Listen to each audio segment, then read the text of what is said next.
1990, Chubb Rock jumps upon the scene with a lean and a pocket full of green. The green doesn't symbolize I made it on the top, but RoboCop last year was a shock. The tone of the Popeye cut shook your butt. Kids are screaming, the media says what? Kind of music is this for you to dance to? The man with the plan and the band demands you. Leave the smack and the crack for the whack, for the ball and the knock, keep a smile like that. Leave the knife and the gun in the store and ignore temptation sent by the nation. Racial game cause his pain needs a new...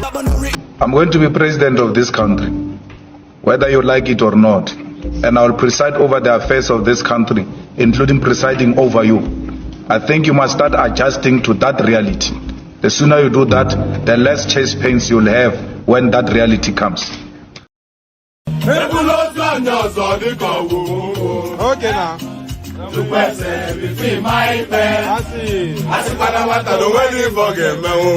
Okay.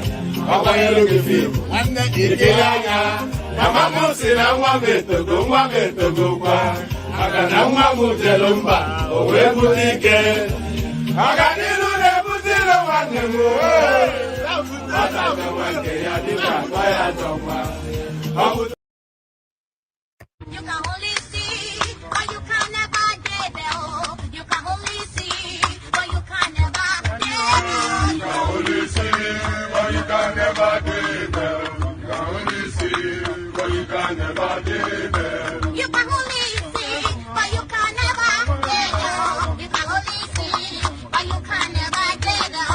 You can only see, but you can never get there. You can only see, but you can never get there. Listen, you can only see, but you will never want them. You can only see, but you will never get them. You can only see, but you can never get them. You can only see, but you can never get them.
Yorubas are screaming, Hausas are crying, my Igbo brothers are saying, no blame them, Igbos are being discriminated. Even food don't turn to gold in Nigeria. Kidnapping, lucrative business in Nigeria. Imagine saying your grandchildren where they kidnap. By now, your soldiers for don't scatter Nigeria. How common man won't get money for ransom when they kidnap him, his wife and his children? After everything, now kill, they go kill them.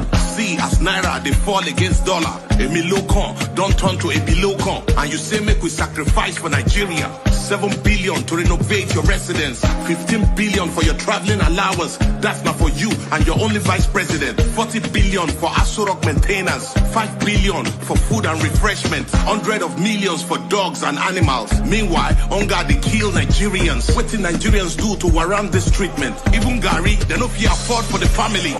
Tinubu government blame Buhari. Buhari government blame Jonathan. Hunger day, people they die. This one don't pass jaga jaga. Oh. Emilokon, OTD Emilokon, Baba Emilokon, Edaku Edi power. Emilokon, OTD Emilokon, Baba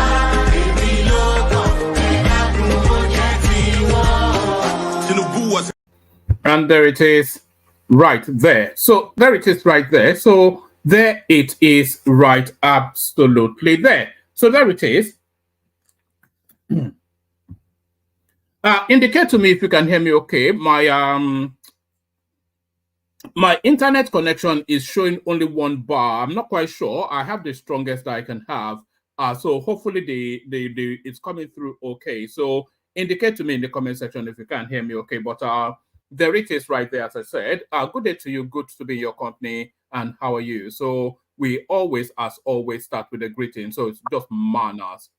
Loud and clear, boss. Loud all and right, clear. brilliant. All right, brilliant. So that's Thomas right there, getting ready to host you in the second half of it if we get there. So thank you for that, Thomas. So good day to you. Good to be in your company. And how are you? I hope you've had a wonderful day cascading. Then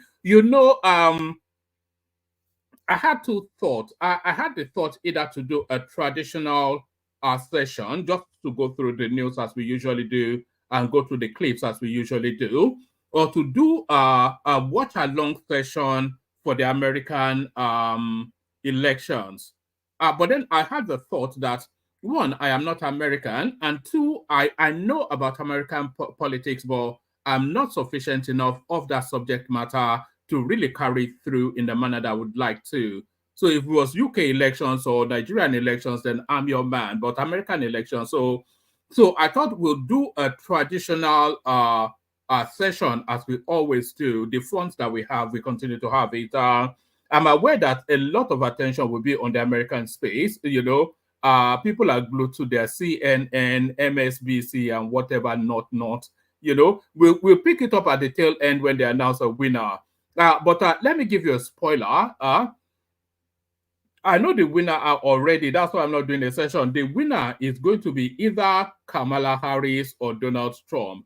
And you can take that to the bank. So the winner of the American election is not going to be Bernie Sanders or some obscure name. It's going to be either Kamala Harris or Donald Trump. So either way, it's no skin off my nose either way. If it's Donald Trump, we'll get a lot more chaotic nonsense, the endless tweets about nonsense it is. If we get Kamala Harris, they continue to pursue their one world hegemony as they always have done. Either way, we're screwed anyway. So a plague on both their houses, my position. So a plague on both their houses, but certainly not a plague on yours. So because you are in my company. So certainly not a plague on yours.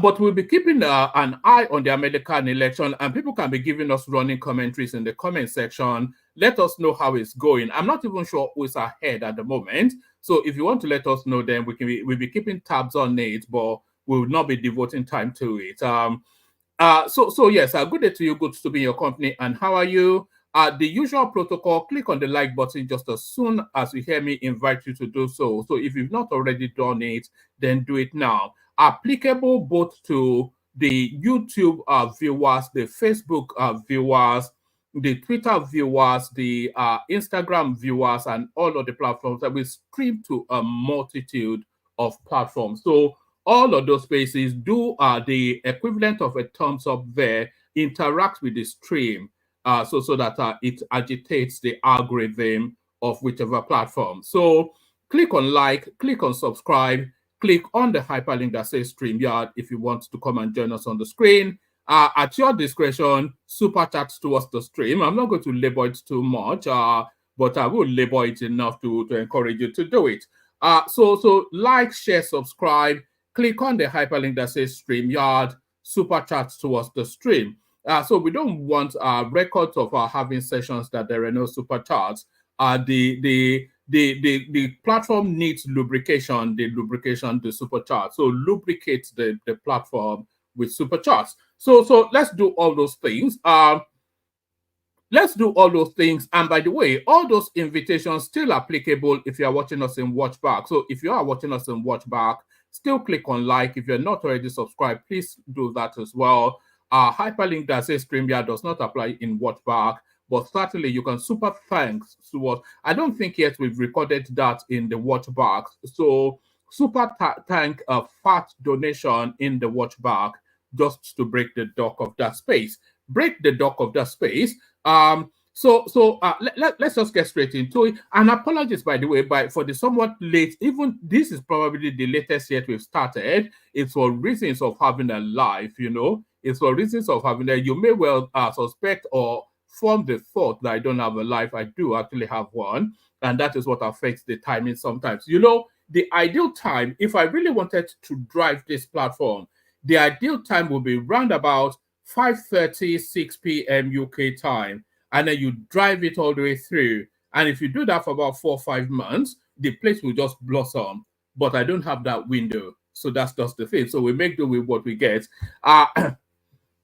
So we make do with what we get. So yeah, let's just get straight into it. Let's kick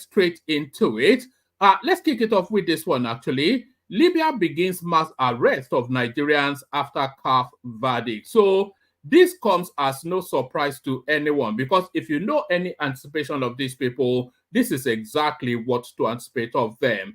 Libya begins mass arrest of Nigerians after CAF verdict. So there it is right there.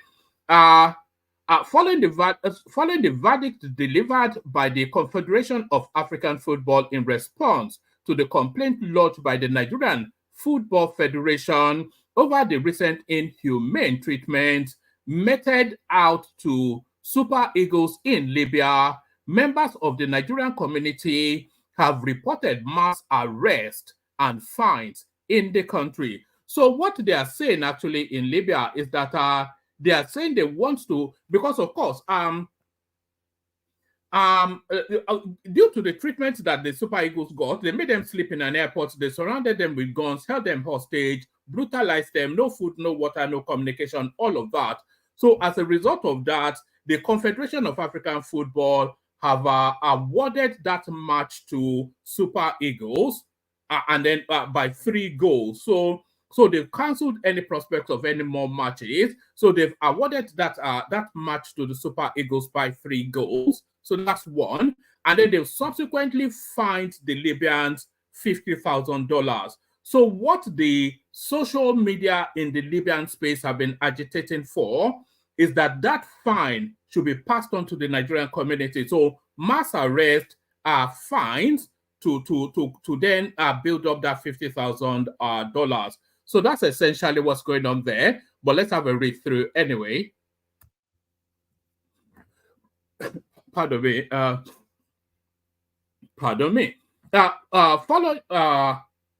Following the verdict delivered by the Confederation of African Football in response to the complaint lodged by the Nigerian Football Federation over the recent inhumane treatment meted out to the Super Eagles in Libya, members of the Nigerian community have reported mass arrest and fines in the country. The Nigerian football team was held at the Al-Brak airport in eastern Libya for over 20 hours upon arrival for the second leg of the 2025 African Cup of Nations qualifiers between the Super Eagles and Libya's national team.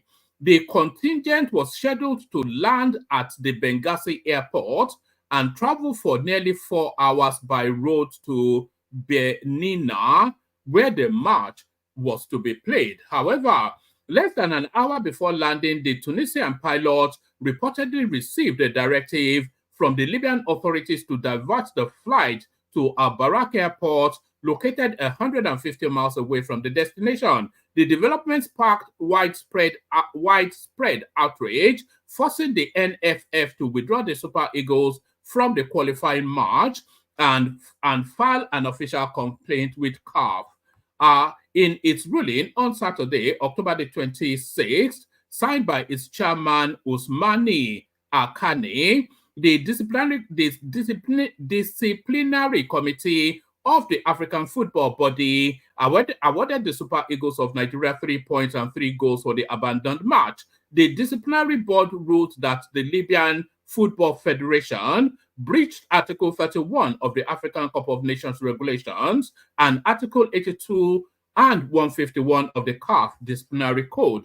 The panel also ordered the LFF to pay a fine of 50,000 naira within 60 days of notification of the decision.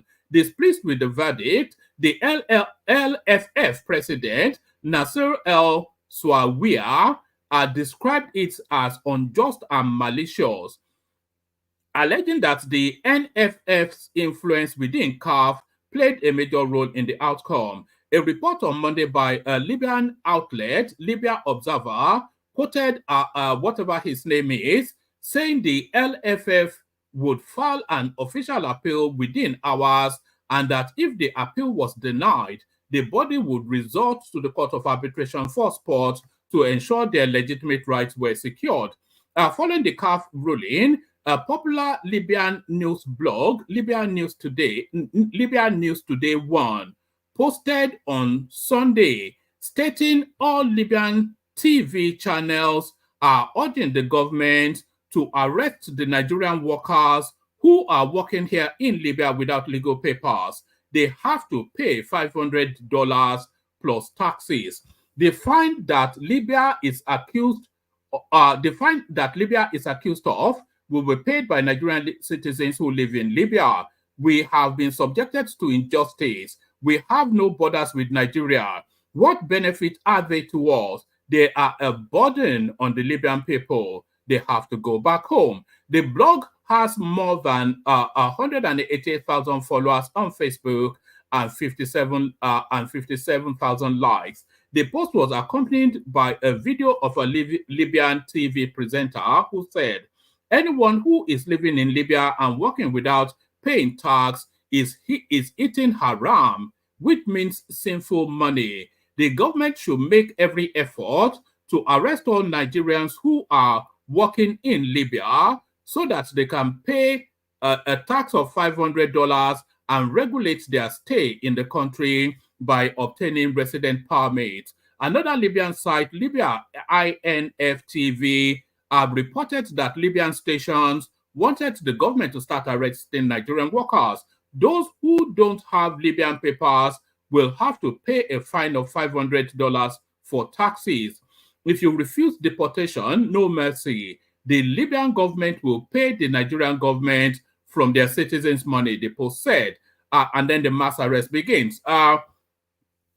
Speaking with correspondents, a Nigerian living in Tripoli, the Libyan capital, Adenaike Emmanuel said the arrest began on Sunday after the CAF statement was released in the country. They have already started. The news came out on Saturday, and they were saying they can't accept it and that they are not the ones who will pay the money. They have started proving it. Someone called me and said they had already begun arresting people in this area. The same thing is happening here in Tripoli. In some places, people were arrested Sunday morning and afternoon. As I mentioned before, Libyans don't hide their feelings. They believe that by doing this, they are getting their revenge. Adenaike said. The president of Nigerian community in Libya, Peter Omorege, also confirmed the arrest in a video shared by multiple Libya-based Nigerian blogs during the week. Omorege, who confirmed this whilst making an official report at the Nigerian Immigration Office on Monday, said the arrest started Sunday night in some areas in Tedora. They are arresting innocent people. They don't even care whether you have passport or resident permits. They just don't care, which does not happen in other countries. When asked to provide background to the incident, he said, the football body is an association on its own, which the government isn't supposed to interfere with, according to CAF laws.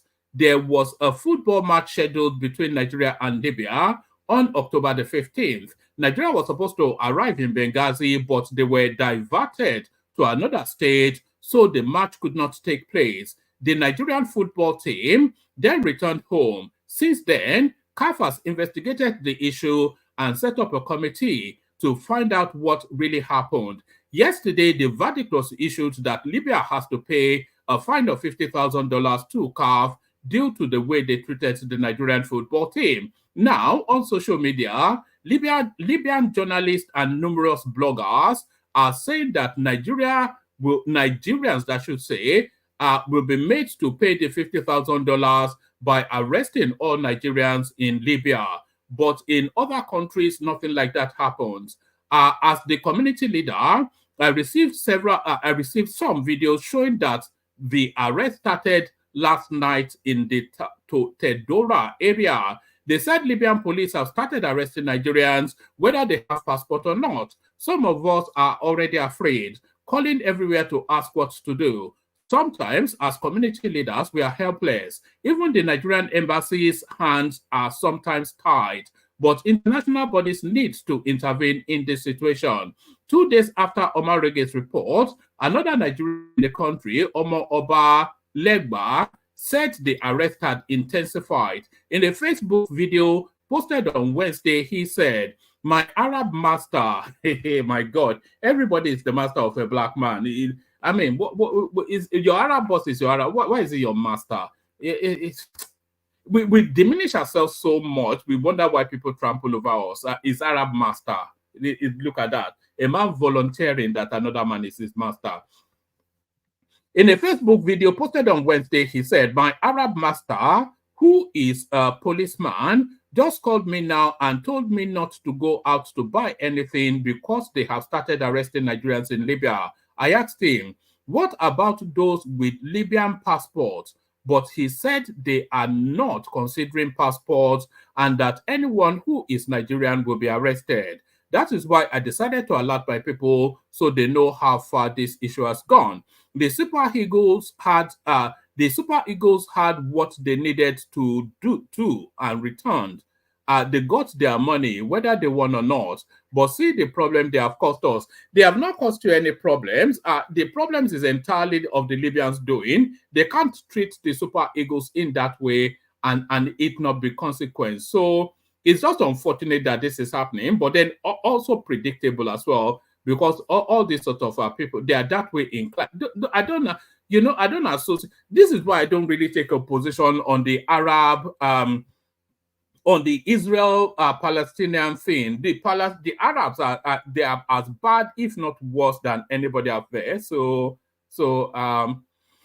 Meanwhile, the chairman of the National Institution of Human Rights in Libya, Ahmed Hamza, has warned against retaliatory acts targeting Nigerian workers in the country in the aftermath of the CAF ruling. According to Libya Review, Hamza noted that some media platforms are inciting hostility towards foreigners by portraying them as illegal or irregular residents. We warn against any form of retaliation against foreign and migrant workers in Libya, especially Nigerian workers, by security forces, armed groups, or citizens, Hamza stated. He cautioned that unlawful actions against foreigners could lead to repercussions in domestic and even international justice. When correspondents contacted the Libyan embassy in Libya for comments, a lady who identified herself simply as Rose said she was not authorized to speak. She said, "As you can see, I am not the media secretary. Whatever information you need, kindly put it in writing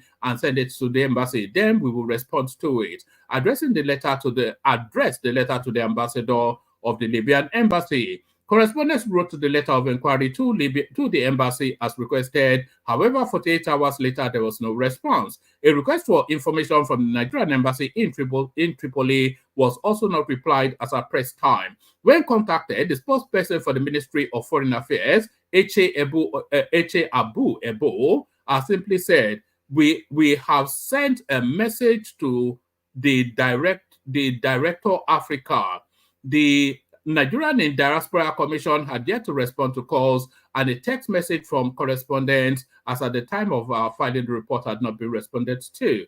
A former Nigerian ambassador to Mexico, whatever his or her name is, said the federal government should investigate the retaliatory arrest and report Libya to African Union. He said the Nigerian government doesn't have had core evidence, and if they do, they should report Libya to the African Union. If Nigerians collate evidence of the maltreatment, the federal government can protest directly to the Libyan government over what Nigerians are facing. So there it is right there. There's somewhat of a predictability to it. We all knew this was always in the offing. As soon as that match was cancelled, there was all the anticipation that something like this might happen. So, I mean, those people are so predictable. There's never really any real any real surprises from there.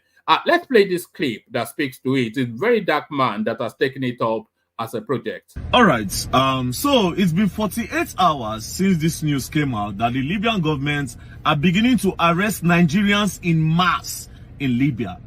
And since for 48 hours, there have not been comment from the Nigerian government. The CEO of the Nigerians in Diaspora Commission, Mrs. Abike Dabiri, have not made one comment about it. Do you know what that means? It only means that if it is true, if this news is true, that means the Nigerians that are being arrested, that the Libyan government are arresting in mass, they are all on their own. That's what it means. I just keep quiet. I go through our Twitter. I went through everything. I was just looking at the government. I said, wait, make I see what these people won't do. And up till now, when I tell you, one comment has not been made on it. They are on their own without all. If they pack all of them, throw them for jail. If they like me, they bye. The Nigerian government don't care. And the person where they assign for this job, where they're responsible for the Nigerians in diaspora, no comments. That's number one. Number two, do you know that the government of Dubai keep a lot of Nigerians for prison as we they talk now like this? A lot of you where your brothers don't travel, go abroad, they don't go Dubai, they go the hustle, where you know hear from them again. Not be all of them don't cut you off. Oh. A lot of them, they inside prison for Dubai. And I've never seen any government that knows how to clean mess like that Dubai government. That few period when I stayed for that country, I saw something, man. Somebody told me that, somebody jumped from here. One Nigerian out of depression jumped from this building, fall for ground. You know, appear for news. They clean them up. Story, you know, they come out. We are talking about the country where we say, they know you watch CNN. They know they watch CNN. They know they use Instagram. They know they use Facebook. Unless if you use VPN. So a lot of Nigerians in prison there, nothing. Madam Abike Dabiri, I will expect you to go to Libya and collect the data of the people, of the Nigerians in prison, and bring them back home. Again, go to Dubai. Go to Dubai and bring our people back. 2 days ago, this news came out and you have not said one thing about it. Oh boy. Oh boy. How I take land for this country, my God. How did I land here? How did I land here? Bros. Don't spend your Christmas in Libyan prison. Before you ask that rubbish question, say, waiting them, they say, go fight for Libya. Waiting there, Nigeria to do. People are looking for greener pastures. People are running out of the country. The government keep making it hard for everybody. Madam Abike Dabiri, I will expect you to do the needful. Is it true that Nigerians are arrested in mass? And if it is true, what is your plan of bringing them back to this country? What is your plan? The Libyan government invest because of AFCON. That's their business. Our own is that our citizens are there. Go and bring them back. That is your job. That is your job. And the other ones in Dubai prison, go and bring them back. Jesus Christ. All right. The first thing to say is that guy is barely literate. It's not in math. It's en math. It starts with an E. So I'm not quite sure why it's calling it in math. So it's en math. But he is right. Nigerians have been arrested all over the Arab world en masse. So there's that. But I think it's a misstep for him to say they are not doing anything. Sometimes a lot of these things are done in the shadows. You know, it's not everything that you straddle the cameras and call a press conference and start to, you know, there's subtle diplomacy sometimes needed to smooth out certain situations. So hopefully subtle this more. The foreign office is aware, you know, and I'm sure the Commission for Nigerians in Diaspora, they are aware too. So if they are aware, then we're safe to make the assumption that they are doing something because they are very proactive sort of a department. Abike Dabiri, we saw how she pulled a lot of Nigerians out of Ukraine, sending planes after planes. We saw how she pulled a lot of Nigerians out of Mali, etc., etc. So it's not as though she's backwards coming forward. So certainly she must be doing something in the shadows. And Yusuf Tugar, our foreign minister, is one of the sharpest out there. So hopefully we have to have the anticipation that something is in the offing. So something is in the offing, but what is not in the offing is the fate of Justice Onnoghen, who looks as though now he has been given a clean bill of health. But that clean bill of health means nothing now. The damage has already been done. They got rid of him to put Mohammed Tanko there. You remember we used to have a Sharia expert as our Minister of Justice, you know. So you all remember Mohammed Tanko, the one that didn't have a law degree. The Sharia law was what he was using to administer the Nigerian state. So they got rid of him in the preamble to the Buhari second term, because they couldn't trust him to give the verdict that they needed once they've rigged the election. So the purpose has already been served. So whatever happens, and even the administration is already gone. So whatever happens to him, it doesn't really matter. Even if it's also a compensation, it's not coming out of their pockets, it's coming out of Tinubu's pocket. But it looks as though justice somewhat served. Appeal court acquits ex-CJN Onnoghen. The Court of Appeal, Abuja Division, on Monday overturned the conviction of Umar Danladi. Let's do that again. The Court of Appeal, Abuja Division, on Monday overturned the conviction of the Umar Danladi Tribunal, which found a former Chief Justice of Nigeria, Justice Walter Onnoghen, guilty of false assets declaration.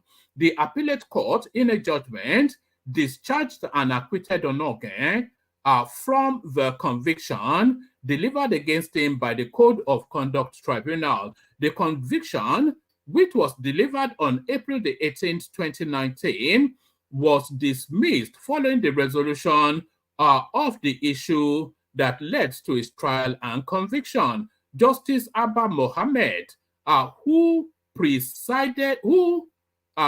predicated the judgment on the terms of settlement by the federal government and Onnoghen. So it looks as though the federal government even settled out of court, because there was really no case to answer.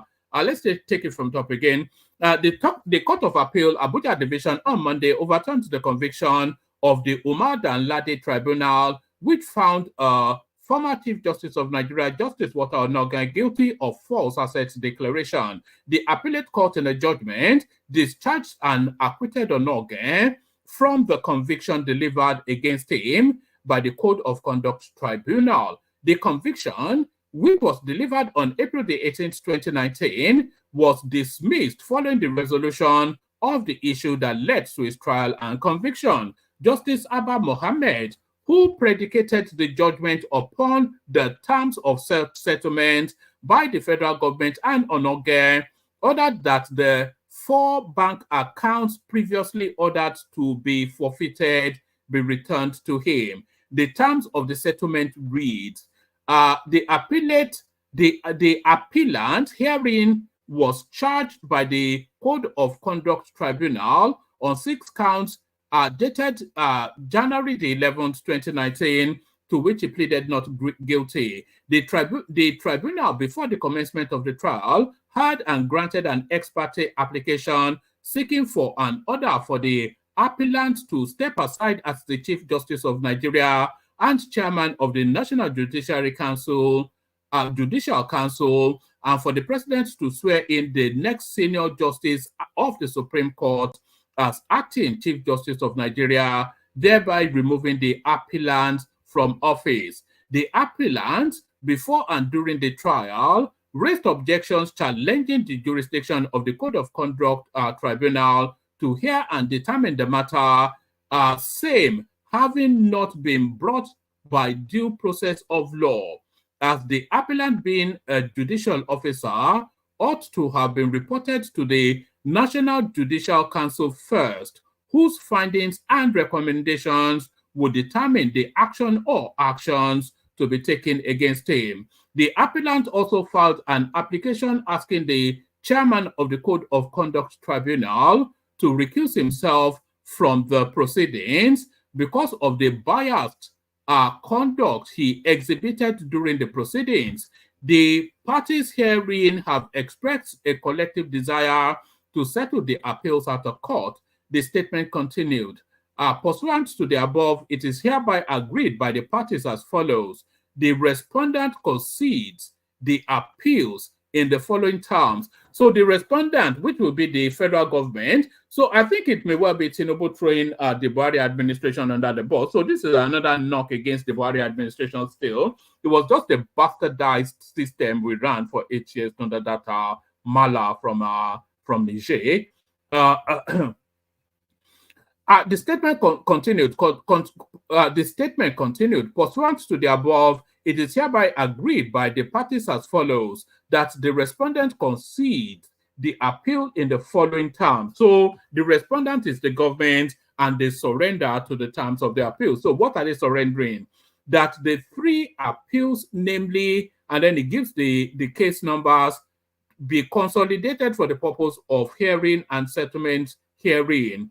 That in relation to the appeal numbers XYZ, it is settled that the Code of Conduct Tribunal lacked jurisdiction to try and convict the appellant, a judicial officer, without first resorting to the National Judicial Council in accordance with the following decisions, and then it cites case laws.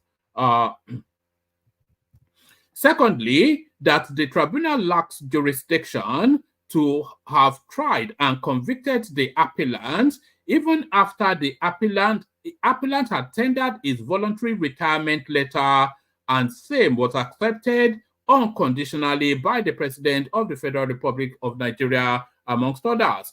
The court added that the terms of settlement were voluntarily entered into by the parties. So Justice Egbetokun, of course,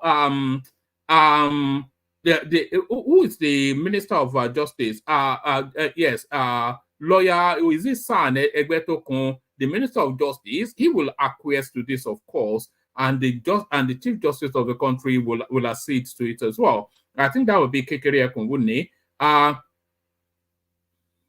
So yes. Secondly, that the tribunal lacks jurisdiction to have tried and convicted the appellant even after the appellant had tendered his voluntary retirement letter. I was going to suggest that how did they make good him then? But it looks as though he retired in the course of the palaver. Pardon me. Secondly, that the tribunal lacks jurisdiction to have tried and convicted the appellant even after the appellant had tendered his voluntary retirement letter, and same was accepted unconditionally by the President of the Federal Republic of Nigeria. The court added that the terms of settlement were voluntarily entered into by the parties. Recall that at the last sitting on September the 19th, 2024, the Court of Appeal approved the federal government's and the former CJN's request to settle the matter at a court. The two parties in the suit informed the three-member panel that they were already in talks on the peaceful resolution of the dispute. The appellant's lawyer, Onnoghen, told the tribunal that the parties had been in discussion up until Wednesday, September the 18th, 2024. That was my birthday, by the way, September the 18th. As he expressed hope that the discussion would end in a fruitful result, and asked the court to give them a month adjournment for final settlement of the matter. The federal government lawyer, Tijani Ghazali, did not object to Onnoghen's submission, but gave support to it and asked the court to shift the matter forward for a possible amicable settlement, saying, "My lords, I wish to humbly confirm the information. It is our position to settle the matter at a court." Justice Oyewole, who presided over the sitting, directed both parties to file terms of settlements for adaptation when eventually agreed. So let me just give it to the end. He also ordered them to document the terms of the settlement and file before the adjournment date for the court to adopt it as a judgment on the matter. He fixed November the 4th, 2024 as the return date for the two parties. Former President Muhammadu Buhari had in 2019 removed Onnoghen as the CJN following a charge leveled against him bordering on false declaration of his assets, where the CCT had found him guilty and removed him from office. Following his removal, Onnoghen was also made to forfeit the undisclosed assets to the federal government, as well as his 5 bank accounts. So there it is right there. He gets justice finally. So that just cleans his name. I say just, I think very important for somebody of his seniority or even anyone in for that matter. So his name has been cleansed, but the damage already done. The purpose for which they got rid of him has already been served. They got the mala in to give them a false judgment. Look, Adam, I've been looking for you, you know. I've been good to see you there. You know, I've been wondering where you were. I was going to drop a DM to you, but I never got around to it. It's easy to say that now, but I was actually even thinking about it today. So good to see you well and all right, Adama. So let's go on to the next one. The regulation not licensed to blend off-spec products. So this is the never-ending saga. Actually, let me start it from here. So this precurses that one. So let's start with the precursor first. Hopes rise for cheaper fuel nationwide as Dangote's rivals set new pump price targets. So it looks as though they've dropped the price of petrol by, I think, 18 naira. That's what's being speculated. It says fuel prices in Nigeria are anticipated to reduce in the coming days as oil marketers and companies signal possible price cuts amid competition for market share. The federal government has clearly stated that it will no longer set fuel pump prices and that the market forces should determine the product cost. In recent days, the market appears to have favored Nigeria, with oil prices now $74 per barrel, and the Dangote refinery confirming its petrol price range between 960 to 990. Additionally, reports of marketers promising to sell petrol products at prices lower than those set by Dangote have raised hopes for new, more affordable fuel prices. So if we pause there for a moment, I think it's all coming together now. This is what a lot of people have been saying. Where are you saying Kulata? I've not seen a Kulata comment. So where are you saying Kulata? Maybe we should even make Kulata a moderator. It's been here long enough. Yeah, so yes, this is exactly what all of the, you know, if they are surrendering that place to willing buyer, willing seller, and the government is not going to intervene in any way to insulate anything. So the oil marketers and Dangote, they have to battle it out, and in that battle, Nigerians will gain. And also, they are pushing very hard this CNG thing to really cut into that oil market space. So we will establish the true value. There will not be any gouging in that space, or the gouging will be reduced to its barest minimum. We take it from the top again. Actually, very important moment. I hope you are all taking note of this. Maybe Kenya will come and report that the price of fuel is starting to come down. Hopes rise for cheaper fuel nationwide as Dangote's rivals set new pump price targets.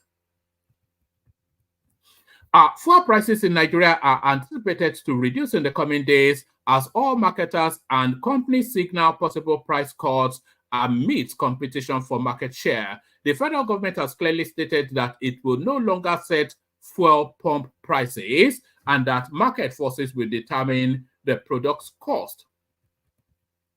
In recent days, the market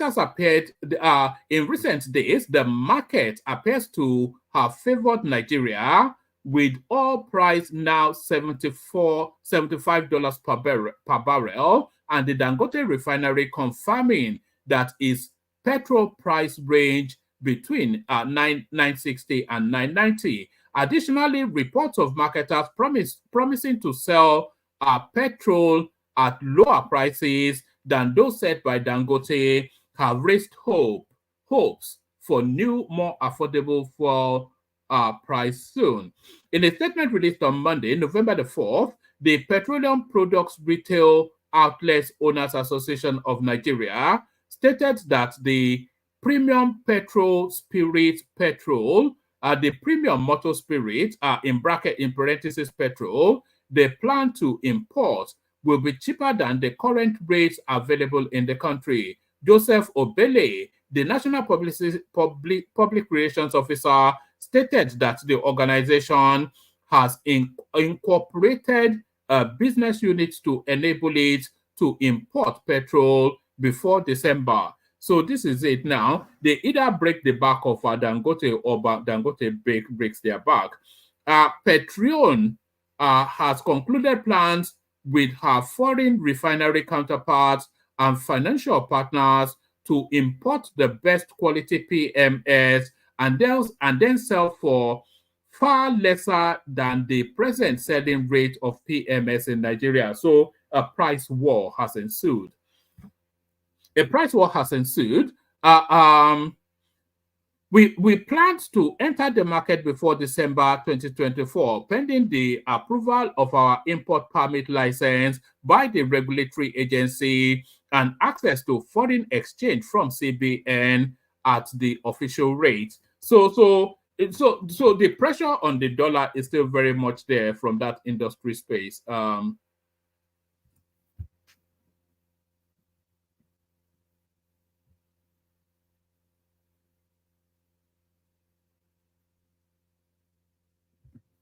Pardon me.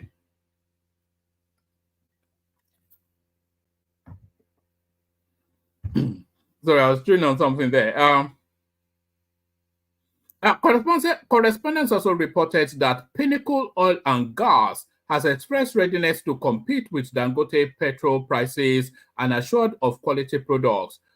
Correspondents also report that fuel landing cost has dropped to 939 naira as of November the 1st, 2024, from 945 naira as of September the 27th. The Major Energy Marketers Association of Nigeria disclosed the new price. Correspondents also reported that due to the complete deregulation of the oil industry, Nigerians now purchase petrol at historically high cost, with pricing differing between cities and filling stations. So that's how it should be. Filling stations also showcase their prices, which are not less than 1,000 naira per liter. So we see how that plays out, but the market ultimately will determine the direction of travel there. So this is Dangote fighting back now. So we go to this now.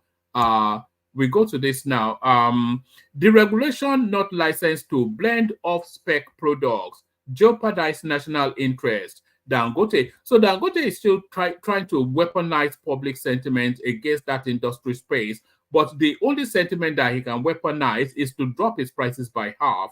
So it's a price war. He has to go in and fight that price war and not look to the people to fight it for him. Dangote Petroleum Refinery and Petrochemicals have advised Pinnacle Oil and Gas Limited that deregulation should not be used as justification for the importation of off-spec petroleum products or undermining of Nigeria's national interest. So they're still very much, although Pinnacle Oil and Gas are assuring us that they are bringing in the highest specification, but because Dangote had already sown that seed that they blend in mortar and bring it in, so he's still leveraging that narrative space. So it's a mud fight. They're rolling around in the mud, but ultimately Dangote has to slash his price. He has to enter a price war, if he wants to establish his monopoly. Dangote Petroleum Refinery and Petrochemical has advised Pinnacle Oil and Gas Limited that deregulation should not be used as justification for the importation of off-spec petroleum products or the undermining of Nigeria's national interest. The refinery made this statement in response. And by the way, can people be keeping us up to date with what is going on in America? Let's know who is ahead, who is likely to be president of that country. You can be telling us, be giving us bullet shots of it in the comment section. Dangote Petroleum Refinery and Petrochemical has advised Pinnacle Oil and Gas Limited that the regulation should not be used as justification for the importation of off-spec petroleum products or undermining of Nigeria's national interest. The refinery made this statement in response to remarks by Robert Dickerman, CEO of Pinnacle Oil and Gas Limited, concerning the importation and blending of petroleum products, which he framed within the context of a deregulated commodity market. Dangote Petroleum Refinery said that his argument for a deregulated market could not obscure the serious implication of his actions, which it claimed not only threatened the integrity of Nigeria's energy sector, but also endangers the welfare of its citizens. Whilst reiterating its support for deregulation and industrialization, Dangote emphasized that this support is grounded in a commitment to a sustainable growth of the country's economy and the protection of its people from exploitation. Nobody exploits Nigerians more than Dangote. He creates a monopoly in sugar and then charges 1,000 times more than he should.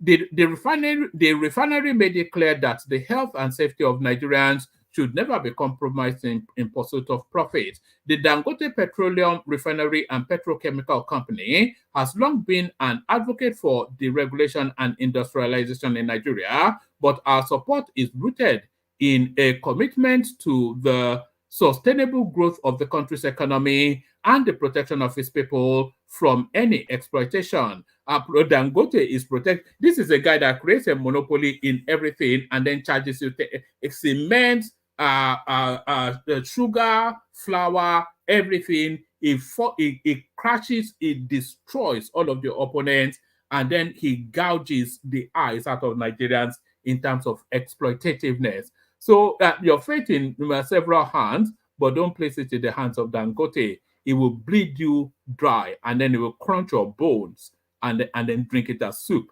The Dangote Petroleum Refinery and Petrochemical Company has long been an advocate for deregulation and industrialization in Nigeria, but our support is rooted in a commitment to the sustainable growth of the country's economy and the protection of its people from exploitation. Unlike Dickerman's view, the regulation should not be a license for the importation or distribution of off-spec products or the subversion of national interest, he said. So it's not Dangote's refinery is not national interest; it's a private enterprise. The company also noted that as an American, Dickerman should be well aware. So he's now waving the national flag at him. He's now calling you. Is asking you to rally around the flag to attack the American. I did wonder where the name Dickerman came from. I thought it came from the South. I didn't know it was an American.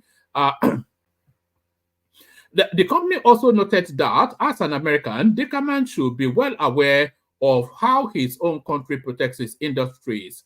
It pointed to several recent examples from the United States to underline the point. For instance, U.S. President Joe Biden recently opposed the sale of U.S. steel to Japan's Nippon Steel, stressing the importance of maintaining strong American steel companies supported by American workers, an example of protectionism that prioritizes national economic interest over short-term profit. Similarly, the United States has taken action to restrict the use of Chinese-made cranes in its ports, citing national security concerns. The United States has also imposed a 100% tariff on electric vehicles and a 50% duty on medical equipment imported from China, further demonstrating its commitment to safeguarding domestic industries. The United States has also ramped up efforts to boost its own production of computer chips and medical supplies, driven by national security concerns and the need for economic self-sufficiency. Furthermore, during his it is therefore perplexing that Dickerman, with all his experience in the United States market, would advocate for the importation and blending of petroleum products to Nigeria under the claim of deregulation and a free market. The fact is that he had deceitfully approached us and pleaded that we extend the pipeline from our refinery to Pinnacle's tank farms for the purpose of blending our high-quality products with their imported products and selling them to Nigerians. So I think we'll still be seeing a lot of this happen. But the one thing that I object to is them giving them access to dollars at the CBN. The petroleum industry should no longer have access to dollars from the CBN. Let them go to the open market. Let them go to the black market and battle it out there. But this is what I did suspect. So they would import really very subpar products from Malta or wherever it is. They will import a huge quantity of it, and then they'll buy a quantity of Dangote petrol, which is high grade, and then they'll blend it into some mediocre, middle ground something, which is a triple your profit something. This seems to be what the game is now. And this is what Dangote is explaining. I hope you understood that. It is therefore perplexing that Dickerman, with all his experience in the United States market, would advocate for the importation and blending of petroleum products to Nigeria under the claim of deregulation and free market. The fact is that he had deceitfully approached us and pleaded that we extend the pipeline from our refinery to Pinnacle's tank farms for the purpose of blending our high-quality products with their imported products and selling them to Nigerians. We categorically rejected his request to extend our pipeline to their tank farms for such devious purposes because it will be a betrayal of the Nigerian people's trust. The health and safety of Nigerians cannot and should not be compromised for profit.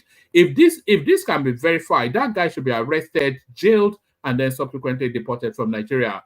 The company also raised concerns over Pinnacle's decision to lease its tank farms to a company without any retail outlets in Nigeria, questioning the strategic intent behind such actions, particularly given that the farms are located just 500 meters from Dangote refineries. It expressed its vigilance regarding the coordinated efforts to undermine the Dangote refinery, drawing parallels to fate of refineries in Port Harcourt, Kaduna, and Warri. Dangote Petroleum Refinery called on the government, patriotic Nigerians, and local businesses to remain steadfast in defending the country's sovereignty and economic independence. The choice we face is between fostering industrialization or allowing Nigeria to remain a dumping ground for inferior products whilst exporting jobs. For nearly 3 decades, cartels and their collaborators have sabotaged efforts to develop Nigeria's refining capacity, keeping the country dependent on imported products. The time has come to end this cycle of exploitation and ensure that Nigeria's energy sector works for the benefit of the people. Reiterating his belief that a strong, self-sufficient energy sector is vital for Nigeria's economic growth, Dangote affirmed that it will continue to advocate for policies and practices that protects both industries and the well-being of Nigerians. So it goes on and on. So that's that. So that's that. The never-ending saga that is Dangote, and it's that refinery is now like a noose around his neck. So that's that. So that's that. That's that. I think this headline is also the same market space. New fuel price. All marketers make demands to Dangote after crashing price by 80. They can FUCK Dangote up. These oil marketers, they can continue to import this blended cheap oil, this cheap petrol, and sell at significantly lesser than Dangote can afford to sell. And then his petrol will continue to remain in his refinery. They can crush him. the only person that can stop them is the government, is Tinubu. They have to turn off the tap of access to dollars, or maybe even chase them out of the country entirely. But they can F him up, and they are intent of Fing him up. It says all marketers have clarified that they are not opposed to doing business with Dangote refinery and are open to purchasing PMS from the facility. They, however, said that for the purchase to happen, market conditions will be mutually agreed upon. During an interview on China's television's Billy Gil Harry, it looks as though all that space is actually occupied by foreigners. So we just had is it a Bakerman Hopperman? And now we have a Billy Gills Harris, double barrel name. So that sounds like a Brit. In an interview on China's television, I have to go and look for this interview actually to see what this guy looks like. In an interview on China's television, Billy Gil Harry, president of what? Let me see. I want to see who this guy is. Billy Gills Harry. Is there an Oyibo person? How can an Oyibo person?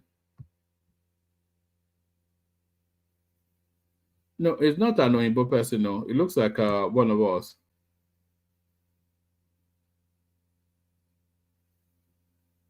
Oh, all right. I was wondering if the head of a Nigerian.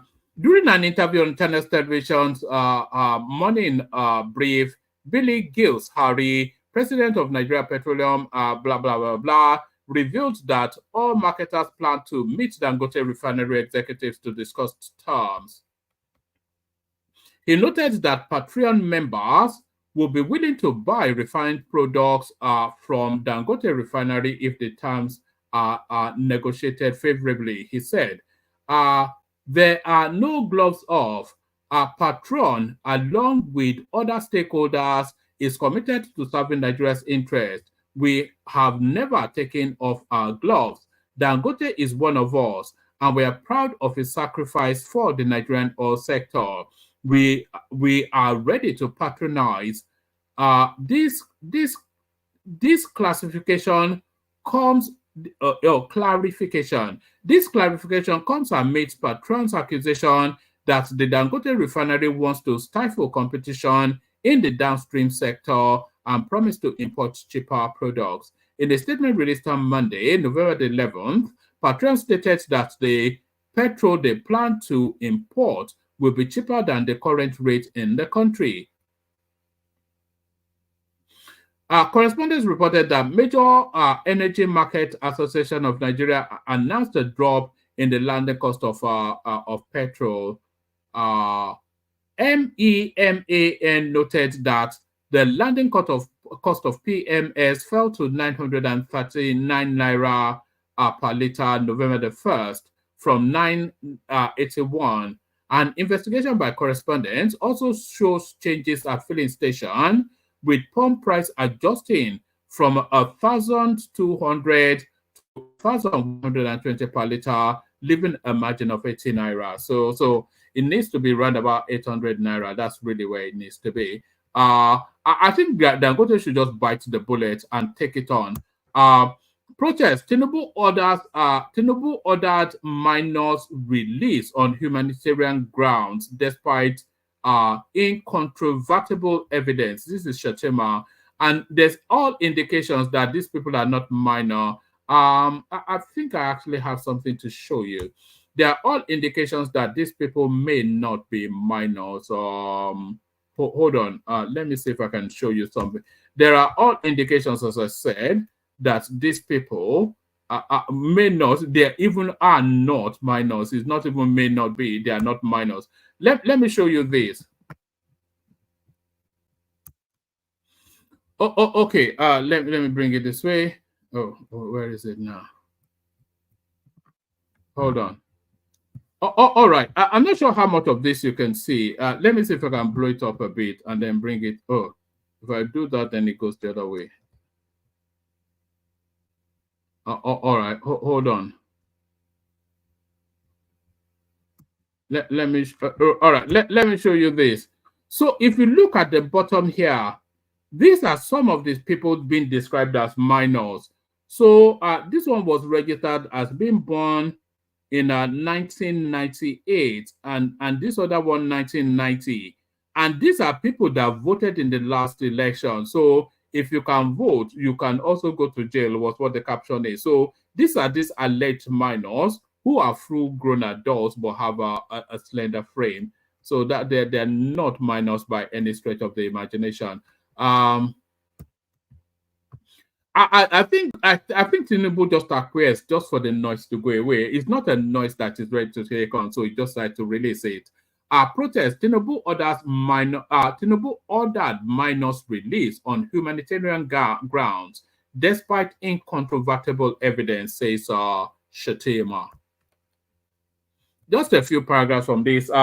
Vice President Kashim Shettima says President Bola Tinubu ordered the release of the 119 minors who faced trial over the recent hunger protest on humanitarian grounds. Shettima said this whilst handing over the freed minors to Governor Abba Yusuf of Kano State and Governor Uba Sani of Kaduna State at the auditorium of the Presidential Villa, Abuja, on Tuesday. He handed over 73 released suspected minors to Mr. Yusuf of, that will be governor, shouldn't he, of Kano. This is People's Gazette that is still refusing to acknowledge the mandate that people gave to people, that citizens gave to people. The vice president described the event as solemn, saying the minors were released despite compelling and incontrovertible. It says inconvertible, so that should be incontrovertible. This semi-illiterates in People's Gazette with the owner of it that wears this high collar shirts thinks it's Liberace or something. He thinks it's a player. The President Commander-in-Chief of the Armed Forces, President Bola Tinubu, instructed the release of the suspect on humanitarian grounds, despite compelling and incontrovertible digital video and photographic evidence of the perpetrators in action, some of which were uploaded by the actors themselves. Regarding this evidence, the president is the father of the nation. To give these young men another chance is at becoming responsible citizens who will make a positive impact in the drive for a better Nigeria. The vice president admonished the minors to become responsible citizens and never allow themselves to be used to perpetrate violence and destroy public and private properties. According to him, over 300 billion naira was lost in the protest, consisting mainly of private property and loss of businesses. Said, I will advise you, you are our children, to use the opportunity of the president's magnanimous gesture in ensuring that you overcome and become responsible citizens who will contribute to the growth of society. So there it is right there. So there it is right there. I think they should have been shot. That's what I think. They should have been shot. All right, this is now last one. Nigerian government reverses 18-year admission age for tertiary institutions. So I think they've reversed that to 16. So it's a very short read. So let's bag and tag it. Let's bag and tag.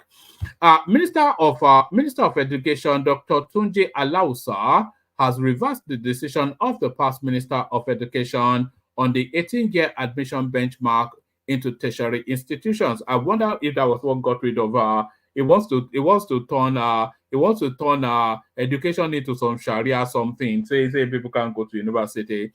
Mr. Alausa spoke at his inaugural press briefing in Abuja Tuesday. According to him, what led to the initial decision was the way the national policy on education was designed. We will not be going forward with the 18-year admission benchmark. We will go with 16 years, and we are going to meet with JAMB and others on that. There will also be expectation. There will also be exception for gifted students. 18 years is not part of our policy again, he said. addressing the withdrawal of certificates obtained from Benin Republic and Togo, Allows has stated that the policy remains in place to help eliminate fake certificates from the system. Regarding the out-of-school children issue, he noted this is a key priority for the ministry, adding that various solutions will be considered to reduce their numbers.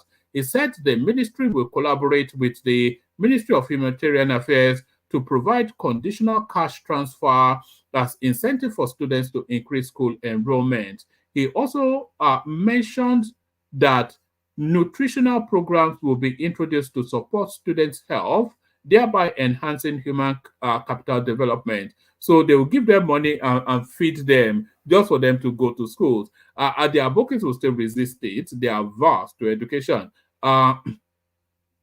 The minister, along with the Minister of State for Education, Dr. XYZ, was officially welcomed by the PAMSEC, something the other Guangzhou. So it's always Guangzhou, Abdullahi, that is always the official in Nigeria. It's always Danladi all over the place.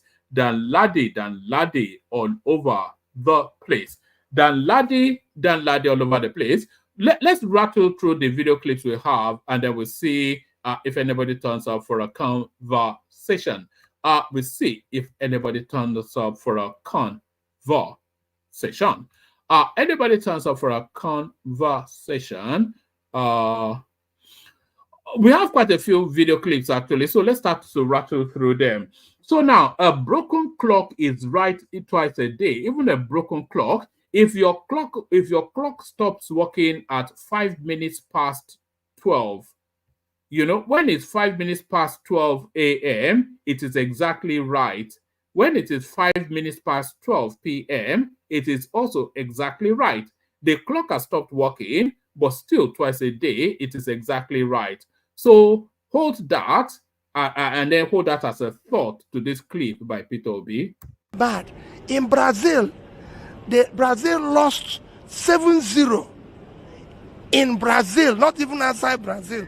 They didn't say because we lost 7-0, let's bring back Pele, who is 70, that he used to do very well before. They said, let's train the younger ones. Whatever Buhari can offer today, he can offer it as an advice, elderly advice to the younger ones who can do the job. He doesn't have the energy to run around to do the job. People are just trying to impose him on us. And because some of you don't know the history, you know, of what happened when he was there. Because our economy was a disaster.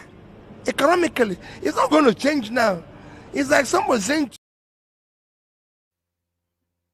So that was Peter Obi then warning us against Buhari back in those days, and exactly as he predicted, a total disaster. So even Peter Obi can be right once in a while. Let's watch this clip on those alleged minors, a lot of them in their early to mid-20s.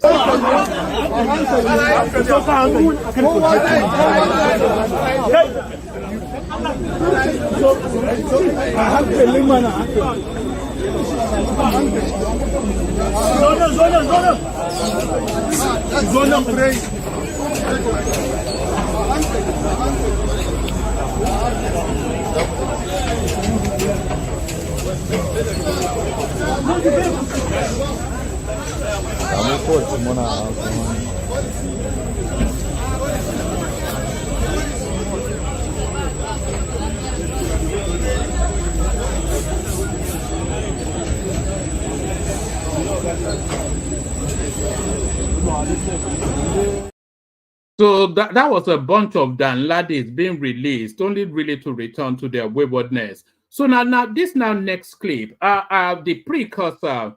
Be careful what you do to people on your way up. You might just meet them on your way down. So have that as the back thought towards this next clip. Be careful what you do to people on your way up. You might just meet them on your way down. Watch this. You can go to your seat. Then when you get your seat, I will recognize you. The situation is correct.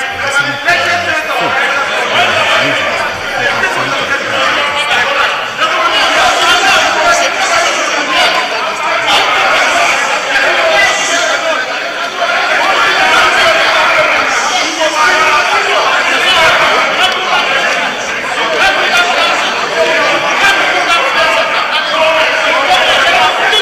I sat next to Senator Kwankwaso until I was led by the sergeant at arms that this is my seat. I asked the clerk whether he allocated that seat to you.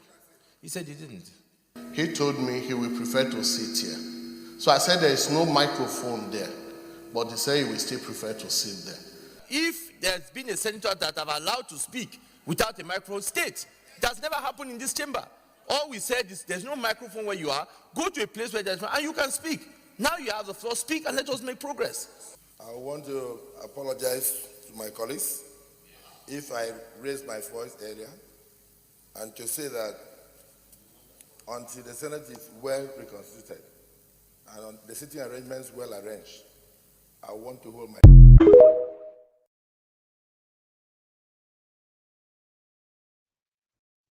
So now that was Saraki lambasting Akpabio then when he sat on the driver's seat. But who is the daddy now? I think Akpabio should send Saraki that clip and add the caption, "Who is the daddy now?" So who is the daddy now? So now this next clip. Think Eze goes to school. So that's the precursor to this next one. Think Eze goes to school. So at last, these two young ladies were released from the innermost interiors of the deepest depths of the Southeast, and they happened upon Ogun State, and it looks as though they landed in paradise. So they were released from the innermost interiors of the Southeast, and then they landed in Ogun State, and it felt and impacted as though they had arrived in paradise. These are not my words, theirs. Watch this. Better thing. I beg. Hey guys, so this is Kenaland, Kena City. They are all the same color of paint. Everything is the same. Hey guys, so oh look, at the year of Kena City, I don't know like this today. Yes, sir. I don't know like this. I only came here when they are doing the foundation that year. I never come see the finishing. Now yeah, big go. My question if they bring our village together. This place now, where you see this place now, This one 3-bedroom flat. Each house. Yes, each apartment is 3-bedroom flat. But get one waiting for that side. This one duplex. You're on your own. It's like. I mean, if I may have 4 rooms, now you get that. I think it's 5 rooms. Now that one are duplex houses. Hey! Are you not telling me? No, I don't get man to talk. But you don't talk. I don't fit talk. Nah, there's money no day. Give me money day. We'll come for that vacancy there. Nah, not true. You need to regret.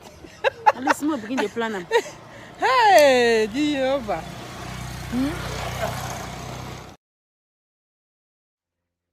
So there it is right there. So those were a bunch of ladies released from the innermost interiors of the Southeast to the bright lights of Canon Estate. Not even imagine if they made it to Lagos, they would probably collapse. They were only in Ogun State, and they were agape with wonderment. Imagine if they made it to Lagos. So those were a couple of Southeastern ladies released from the stakes into the bright lights.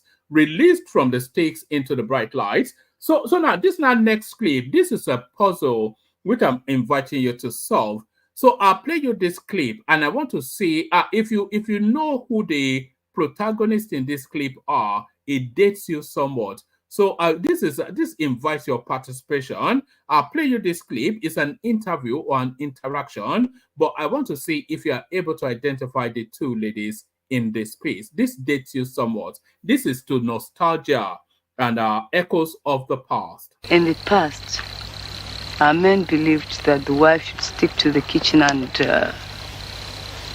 bring kids into the world. That's all. Not now. I said in the past. Oh yeah, in the past. It's true. But now, women are beginning to tell their men they no longer want to stick at home and live a dull life, empty one, All right. So see if you can. If I'm going to tell you at the end of all of the clips, and there's still quite a few more. Well done. Well done, Lato Rich. That was quick. So that dates you as well. Gas them up. I thought Baba would know it. But yes. Well done. Actually. That tells me somewhat the demography of the watchers actually. So let's have a blast of what made them famous.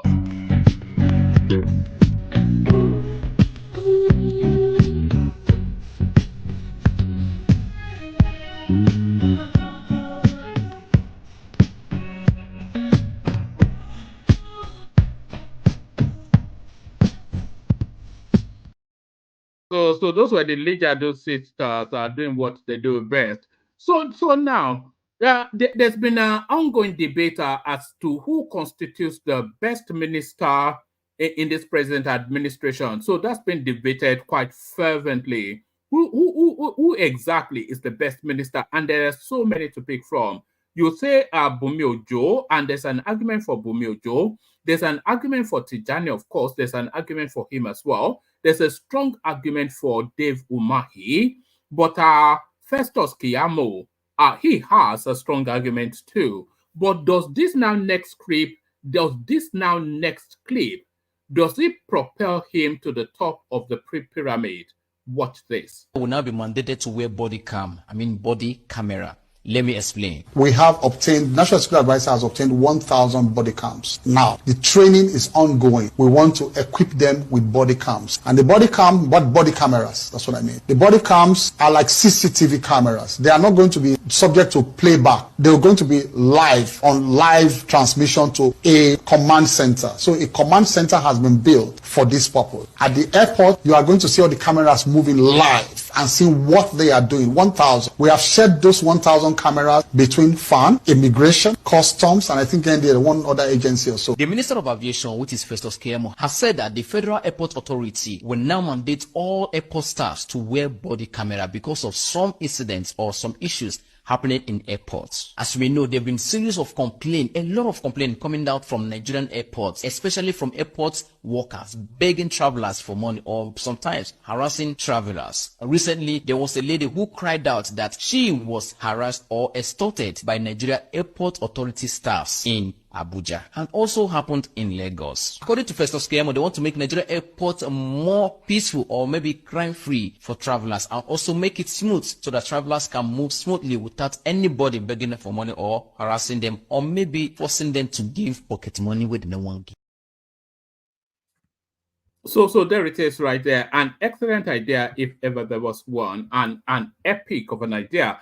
So it's a delicious idea. It will be sabotaged, of course. They will damage it, they will ruin it, and they must force them, if it is damaged, then get another one. Nobody must be allowed to interact with the public without wearing a body cam. And that body cam transmits live to a central control center. So as soon as you make the allegations, they can timestamp to the interaction you had with whichever official you are alleging against. So an epic idea, but they will frustrate it, of course, as everything is frustrated. Everything starts as a brilliant idea in Nigeria, but it always ends up as this next clip that I'm about to show you. Everything starts as a brilliant idea, but this now next clip that I'm about to show you is where all the brilliant ideas in Nigeria ends up. Watch this. Look at this nonsense. Look at this nonsense. Look at this nonsense. Look at this nonsense. So those are people that have gone to unbuckle street lights, tapped into the wires, and they're now using it to charge their phones. So that is Nigeria right there. Everything starts as a brilliant idea, always, without exception, ends up there. So everything starts as a brilliant idea, without exception, ends up there. Without exception, ends up there. Let me play you. Let me play you this one here. You know, we like to point and laugh at the Northerners often enough. We do that, and we take great delight in pointing and laughing at the Northerners for reasons that they are averse to whatever it is that constitutes development, and their priorities is never skewed towards advancement, and that is why we point and laugh at them. So point and laugh no more, because it looks as though the penny is starting to drop in the north. The penny starting to drop in the north. Why am I saying that? Watch this. Talk like. Dear Northern Nigerian governors, we do not want bridge again. Mungaji gada, gadoji gada. Everywhere you go, everybody is doing flyover. Everybody is doing bridge. That is not a sign of development. Please build infrastructures, build factories, and did they swear for us that we cannot own factories in the north? We used to have gum factory in Zamfara. We used to have factories in the north. Now all of them have packed up. It's just building bridge. Is it a taboo for state governments to own actually mangeda processing plants where people can take their granules and they will come out with kwarere mangeda and seen a manene? Like, what's the problem? It's so embarrassing. We don't have good schools. Our children cannot speak good English. But our own is to be building bridge. I kagada and a fly over. In fact, it's even a thing of Anna Bagu, Anna, you know, we are becoming proud. We are bragging about the numbers of bridge. Kano, we say we have the highest number of flyover. Adamawa State have joined them. Them too, they have flyover. They did not swear for Northern Nigeria. Please. Alex Oti has given you. You can do solar plants. You can do alternate power supply aside PHCN. You can do tractor renting facilities. Bring tractors and keep. And then people that want to farm can come and borrow tractors. You can build schools. You can do public-private partnership with individuals, well-meaning Northerners that are willing to invest. Please leave this bridge alone. We don't want bridge. Mungajibama so. Haba. And there it is. Mungajibama so. Haba. So the Northerners don't want to be backward anymore. That's just the thing. You know, you laugh at them, but for reasons, if you look at what that lady, and by the way, that lady, she's a well-known quantity. Her name is Maria Habila. She's a well-known content creator. If you look at what that lady was saying there, then contrast it with this next clip that I'm about to say you. Is yin and yang. It's quite similar to that those Eastern ladies that came to the bright lights of what we consider a backwater Ogun State. But is yin and yang. So she's talking about misplaced priorities. But then this now next clip now I'm about to play you, it tells you then priorities placed towards advancement. Watch this. Alright, so I'm Otumba Bimbo Ashiru. He's the chairman of the Odua Group, and I was telling him we need to build from where Chief Awolowo, you know, our father, where he stopped from, because a lot of things have happened. One of the things that we need to do, our name, that name Yoruba, if you know the origin of it, it's not to, did I say, it's not to, I don't want to use the word, but it's not our original name. Our original name is Lukumi, and we need to invest energy, time, and money to change the perception. I'm doing that on social media, but you know, there's only so much I can do. And other than that, some of the infrastructure here for us, Premier, you know, Liberty Stadium, the business angle, you know, the cluster, Ikeja, Ijora, Oba, that cluster of industries that we need to improve it. I mean, Otumba, maybe you want to say something? Yes, I'm happy to tell you now that if you go to Premier Hotel, we are increasing the rooms from 87 to 154 rooms. Actually, we're on the 10th floor now. We're going to merge it, and hopefully, by God's grace, we will invite you towards the end of next year to do the commissioning. I will come. And we have restructured the whole of Cocoa House. Now we've done this. If you go to the reception, and we just did it, commissioned it last week Thursday, and then we have the reception. Car park is now world class. And what we have done, that is what great. we have done now, Airport Hotel, we are looking for investors there, and we have Imagina Field. We have OML 95. By God's grace, we should be, by towards the end of next year, we should be doing the drilling. probably 4,000 barrels. So what we are trying to do is to build on what Awolowo has built for. And we are proud to be associated with that. We are proud to be good Yoruba children. And we will get that word, Yoruba. No, well, we will do, the real word is that Omoluabi. Omolua. So we are doing that. And we are happy, and I can tell you, the 6 Southwest governors will be fantastic. They are giving us free hands to do the right thing, and the corporate governors. And I'm happy to tell you too that we were rated grade A by Agusto. Within 1 year. We were A last year, A plus this year. So the governors are really trying, and their shareholders are doing very well. I really commend them. Well done. Well done, Otunba. Well done. It's a pleasure. Well done. Talk to you guys later. Thank you. So that is Reno Mokri interacting with the lead person of the Odua Investment Company, and you can see our plans already being crafted. They've secured an oil field, so they are certainly going to use the Tinubu window to propel their agenda, which is to synergize and enhance. The Odua company is that it was formulated under the Awolowo space, and it composes shareholders of all of the sovereign southwestern states. So they come into a common pocket to synergize and cooperate on whatever it is they feel enhances their sub-region. And the lead person of that particular project is that person. And it's telling you now that they're renovating and revitalizing that company, securing oil wells that can produce up to 4,000 barrels, etc., etc. So that's advancement taking place in that particular portal. So that particular portal, I think we may have just about 2 more clips to play, and then we send the links. I'll see if anybody wants to join us for a conversation. So this now next portal. So you think glass up. So look at this bottle right here. Let me see. Let me remove that. Look at this bottle right here. So if this bottle, if the content was here, so how would you deem it? If the content of this bottle was here, how would you deem it? So it is midway. So there is nothing this place up, but there's content this way down. So how would you deem it? How would you describe it? So that's the narrative of half full or half empty. So half full or half empty. So and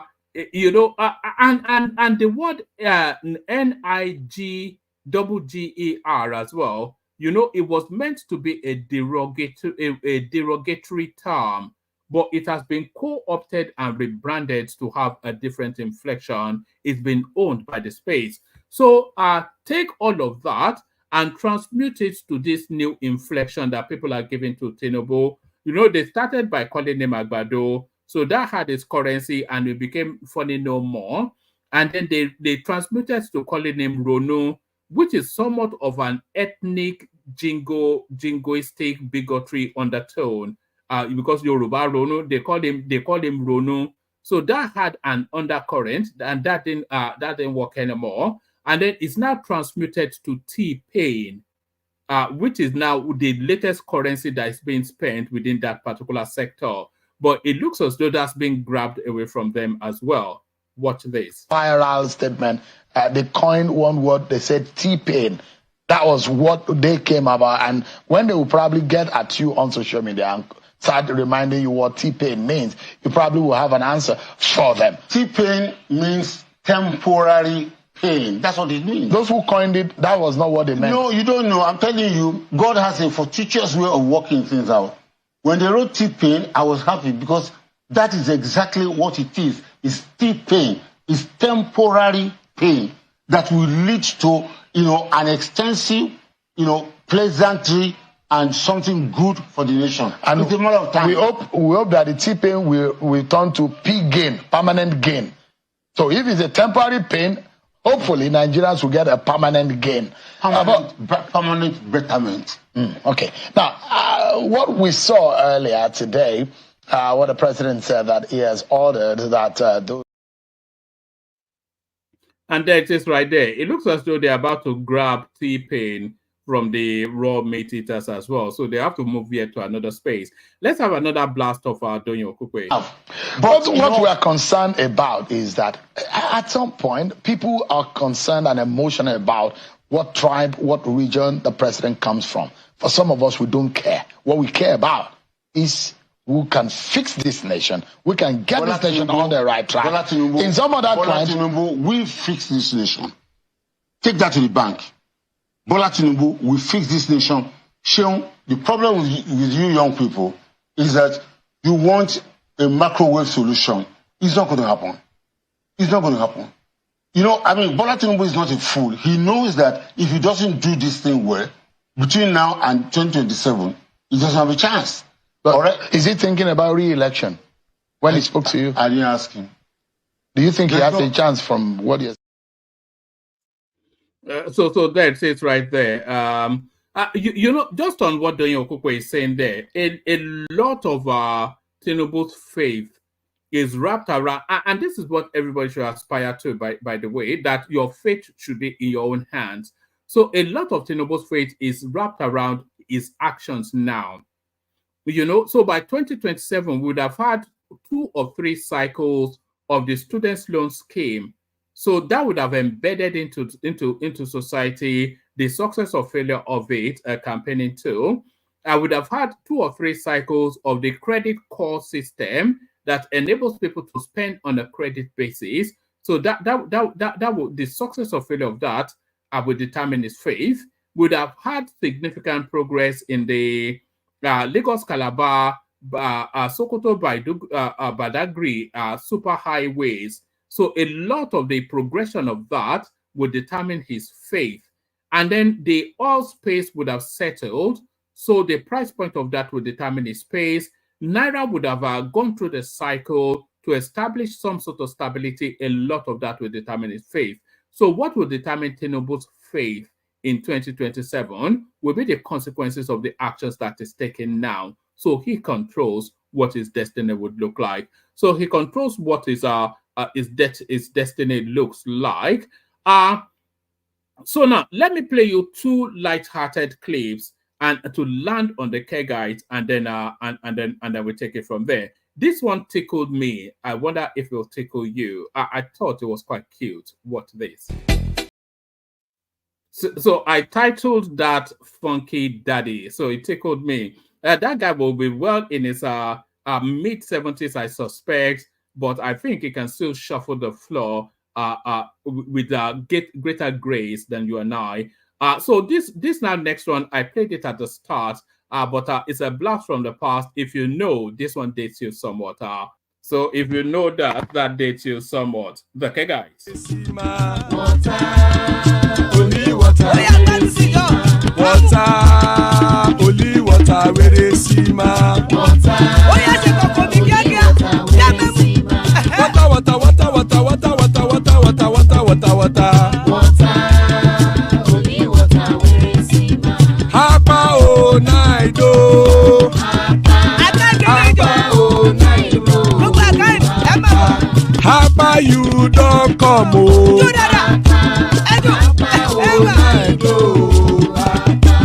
Hapa oh night oh.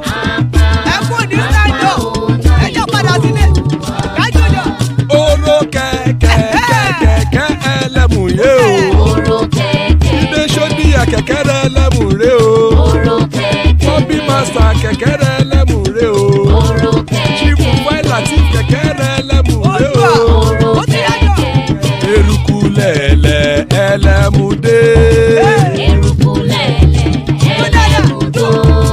Erukulele ẹgbẹ́ ẹlẹ́mu dòdò jàre o. Erukulele Ghana ti dé ẹgbẹ́ bọ́dì o. Ọmọ ẹlẹ́yẹ ẹ̀yẹ o ó dilé o. Odúyẹ̀lá ẹ̀yẹ o ó dilé o. Petrol sódàmẹ̀ ẹ̀yẹ o ó dilé o. Petrol sódùkẹ́ ẹ̀yẹ rẹ̀ ó dilé o. Ẹlẹ́kọ̀ ọ̀run mú ìní o.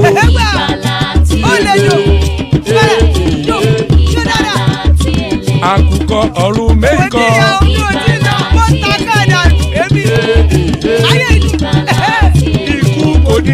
àgbéṣe o.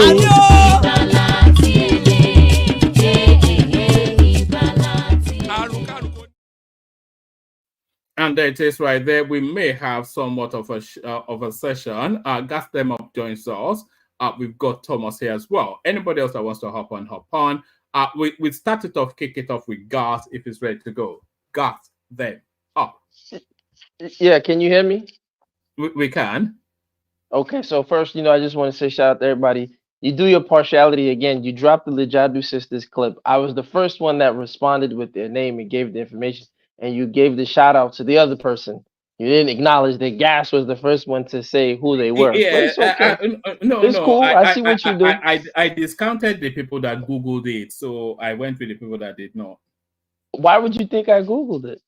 Yeah, because we are out of that generational loop. So I didn't How have old do you think I am, one man? I know the broad strokes of what you're likely to be. Nah, you see, that's maybe wrong, but that's okay. Yeah, part it's of not good to make assumptions. Yeah, part of Kaizo's crew, aren't you? So you'll be that sort of loop. No, not at all, not at all. But that's okay. That's neither here nor there. I don't think I'd be able to Google it that fast. To the fact that I was even telling you. I was Let me tell you, I met them. I'll tell you this. I met them in New York City. They used to perform. There's a spot in Harlem called Shrine. The two twins. One of them was dating Ginger Baker at the time. She said that she wished she had a child with Ginger, but I think she did, or she had a miscarriage, and I think one of the twins is still alive and the other one died. So I've actually met them, but that's neither here nor there. I just saw it when I was looking for things to, and it struck me that I wasn't actually expecting. I thought Baba might get it, but I didn't think anyone else would. Because it's most Nigerians don't listen to their old school music. Like I'm actually I drum. I'm an amateur drummer, so I'm always playing. My Ebenezer Obey. I'm listening to the old Nigerian musics. The Haruna Ishola, trying to get different rhythms. Who was your favorite from that generational space? Oh, it's too many to name. It's too many names. It's just too many rhythms. The Yoruba concept of high life and how the Yorubas approached it. The Igbos and how they approached it. The Ghanaians, how they approached high life. It's just too many for me. My favorite at once upon a time was Oliver the Cook. I used to like Oliver the Cook. He's another legend. And then I liked Orlando Owo as well. I don't know if you know him, Orlando Owo. I like him as well. He has. Listen, there's a song Orlando Owo plays that old school Yoruba men know. Whenever your wife is giving you trouble, you play that song to your wife. Touching her. So listen, one man, I can't tell you guys when they underestimate God, but that's okay. I wanted to come on quickly to talk about this Petrol thing. Yeah, go for it. Okay, so listen, as I said, I did a deep dive into this Petrol, and you just started, you start to see Nigeria, our government signs contracts, 30-year leases, whatever. So now, as of 2023, the last research I was able to see, to produce 1 barrel, that's 158 point something liters. Well, let's round it to 159 liters of to get it out of the ground. Raw crude oil in Nigeria is $48, and out of every other petroleum producing country in the world, Nigeria has the highest cost. So it's at $48. So my question is that I said, okay, so Dangote now has his refinery. So to get it out of the ground, Nigeria is getting $48. That is what it costs. They are giving this to Dangote. Is he paying for this raw crude? Because they were supposed to give him 300,000, and he said they only divide 80,000. So then I now did the math. So if it's $48, as at 2023, it might be a little bit more now, but let's just say $48. So that means 1 liter, which is what we sell, is about $3 and some change. That's what it should cost for. That's unprocessed. That's crude oil, just to get 1 liter. So then by the time you refine it, that is telling us that our crude oil or our refined oil should even be higher than this 1,000 and something naira that we're paying per liter.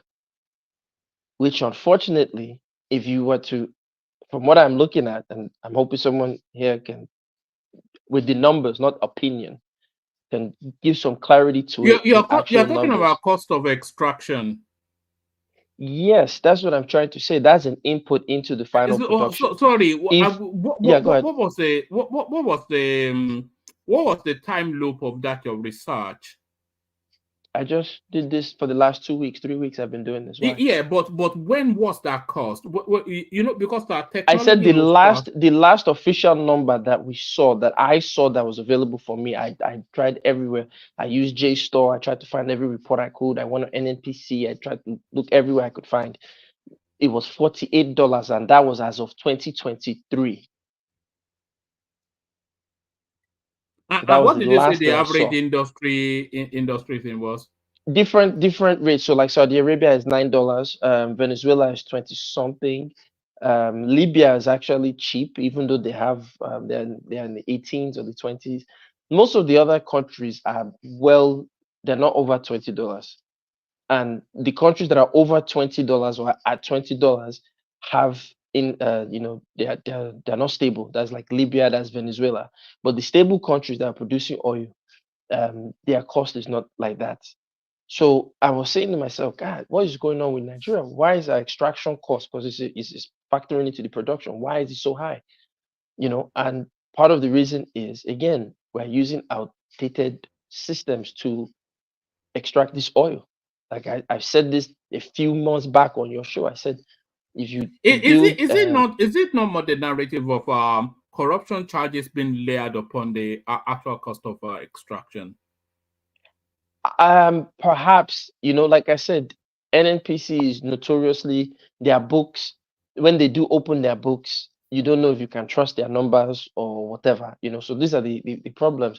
To do a forensic audit of NNPC, even I think the last time the company Deloitte, whichever one that was supposed to do it, they are now saying those were also corrupt numbers. So Nigeria is just a very, very tough place to get transparency. We hate transparency in our country. I even on a personal level with business, you tell somebody, okay, bring the receipt. You distress me, this one.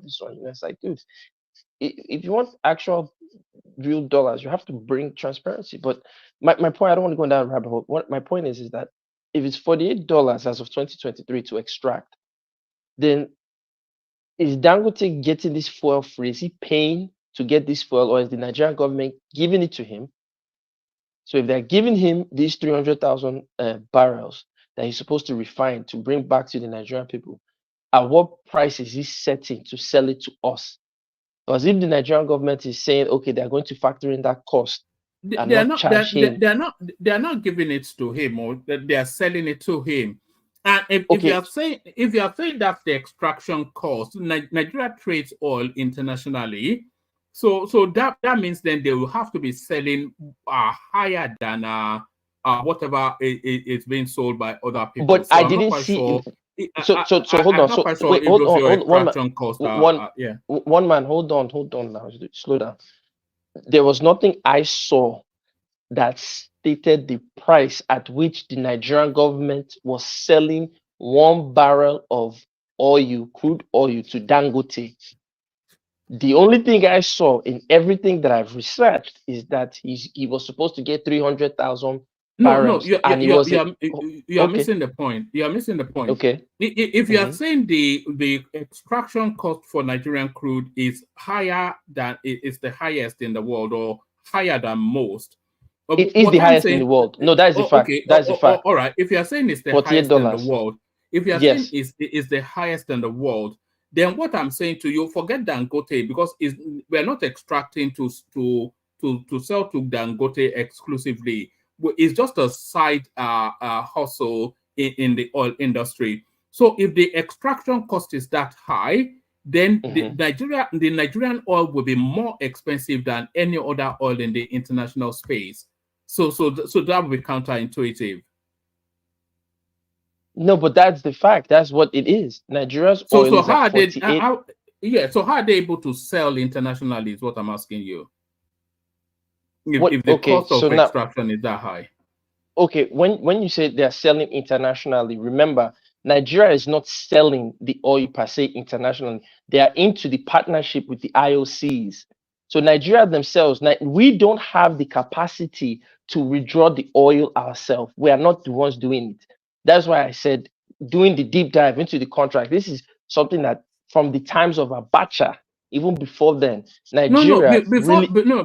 before you Wait go into now. the time, no. Let's stay with that cost first. I know I am. I'm explaining it, but you can't let me explain it now. You are going to the consequences of it. Don't go to the No, I'm not. consequences. I'm not. You didn't let me explain. One man. Don't go to Abacha era. Just I'm not stay going. with, Slow down now. I didn't go. I'm showing I'm asking you to slow down. Let's stay with that cost first.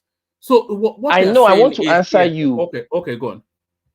What I'm saying is, I'm saying since the time of Abacha, as the research that I did, the extraction of our petrol from Nigeria, and as I say, it might even be before then.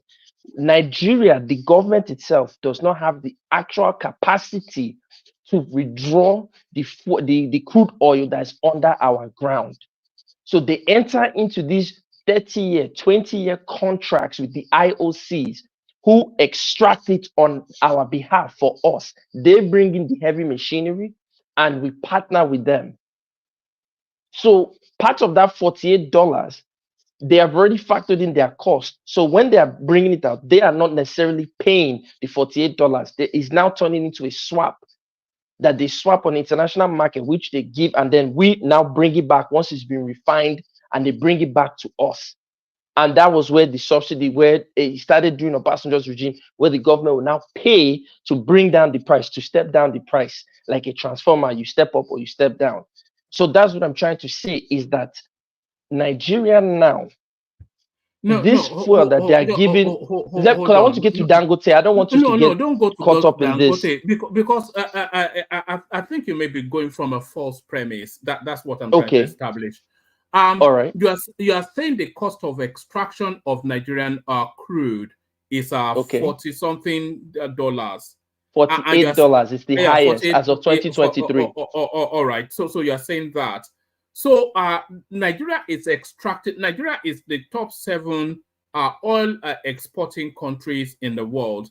So if you are saying that the cost of extraction is that high, then what I'm asking you is, what is the cost then that they are selling to the international, to the oil? That is where I'm trying to. That's why I explained to you the IOCs. That. That's why I'm telling you.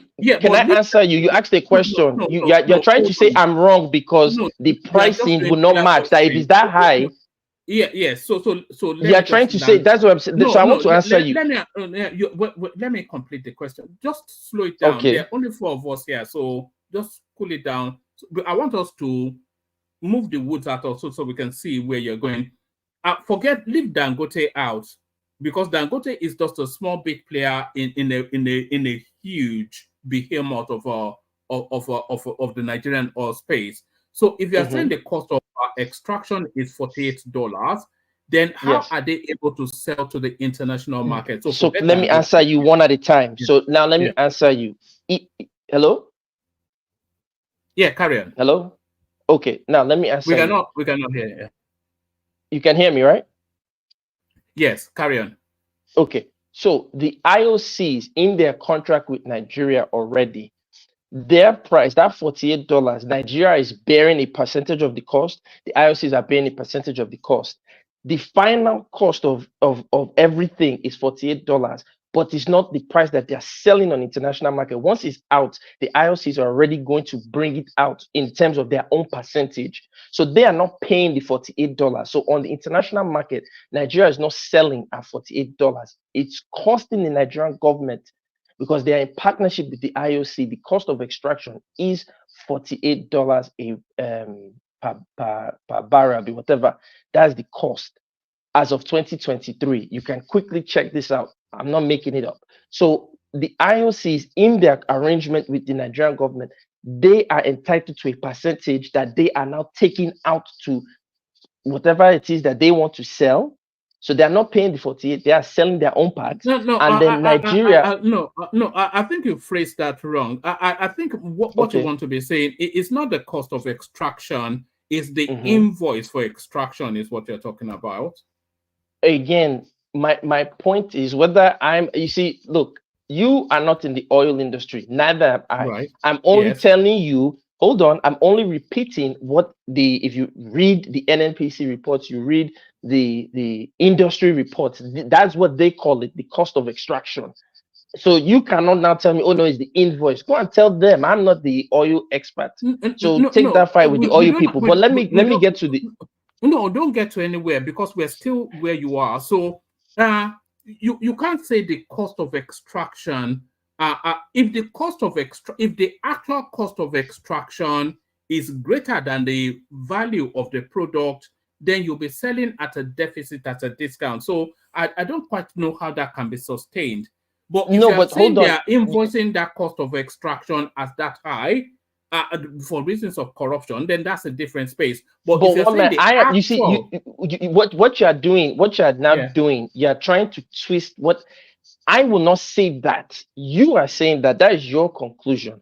I am only once again repeating what they themselves are putting. You can simply open a new tab, type in cost of extraction barrel NNPC Nigeria. You will see every article.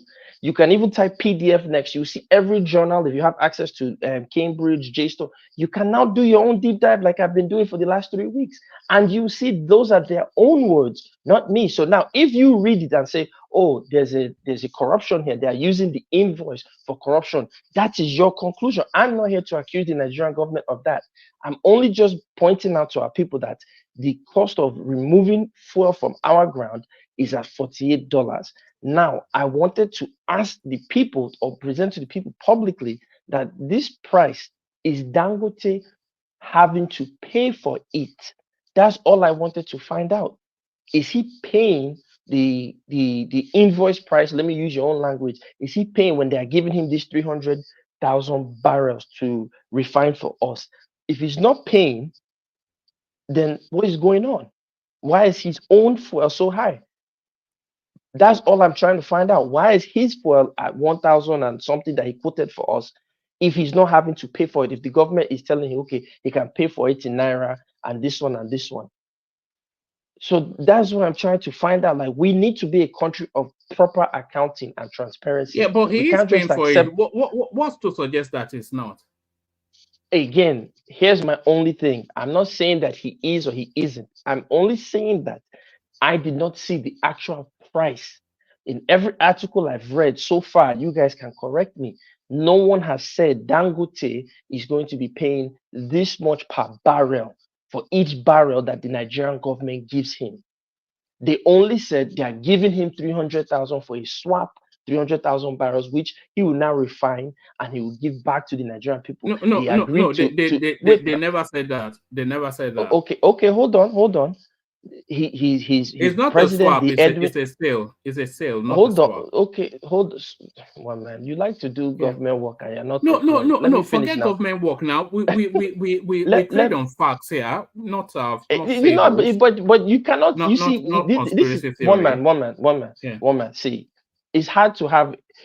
When you want to show a tab to discredit somebody, quickly you prove it. You can easily open a tab, and show. But that's okay. You won't do it. You won't do it. That's fine. I'm not, because I'm not. So that's fine. That's fine. No. But wait. Let me land to my point now. Can you just hold on? Let's just establish. It's not an adversarial sort of a conversation. We're trying to untangle something. So we're not jousting. It's not a duel. It's not a fight. So it's not. So then, if that's the case, then assist me. Then assist in also getting the research that you can show publicly. So let me land, if you don't mind. So the point I'm trying to say with Dangote, now we are interrogating what you found. Yeah. Okay. Yes, and then they can fact check me by showing it. But the thing I'm trying to say is that the barrels that they are saying they are giving to Dangote, no one has shown the price. You are now saying is a sale. I have seen instances where they say it's a sale. Some have said it's a swap. They have not said there's nowhere there's ever been said it's a swap. Okay. All right. One man. I don't want to fight with you. Listen, let me land. Let me land. You see, one man, you can't do this now. Let me just say my point. Come on, man. It's somewhat nonsensical now. Let me just say this. Okay, great. It's nonsensical. Let me land my point. You don't do this to others, man. Come on. Let me just land. We interrogate everybody. Okay, so there's never been any instance where anybody has ever said it's a swap. What's been swapped for what? If it's a swap, what's the swap? What's the swap? One man. What I read that says it was a swap was that it was an arrangement that they would Yes. provide these barrels.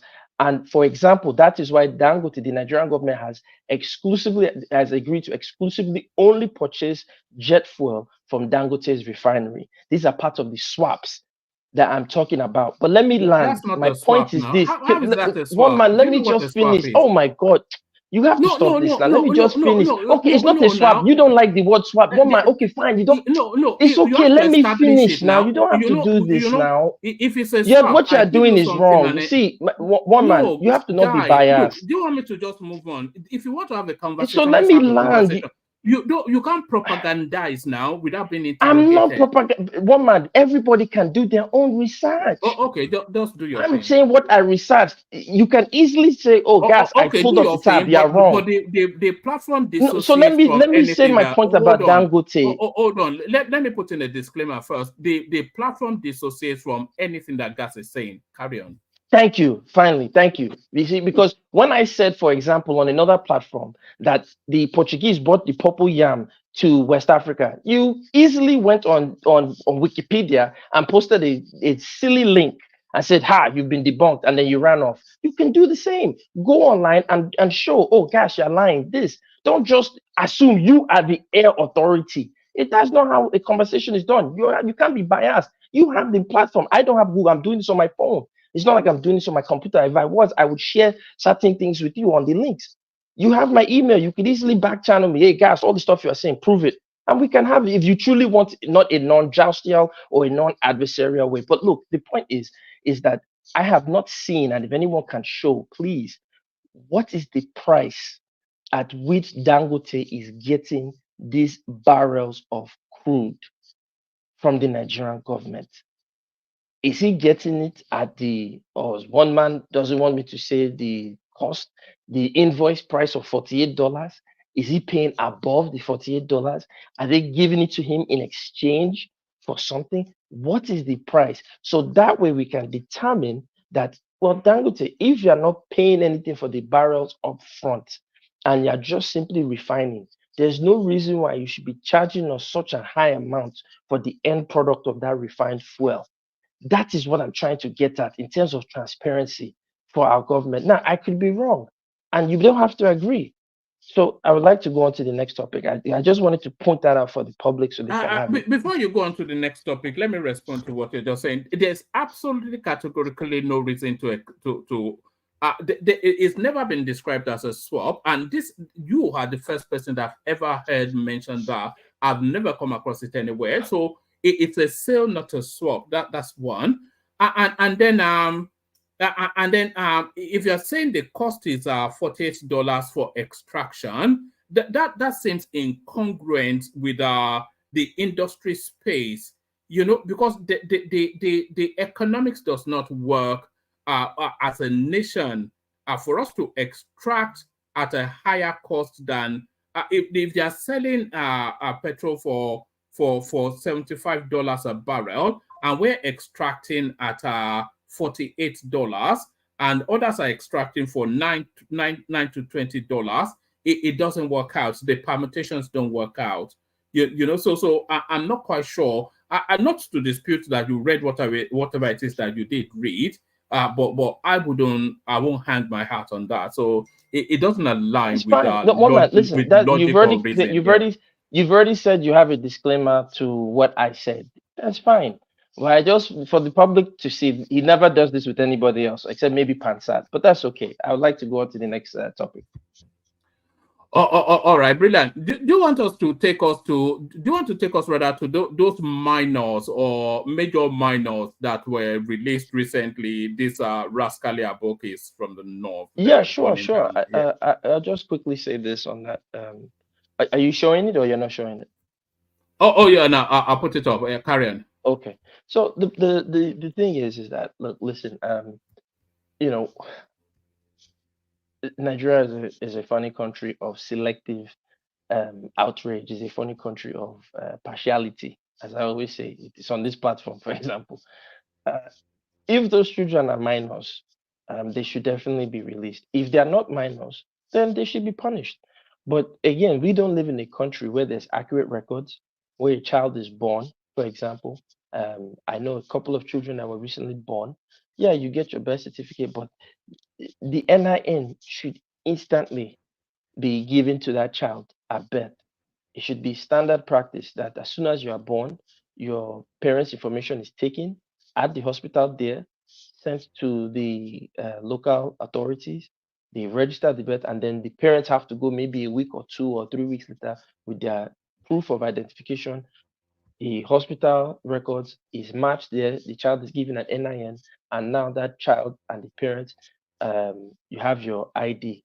The child every year, so you give them the first child ID, and then when they are 5, you give them another ID. Because like in the US, for example, when a child has a passport when they are young, they take another one by age 5 because the child's face will change, of course.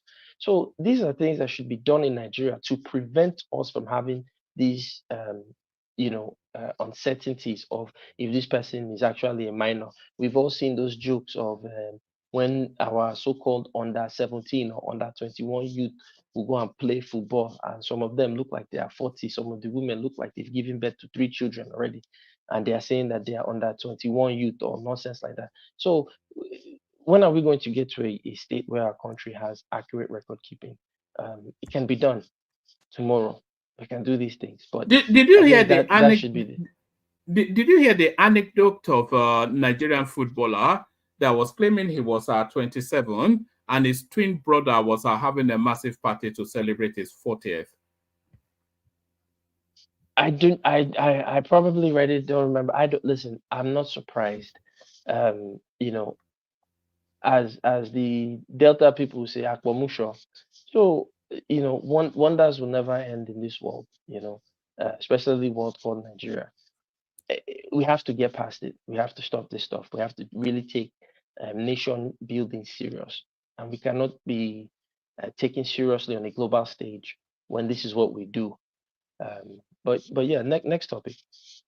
All right, let's still staying on the theme of football. The Libyans are rounding up Nigeria. I'm sure you would have heard the second leg of African nation qualifiers meant to take place in Libya. They roughed us up. We left in a half, and CAF awarded us the match, fined the Libyans $50,000. So they've now gone round the whole of their country, rounding up Nigerians and levying them $500 in order to recoup the fine that was levied. So what are you then making of the Libyan mistreatment of our brothers and sisters? Well, it's a twofold thing. One, I think Nigerians should be ashamed of themselves. That one, they are running to a country like Libya. That's one. Two, it's reflective of our anything Oyibo is God mentality. And it's a sick thing. I've seen them kiss the ass of Lebanese, Indians. These are gas station attendants in the US. No disrespect to them. But the Nigerians locally will, Oyibo, I remember I was by that Ikeja. Once you pass Ikeja along, yes, to enter that GRA Ikeja side by the train tracks. And there was this, I don't know if it's Japanese, Chinese, whatever it was. He was from part of South Asia or wherever. And you see these people trying to, lift his truck, like ready to roll on the ground so he can step on that. I was just sickened by it. So we have to start having self-love and pride in ourselves. That is one.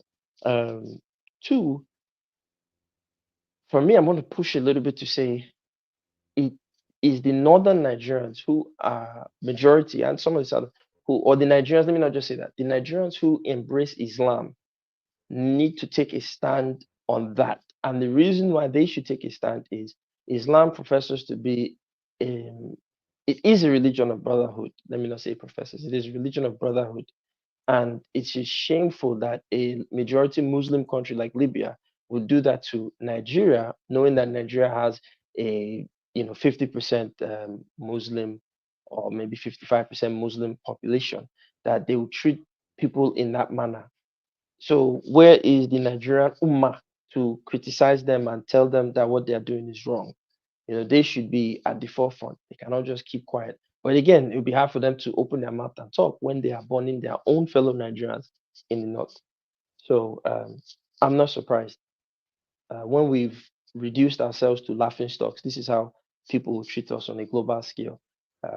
The last thing I'll say is, this is why I attack so vehemently, despite the bias of, no disrespect, of one man and some people on the platform, because these elite behaviors, these nonsense that they do, is why publicly when we go out we don't get respect. Because one person or one man in Nigeria, not you, but he will say, I'm a big man. Yes, this. But it's like, yeah, you are a big man, but the rest of your people are starving and being treated like garbage. No, change that. Let all of us be big men as best as possible so we get that respect on a global stage. What's the next topic? All right. Actually, let me take you to. There's still one more topic on the Dangote battle or whatever. But let me take you to this space.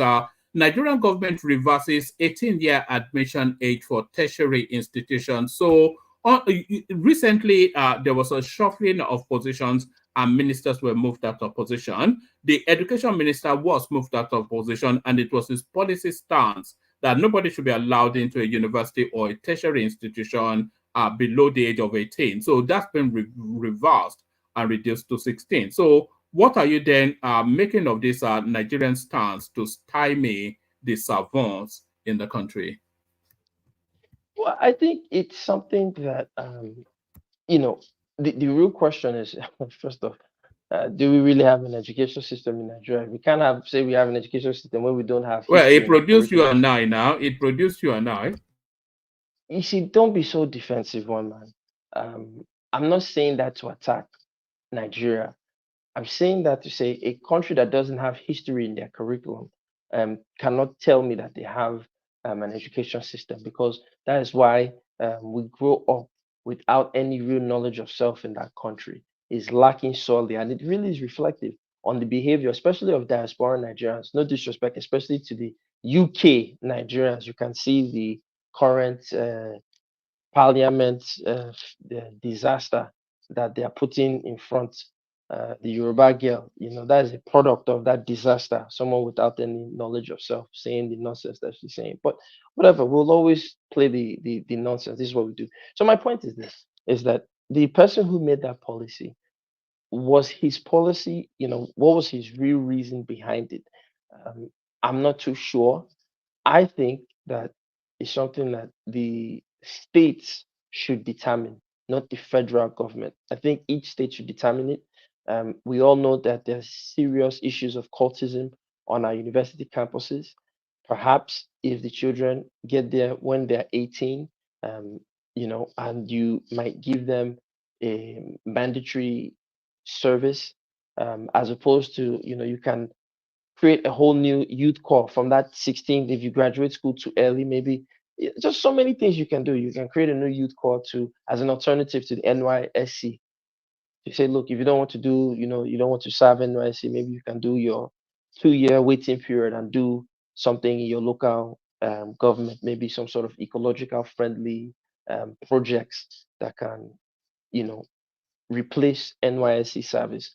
So that can give children that incentive that, okay, once I finish my WAEC and my NECO and all these things, I'll serve my local government with, community-based projects for 2 years while I'm waiting to go back to school. And so I think each governor should be able to determine the needs of the children in his state. I think that's first. So if they are now bringing these kids and say, okay, we're going to reverse the policy, it's just again reflective of the problems of Africa and Nigeria in particular. One person comes with a policy, we don't see the policy through, another person comes in and reverses it. So we have to really learn to do true feasibility studies and project 5, 10, 15-year plans that are followed through and thoroughly. There's so many abandoned projects. The last time or the other time I was on your platform, we talked about a water project that was abandoned.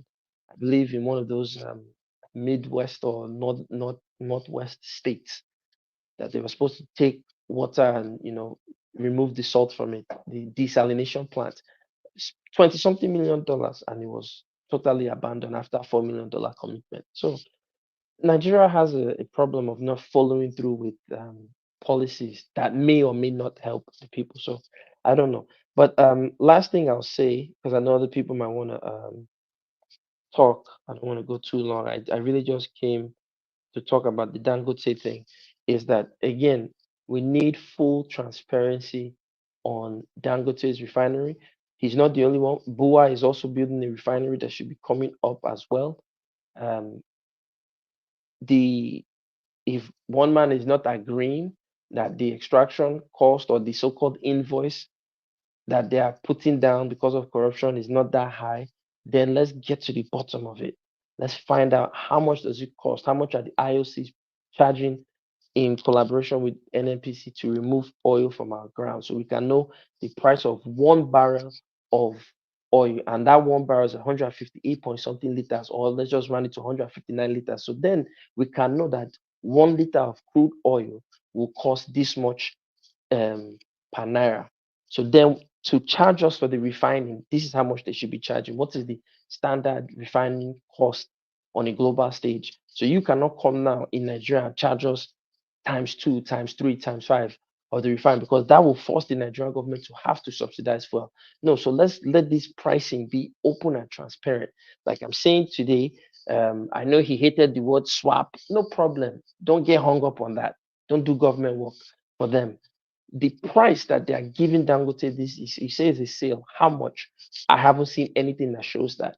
So we need full transparency in Nigeria if we're going to move forward. If so-called the T-pain is a temporary pain economics that guy was saying, if it's temporary pain, let's also have full transparency, not temporary transparency. That's all I wanted to say.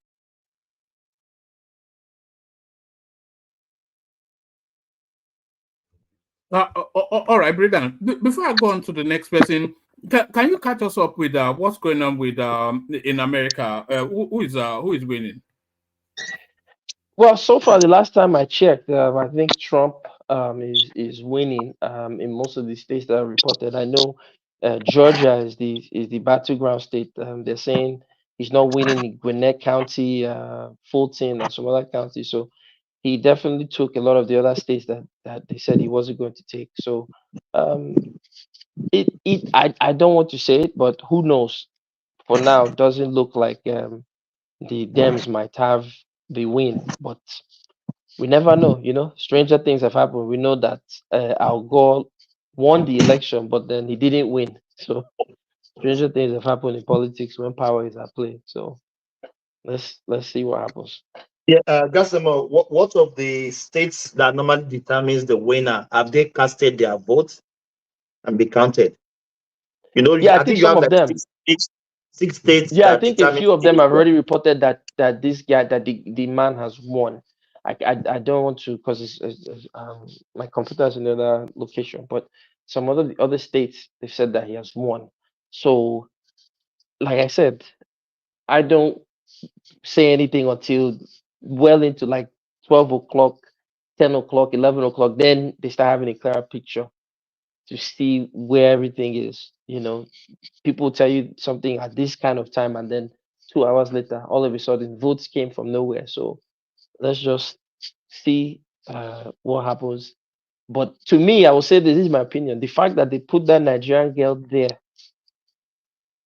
and that is her stance, this Uncle Tom stuff, I think the global powers that be are shifting back towards a conservative bent.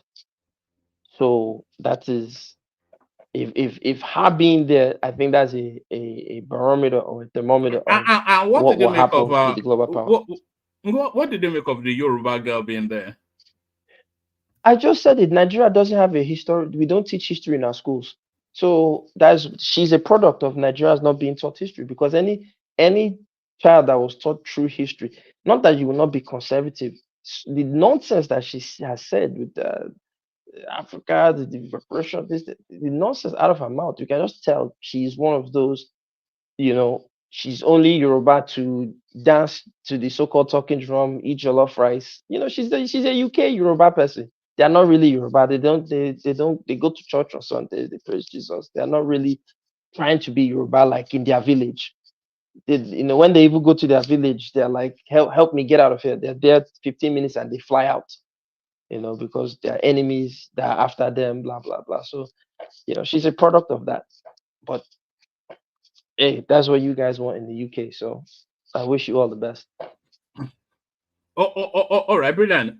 So Baba should be up next, but Rational Mind is here. I think he only has half an hour. So Baba, you make that decision. Should I go with you or go with him? Yes, let Rational Mind go ahead. All right, brilliant. Thank you, Baba. You're a gentleman for that. So Rational Mind, yeah. So you are now up next. Baba cedes the space. So we're talking about the Libyan mistreatment of Nigerians as a result of what happened during the Nations Cup, whatnot. The appeal court has finally acquitted Justice Onnoghen, but then of course the horse has already bolted. The Buhari already got his way. The Dangote never-ending saga with the oil marketers, they are now in a price war, so that should be to the benefit of Nigerians. And these alleged minors that were released, a lot of them voted in the last election. Just how minor are they? So to that or anything else that interests you, Rational Mind. One man, before Rational Mind goes on, one man, are they going to reinstate the man? I don't think so. Are they going to? No, they're not going to reinstate him because I think he actually signed his retirement letter in the course of that. I don't think. But maybe we got all his benefits or what not. Yeah, his benefit and more to it is reputation. Yeah, go on. We can't hear a word, Rational Mind. No. We can hear the whispers. Tell him to plug his audio back in. It's his audio input. Yeah, plug your audio back in. That's what Agas is saying. It said you should plug your audio back in.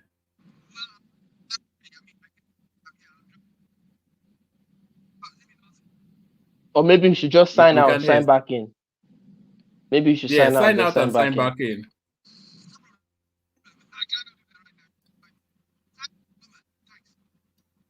All right, fair. All right, Baba, it defaults back to you. So thank you for doing that anyway. So Baba, to the conversation, you know what we're talking about. Let's hear from you, Baba. Yes, thank you, Oman. Good evening, panelists, comment section crowd. I salute you all and our esteemed followers, viewers, listeners. I welcome you. Please don't forget, if you haven't clicked the like button, do so right away.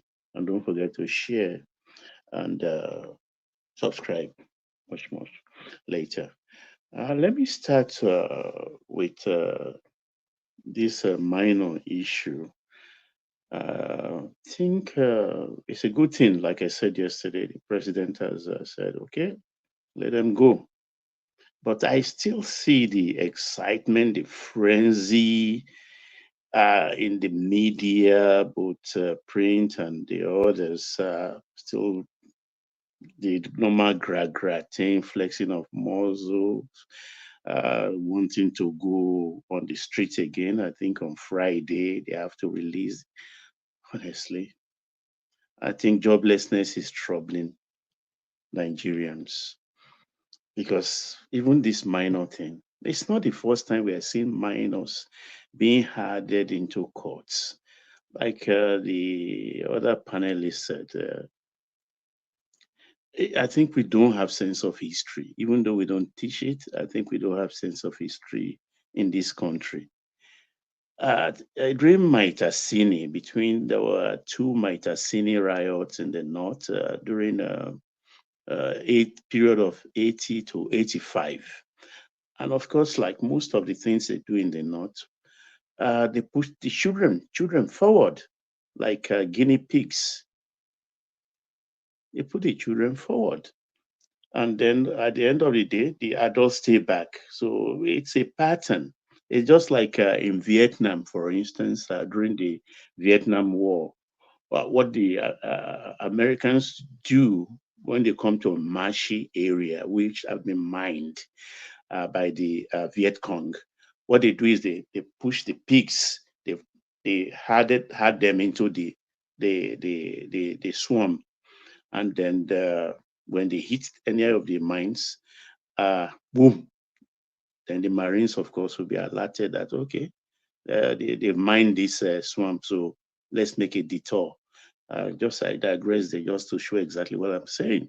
So also these kids were added into court during that period with Maitasini, and at the end of the day, I think he was Maitasini was eliminated somewhere, and that died down.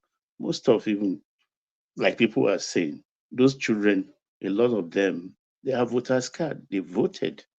It's a different culture out there entirely, except they are just trying to milk it for sensation. And also, like Nduma is now saying, they have to compensate them. Always they angle for money. Always they are angling for money. Compensate people who don't have address, who don't have relatives. Shetima was actually saying there's incontrovertible evidence that these guys were guilty. It's only really out of compassion that they've been let go. They were even posting up clips of themselves burning down things. So yeah, but the only thing I just felt that I think, unfortunately for the president, Egbetokun, he will be there by. The president shot himself on the foot because of that bill he presented to stall the retirement of Egbetokun and like extended his tenure, and says that unless do you think Egbetokun should go over this? I think he should be fired. I think he should be fired. In things like this, you have to make a scapegoat of somebody to teach everybody a lesson and let them sit up. You understand? Because it is his job as the chief law officer of the nation. He's supposed to know everything. That's why I said most of the IGP that comes from operation department of the Nigerian police force, they have been very good. People like Okaro. Daddy, Tommy, Aduragba Ilenkombe. Should we fire Tinubu too? So everybody is guilty. No. You why I say this? You should fire Tinubu too if you want to fire Egbetokun. I think the guy is just doing his job, or they should have used another approach, much better. But I think the guy is just doing his job. That's just my opinion. Go on, sir. Wait, why I say that? Look, if you're a police officer and you are well trained, you know your job, you should know definitely that, look, no matter the culture of the people or the cultural differences we have, you have to segment each sections of the country relative to their culture. These children have been documented. Even citing them alone, you know that this is underage. 18 is, when you hit 18, you are considered an adult. But anything below that, it is not. But in the north, we say 13-year-old, 12-year-old young. Are we sure that they are underage? The police assures us that they are not underage. There's evidence to show that they voted in the last election. How underage are they really? But if that is dubious, does that mean we should rely on that solely when you know this food you are looking at in the plate will not fill your stomach? Looking at the children, you will know that, I mean, this is below 12. This is below 14. I mean, give +2 or -2. You will hit the correct answer. Some of them are actually much underage. No doubt about that. I've not seen them physically, but by what I see on the screen. And if you're a police officer, what I'm saying here is that as the chief law officer of the country, if you are well trained, you should have eyes, ears, mouth in all departments, in all states. I call it native intelligence. It's not all about book or how many PhD. When you have native intelligence, you know how to protect your office and protect yourself. By law, international, the Child Protection Act, you don't do that. It's an embarrassment, actually. And you know, those people, those piranha, they will cash on it, and it will be feeding time like you feed a fish pond. They rush and come up to take air and be swallowing, because like jackasses, it's been like that in the last 3 days. Even today, after they've let them go, it continues. So to forestall that kind of embarrassment, so that we can know exactly our problem in our country and we face it, then you have to have your eyes. I mean, even the chief of staff, I blame. I blame even the chief of staff. Sir, sorry, you know, I always this topic all day. I always ask you question. Do I we? know. I don't know. I want to know. You. I was born in the 80s, so you are older than. Do we have like a juvenile court? No, because they shouldn't go scot free. Because Yeah, if we they have let we them have scot, juvenile courts. We have juvenile detention so why center, can't they send prisons. them to the It's juvenile called court? Borstal, Borstal. They have all those facilities. But they shouldn't have let them go. That means they are paying them freedom for crime. If Well, at truly times, they are complicit. with the kind of pressure they put on, I mean, you know how the country is at the moment. Everything is politicized, everything is ethnicized, everything is tribalized. So it's something that's, I don't know when it will pass away. I think it's a phase.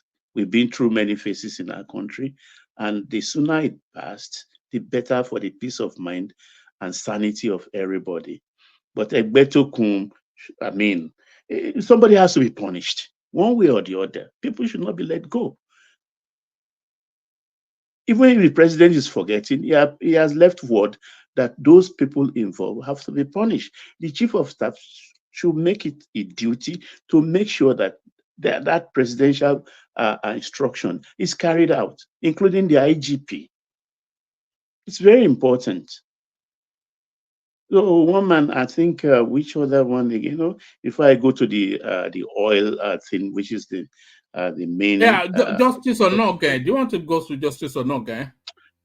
Well, he has solved his problem on technicality, and that's okay. I just want to leave that, because if we go into it, we'll spend a lot of time. And people that are still living, I don't want to discuss about what they did during that period.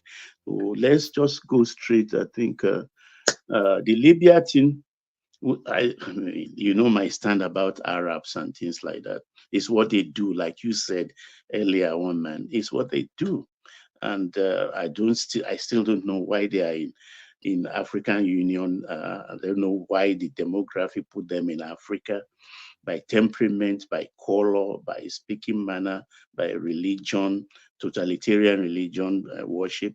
We are different. I wear black skin, and they don't wear black skin. So I just leave them to their devices. It's the Nigerians there. I mean, they know what to do. But like you said, diplomacy. There are a lot of avenues. I'm sure Abike will be up to the task. She's well honed and grilled in all these machinations. So she will be using the back street diplomatic access to solve the problem. I think it's something that will go away. Oh, let's go to the oil thing. I think before you go to the oil thing, do you have any thoughts on this reversal of position? Remember, we debated it when they wanted to set the benchmark for entry into universities at 18, and they've now backtracked on that. Well, you know who was there before? Who put that? It was some Danladi, wasn't it? We thought it was a dumb idea, because you don't slow people down. There are smart children who wants to move ahead, and you are putting limits on their stride. That is actually not the right thing to do. Let everybody just move at their own pace. You understand? When they get admitted, they can cope, then they can go away.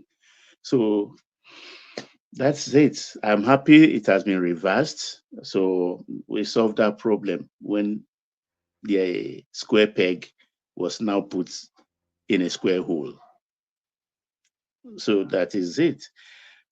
And all right, let's go to the oil space. So it looks as though a price war might be on the food between the oil marketers and the Dangote space. So they still continue to import crude, not crude oil, but petrol, which is, I think that runs contrary to the Petroleum Industry Act. So that's the one.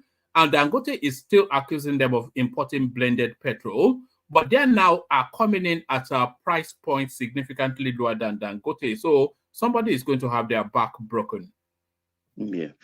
Ainzon, alakoba ni o, ma koba mi jo, o fẹ́ kó gbó sí mi lápò.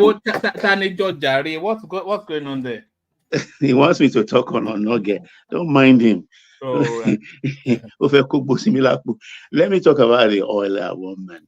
I think to say Nigeria is extracting oil at 48 per barrel, I think that's NNPC's story, and it's not. Do you believe that? The shale oil, woman, shale oil fields in America is the most expensive.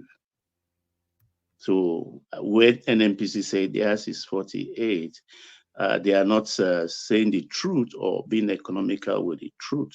Shale, yeah, but do you question that though? I'm not sure that I buy. Well, I question that. Yes, you know, it's like I don't know how to do it. There are different levels.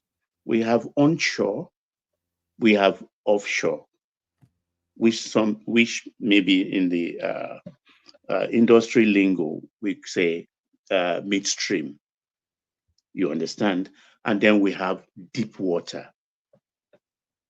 And then now we have ultra deep water. These are different terrain. The depth of which you meet oil is different. And how you extract the oil is also different. So you can't just not use one extraction price to determine oil and bamboozle the populace or those who don't know, who lap it up, who climb and sinker. The ultra deep oil is like even the onshore, you understand? At a point in the 50s, it was deemed expensive. But as technology evolved, it becomes cheaper and cheaper. So when the technology improves, the cost of extraction also improves. So that is it. And it all depends, in the case of NNPC, it all depends on the kind of contract they are operating in that particular sphere. That is ultra deep water or deep water or midstream or downstream. We have OPL. We have OML. OML is like the ready-made. That is oil mining lease. Fields that are already determined. Then we have the OPL, which is oil prospecting license, which is a gamble. You understand? You pay to NNPC, you prospect it, you check if you can find oil, at what quantity, what depth. NNPC actually does most of that one. That is one beauty of those who founded NNPC when it was still a corporation. We should salute them. Those were real professionals, highly trained. They know their job. But those who took over from them through quota system came along, even though well trained, with NNPC's money, they bastardize everything because there is always an eye first for territory. What I mean by territory, quota system, state by state, region, and things like that. That's how we arrive at this mess in the oil industry. Because as it stands today, for instance, we have joint ventures. NMPC will never, right from, that's how they started. They will not give you the field for free. They own some fields, they own 51%, they own 50%, but they've never come down to below 50. You, who they've given the license to, have to come in as a partner. Your equity are your equipment. You come in with your equipment. Yes, they may come in with inferior equipment or things like that, but that is the wahala of everybody. You extract and they share. Monthly, daily, because you have to store. Maybe it coming up with about maybe 5,000 barrels every day. They have to store it. When it's enough, then they bring in the vessel to take it and go. They do another one, the other partner will take it. That's how the system they've been operating all along, and it has served us well. And the data has not changed up till now. And the beauty of it is that those Nigerians that own field too, they even enjoy better. Amni, corn oil, Summit oil, and all the rest of them, when they are mining, because it is capital intensive, they too come up with their partners, but NNPC still give them yearly basis, on yearly basis, to help them 1 million barrels a year to most of the Nigerian companies, indigenous company. You sell and you give them the cost, then you take the rest. So they use it to help them. So the country has it's just that of late, everything just went to a kind of agbero business. It's always structured. And what beats me is that even those that are there today, they are well trained. Well trained. But what they've turned into amazes me. Because first, when you are in that kind of industry, your interest first, when you know is the live wire of the country, the blood of the country, then you have to protect your country first. But that's not the case anymore. First, loyalty is the pocket. Second, to the side of the country which they come from. And this brings me down to the Dangote oil thing. Like I said yesterday, though Larry challenged me, but I didn't have the time actually to address it with him, that Dangote lied when he talked about him having 500 million barrels of PMS. PMS, he said, not any other oil, a product in his tanks. That's not true. I know he's trying also to fight back, but to what purpose does that serve? I don't know, because at that level, you shouldn't be saying things that could be found out just by doing simple arithmetic. You understand? But in this fight with the marketers, I know him. He's very, very intelligent. A man that has made 1 billion is not a mumu. How much more making tens of billions? He should just not sell.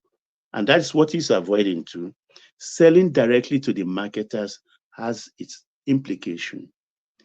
His PMS is Euro 5, the highest quality you can find anywhere in the world. Highest quality you can find anywhere in the world.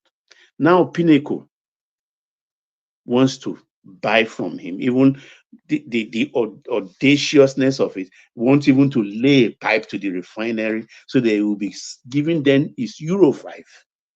And they will be coming up with adulterated fuel and then blending it and selling to the Nigerian public. That's why I say that's audacious. What rubbish. What kind of country do they think we are in? That you buy a 100% product, put it in your tank, bring something inferior, blend it so that you can make mega profit like you've been making before. That's all they are angling for. And the price he has given, 960, if you are taking the fuel by vessel, 960, that is, you bring your coastal tanker along for those that are going towards east, Calabar, Port Harcourt, and all the rest, and Delta, so that they can get it without getting into the road and get much more large quantity down there. And then if you are taking through the trucks, he said 990. But they don't want to do that. They want to buy into their tank farm so that they can blend it. I think that's what he's been fighting all along by saying that, no, I will sell to NNPC alone. So the NNPC can take that responsibility. Because these people who he is fighting with, they can't beat him. They cannot beat Dangote. They are just wasting their time. And the president should be wary of these people. They are just noisemakers. Because one, they are now saying they want to buy. The government should make available to them Forex so that they can buy and challenge Dangote. If you know you can challenge Dangote, why do you need the government's Forex? Source for your own foreign exchange, for your own dollars, go buy and come and sell at a lower price. If we've deregulated, the government keep their Forex, they can put it to use in other things. Even if they don't have anything to do, they let them show up our foreign reserve. How about that? Why should, if you want to challenge Dangote, you want to measure prick with him, then go get your own dollars. If you can't build your own refineries, go get your own dollars and import your PMS and undersell. The only thing they are trying to direct the man's face to sell internationally, because a lot of refineries are closing down. I think just 2 weeks ago, one other large one closed down in Texas, and all over Europe they are collapsing. And of course, since he is modern, his equipment are modern, so his refined products will be very, very clean. So they will, of course, drift towards him to buy. Already he's selling most of this product to his AGO, is selling to Europe, and they are buying. Same also is fertilizer products, the urea and everything. So they want to pressure him so that he can just look international and let them continue to milk our people. No, it's not going to happen. The president should not even give them a listening ear. He should shut the door on their faces. Because these are the people also. Daddy, let me ask you this question. How are they going to sell lesser than Dangote if the government is not paying any subsidy again for them to import? So are they going to do that mathematics? I don't know for them. Other than they want the government to sell. No, what they are doing, Baba, is they are importing a lesser inferior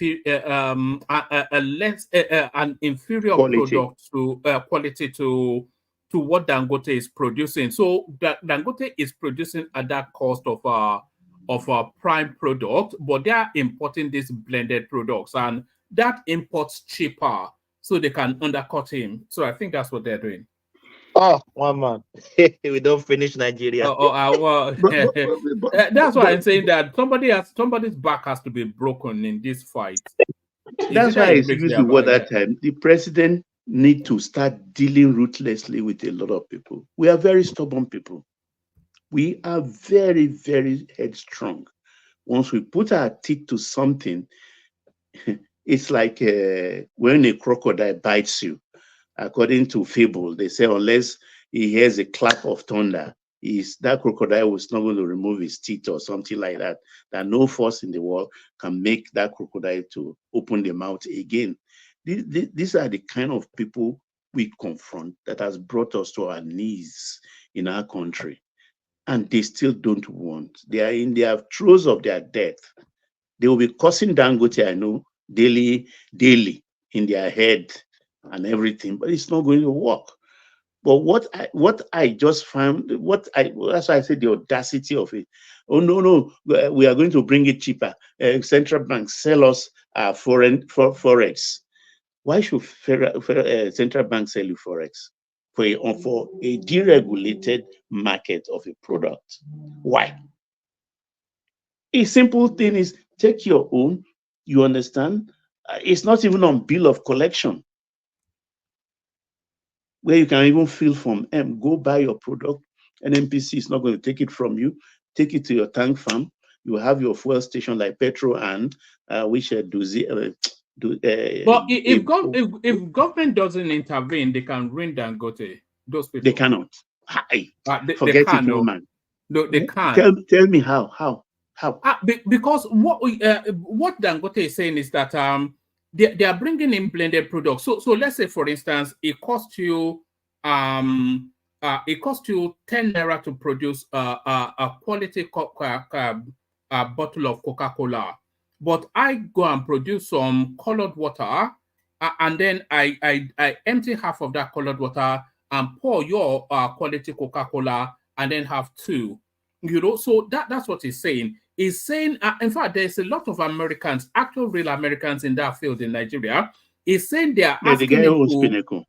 Yes, they said they are asking him to build a pipe into their tank farm, and then they are importing this blended petrol, which is at a really much significantly cheaper cost than the cost of production of Dangote, and then they will use Dangote's prime product to even blend further their watered down product in order to serve it to the Nigerian people. So they can undercut him by just importing cheaper products and flooding the market and undercutting its price. Okay, woman, let me tell you the process. A vessel laden with fuel comes in now. He anchors off whichever of our mooring stations outside on the water. He calls his agent. The captain calls the agent. I'm ready.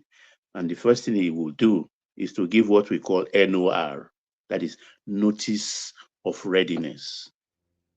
That vessel gives notice of readiness.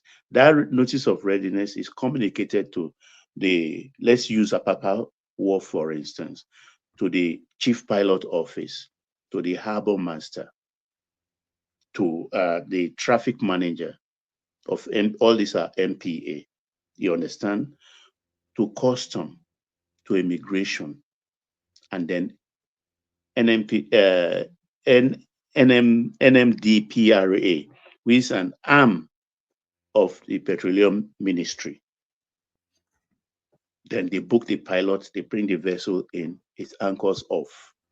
Nobody goes on board first. Immigration, custom, and all the rest, they will finish with their protocol. The next, we can now call it what we call break bulk. When they break bulk, that's when the NMDPRA goes on board. They take sample. And then until they certify the quality of the cargo in the vessel, they can't even connect the pipe. So, and that NMDPRA is a government department. They use most of the time, they use SGS and other survey companies. This is where the problem actually lies. And that's why I said the government, the presidency have to wake up and do the needful. So if they don't certify you, even they should be criminally prosecuted for bringing fake products into the country. It's in the PRA, this thing. It's in our laws. They will have to be prosecuted because the environmental implications of it are there. International legislation, which we've signed to, have to be applied. But we don't do that for donkey years. So we've already taken the unideal for ideal. It's not late for us to do a U-turn and do the ideal things always. This is what they are cashing on. This is what is giving them confidence at the detriment of the public. Even ordinarily, if you're in this thing, once they break bulk, take sample, the odor alone will tell you the quality. The odor alone will tell you the quality. For people who know how much more now subjecting it to lab tests and things like that. So why should they be? They've eaten and eaten and eaten and eaten. So much money that's so unbelievable these people have made over the years. Enough is enough now. This party has to come to an end. They cannot beat Dangote.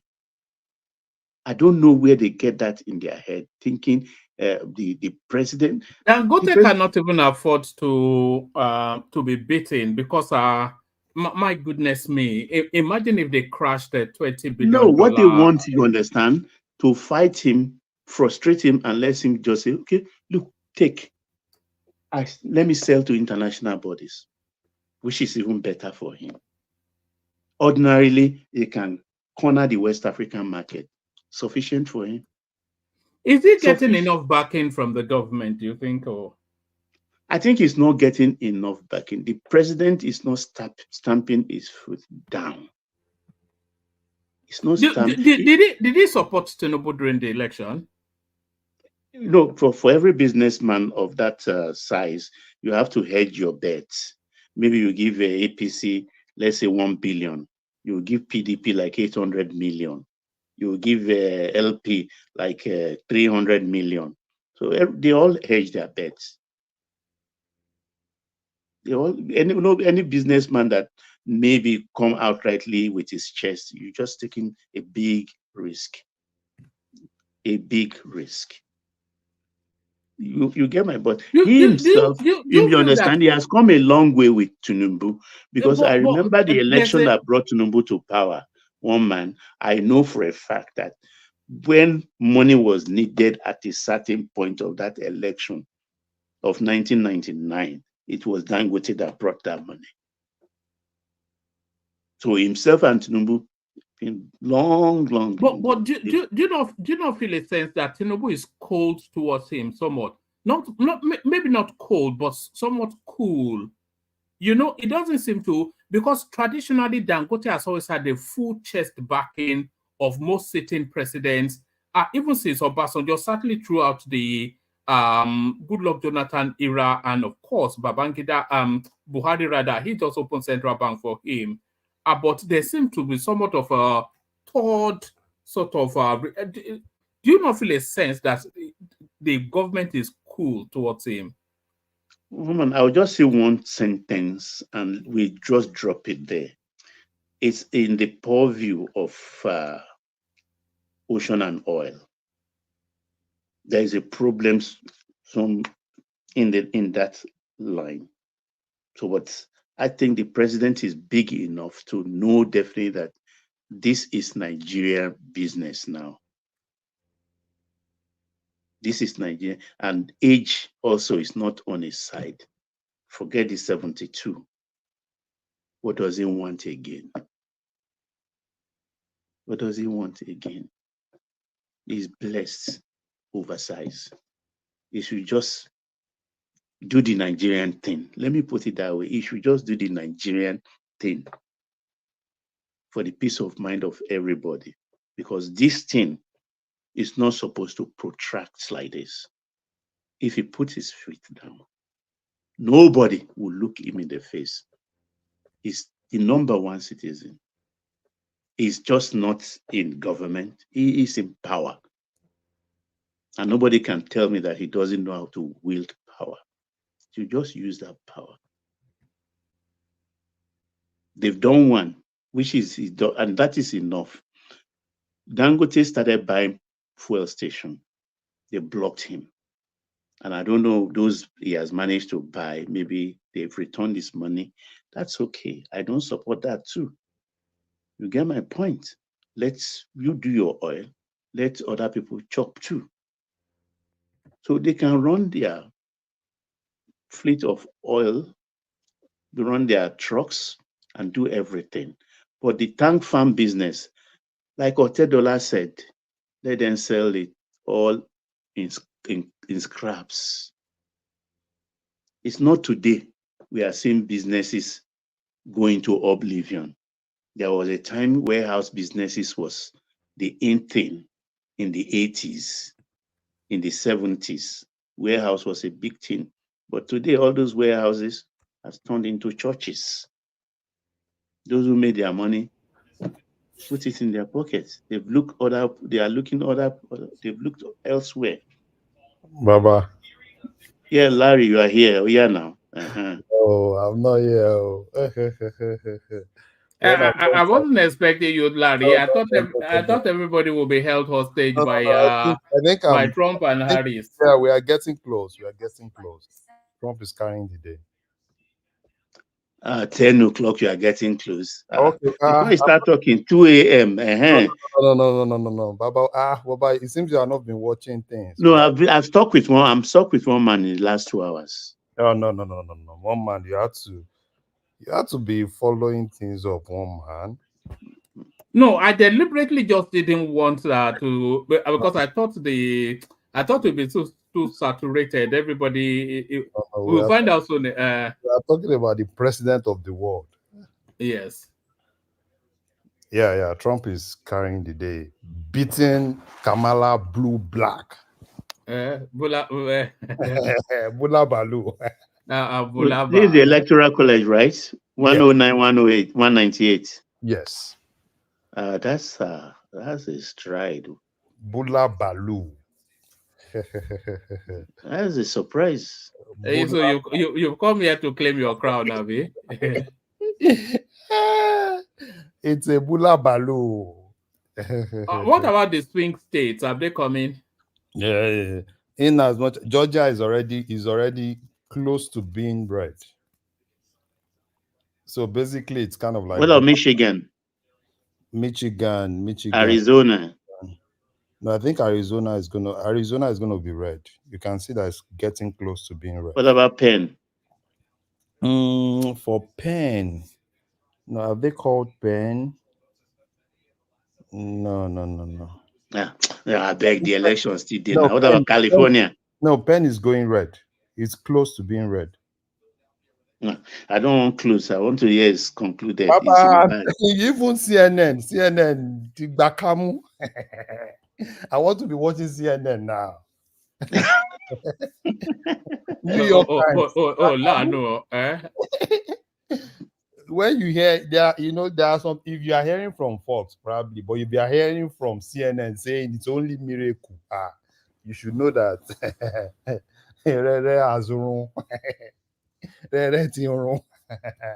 Oh God. So we are back to midnight tweets and all this whatever it is. Grabbing an interesting time. Yeah, grabbing women by the whatever, we're back to where we were before. Tesla is just 1 man. Tesla is flying this night. Yes, I mean when Elon Musk backed him, I knew he was going to get in anyway, because he has the calculations to. And the stock market is smiling. Really? Is it bouncing? Because yes, Yeah, that tells you. that's what I'm telling you now. Have you watched Tesla in the last 2 hours? It's just moving. Is it too late to jump on? No, I'm not sure it's too late. It's not too late. It's still gonna move. You know, and I was thinking about it earlier on today. That should I put like money on the elections? Because I was going to put money on like you know, oil and gas space or something, because I know that he's all about drilling, isn't he, Trump? Yeah. But I thought, let me know about American election because yeah. But they said it was 50-50 now. It doesn't look like 50-50. This one is not 50-50. It's not 50-50 at all. It's not 50-50. You know, the way it is, you know, a lot of things that used to work against Trump are not really. Although we had all these results with Hillary, and then we woke up and they told us it was Trump. No. The way there are some key states when you are seeing things around those key states, like Georgia. You see, Georgia is getting red, which is not what these guys were expecting. You see, Georgia is close to being red, and the way it is, you know, Kamara should just forget it, oh man. Maybe next time. Age is on our side anyway. Yeah, maybe next time now. Now people are now beginning to say probably Mitchell will have done better. I say, hey, people, guy.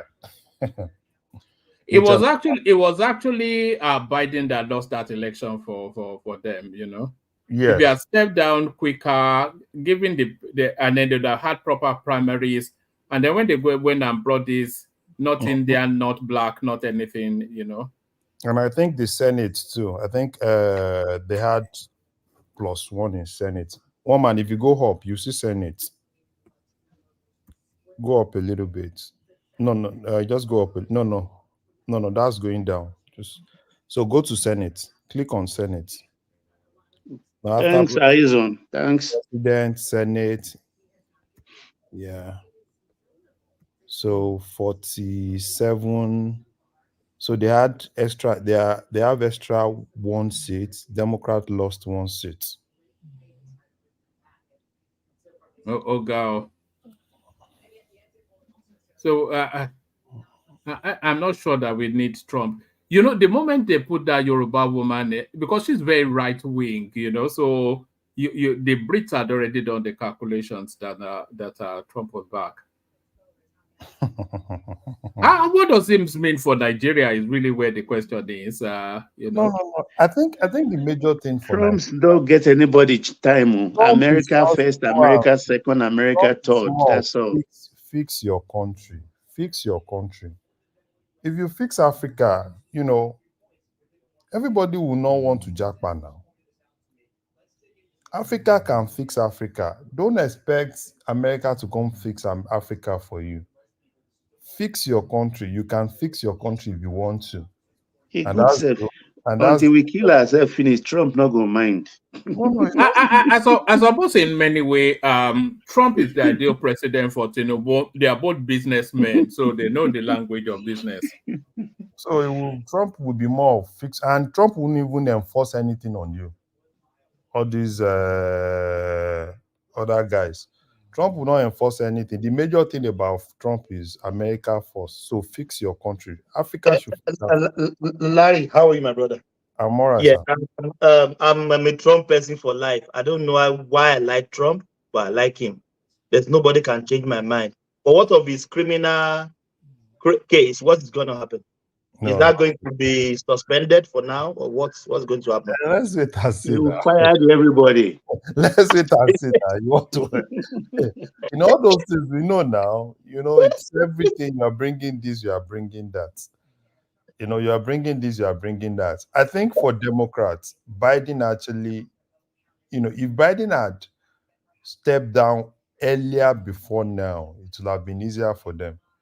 But the guy was too stubborn, you know, until they kind of like press him. Okay, now we're at 207.91. Okay. We are getting close. Wait, this is House 4736. No, this is Senate. Is Senate? Yes. Ha. This is Senate. Jesus Christ. This is she lacking now. Baba, don't worry. Baba, don't worry, sir. Just relax. Relax, sir. Wow. Baba, relax. My money is still on Kamala. It's now over to this No, woman. you can continue now. One man. Continue now. Where is Prince Daddy? Prince Daddy is probably in some is in Champagne now.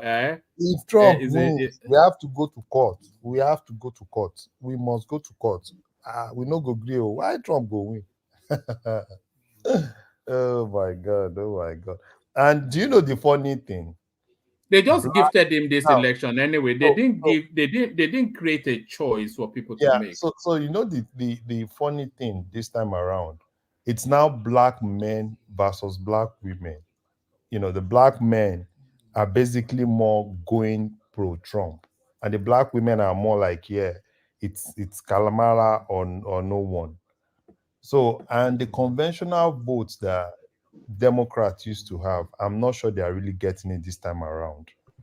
You know, in spaces that they used to, they don't even campaign, they just go, they push this their normal slogan, racism and all those blah blah blah blah blah. But they are Larry, sorry for cutting you. Do you know Trump to get sympathized? How will I put this in English? Sympathetic vote also, like Tinubu, when they are saying Baba is falling. Like my own family, some of them changed their mind from Hillary voting for Trump in America. Yeah. And I think another thing is I'm beginning to see veterans and people that are currently serving in the military. Couple of friends, I was discussing with some of them just not too long. And what all of them are saying is they need a stronger president. They need a president that can stand and make anybody know that it's all about America and America first.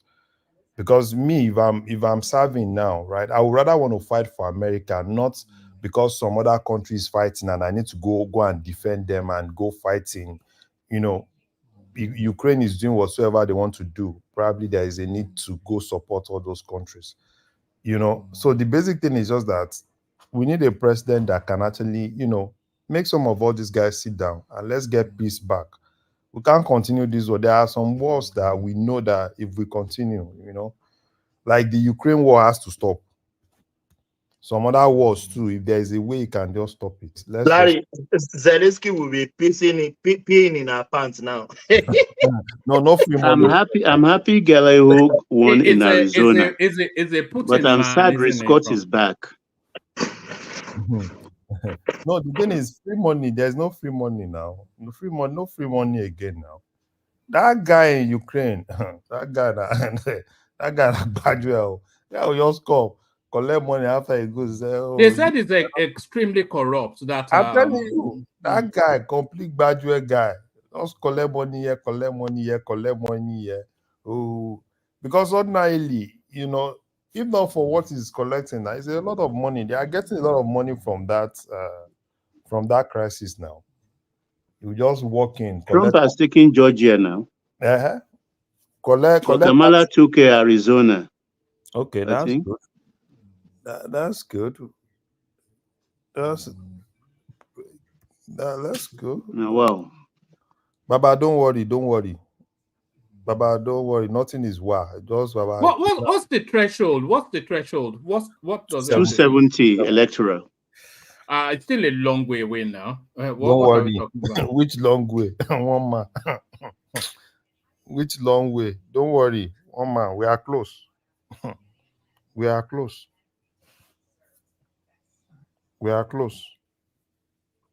No, nobody got anything else. Chase Oliver or Jill Stein. All those songs are just it's just to count numbers. Well, I'm waiting for 2 a.m. when they start the real business, start coming, California and all the rest. That's Baba. Wait now. We are California, I just think it's 32, right? 32 Mhm. electoral votes. That's a big number. Baba, no problem now. We don't even care. Let us just clock as immediately we clock 270. 270. That's it. That's it. They call it for him. So if they like, they should not bring it. And you Baba, just need 72 now. Baba, we don't even care. Let them not bring it. We are close. Let's just clock 271. We close The every- one thing that I know about American elections is that Igbenyilala Yonta is the person That's in why the I'm first waiting till around 2 a.m. Baba, Igbenyilala no, Yonta, you know. it will not work this time around. It will not work this time around. It worked in 2020 because of. Can you imagine if Kabbalah lost? If Prince Daddy doesn't turn up, I'll go and hunt him down in America and then to point and laugh at him. Eh? No. It's the way it's going. For me, there are spaces that I just watch. Immediately I see those spaces, doubting. Imagine if New York Times is doubting, then you know that there's a problem. If CNN is doubting, saying it's only magic, you know that there's a problem. You know that there is a problem because those are pro Kamala, and when you see some of them, changing their words, then you know there is a problem. Do we really need a disturbing the peace sort of president again? No, we need a little bit of that. A little bit. Everywhere is too silent. Let him come and shake a little bit. Just put one tune to it. Poam. Oh my God, though. But to be very candid, I think we need a lot of normalcy to go around the world. Yeah, but Trump is not normalcy now. No. I think Trump can actually put a check to some things. And we need somebody like that to put check to some things. Do you know? It's a pro-Israeli man, isn't he? No. Trump is more of that war. That war. He's a pro-Israeli, but he will still look for a way to at least let them find a way to settle. Let them find a way to settle because there are a lot of wars here and there now. And all those wars. How many of those wars can we continue? Continue fighting and all those things. So NATO too need to sit up because I'm very sure Trump will be more. I'm very happy because America is helping what they call it, Ukraine, Australia to jump into the queue. They are sending my own taxpayer money to Ukraine. So when America stop, I'm happy that they will even stop from here. No. It's well, the basic thing is that for me, I just want peace. But is he going to stop citizen by birth? Is what somebody is asking. He can. He wants to do it by presidential order, but it's a constitutional change thing, and it's not easy to change the constitution. Some of those things are not really easy to change. And didn't he promise to whiten up America a bit? Was that not? No, but I think at this point, I think it's going to favor, like people that I know that this Trump thing is going to favor. It's going to favor a lot of immigrants coming into America legally. Like the students, it's going to favor the student a lot because one of the things he promised the students is once you come, rather than you wasting your time, you've come to America to study, then you shouldn't waste your time in getting PR, right? You should get your you should get your green card. If you're coming to America to study, then what's the essence of, because you've come legitimately and you are coming to add value to America. So then, you shouldn't even struggle to get green card. And that's another thing that I think it's actually good, And a lot of people are saying, oh, Trump doesn't want people to come. No, it's not like that now. When you come in legally, you enjoy the system. If you come in through the front door, no problem. Yeah, if you come in through the front door, you enjoy the system. Because rather than you come in and somebody gives you, you have post-study. No, it's not post-study. You are coming to America. You are adding value to America. You are going to be paying taxes in America. So what's the essence of let them give you green card and continue adding value to America? Well, till 2 a.m., Sha. 4 hours more. Me, I know that before tomorrow morning, If they like, immediately we are at 271. If they like, they should go and start counting whatsoever they want to. Even if they like, they shouldn't even turn it in. They shouldn't turn it in. No, once it's 271, what's the argument again? Nothing. No, but it's good. It's a good thing. It's a good thing. It's good for America. It's good for America. If Trump wins, for me, I think it's good for America. And if Trump What about the power of incumbency? It doesn't apply. Oh, America. But can it last 4 years? Baba. What's his health status? What's his health status? Nobody knows. Hey, Baba, forget about his status. Trump is all right. And he's always fat, you know. Yeah, Abi. Problem did that one. Trump and Biden. People like Piers Morgan and all of these people that have been campaigning for him. He's been campaigning aggressively for him. And you know all of them now, Piers Morgan. Those are macho men now. They are full of machismo. Even I listen to Alistair Campbell too. I'm not sure I'm keen on a Trump presidency again, man. It's just destructive, right? Yeah, just noise all over the place. My own take is he will leave Africa alone, at least. But he won't leave everyone else alone now. It's just going to constitute a nuisance. It's just going to make everybody do what they are supposed to do. Not everybody feeding on America, particularly NATO and all the Europeans. They should pay what they are supposed to pay. Oh, they are paying. Even Japan for the protection, Taiwan, Philippines. Pay what you are supposed to pay. He made them pay. So that you don't go and start unnecessary things and expecting. Then you know what you are paying. So you don't just go and start on any unnecessary rubbish. Just let there be peace. One man, me, I'm for peace. Let there be peace, at least to particular extent. Let there be peace. All those people that wants to fight. I didn't like the way he backed the Saudi crown prince in that Jamal Khashoggi something. No, that one. His business his son-in-law gained 2-point-something billion now cash from that, and I think he's. I think that boy is too young for that 2 billion something. It's something. Let's tell ourselves one truth. In international politics, there's a lot of things that go into it, particularly with close allies. Throwing Saudi under the bus will even cost America more. So, No, I think it got a personal payoff for that. Anyway. Besides that, strategies. Trump respects money. He respects money. No, Baba. Besides respecting money, within that space that Saudi is, if you throw Saudi under the bus, then America is going to lose more. Saudi is a key strategic partner within that space. So it's sometimes things are difficult. Sometimes you just want to do it, but and sometimes you just look at as a president, you look at a lot of things. That's just it, because at that point it was who is sleeping? I can hear someone sleeping. Who? I don't think so. Oh, sorry, carry on. Carry on. But I think. No, I think Larry just came to gloat about. But are you a Trump person yourself, Baba? I don't even know where your politics is. Baba is like Kulata that voted Ashake. The two of them, I never.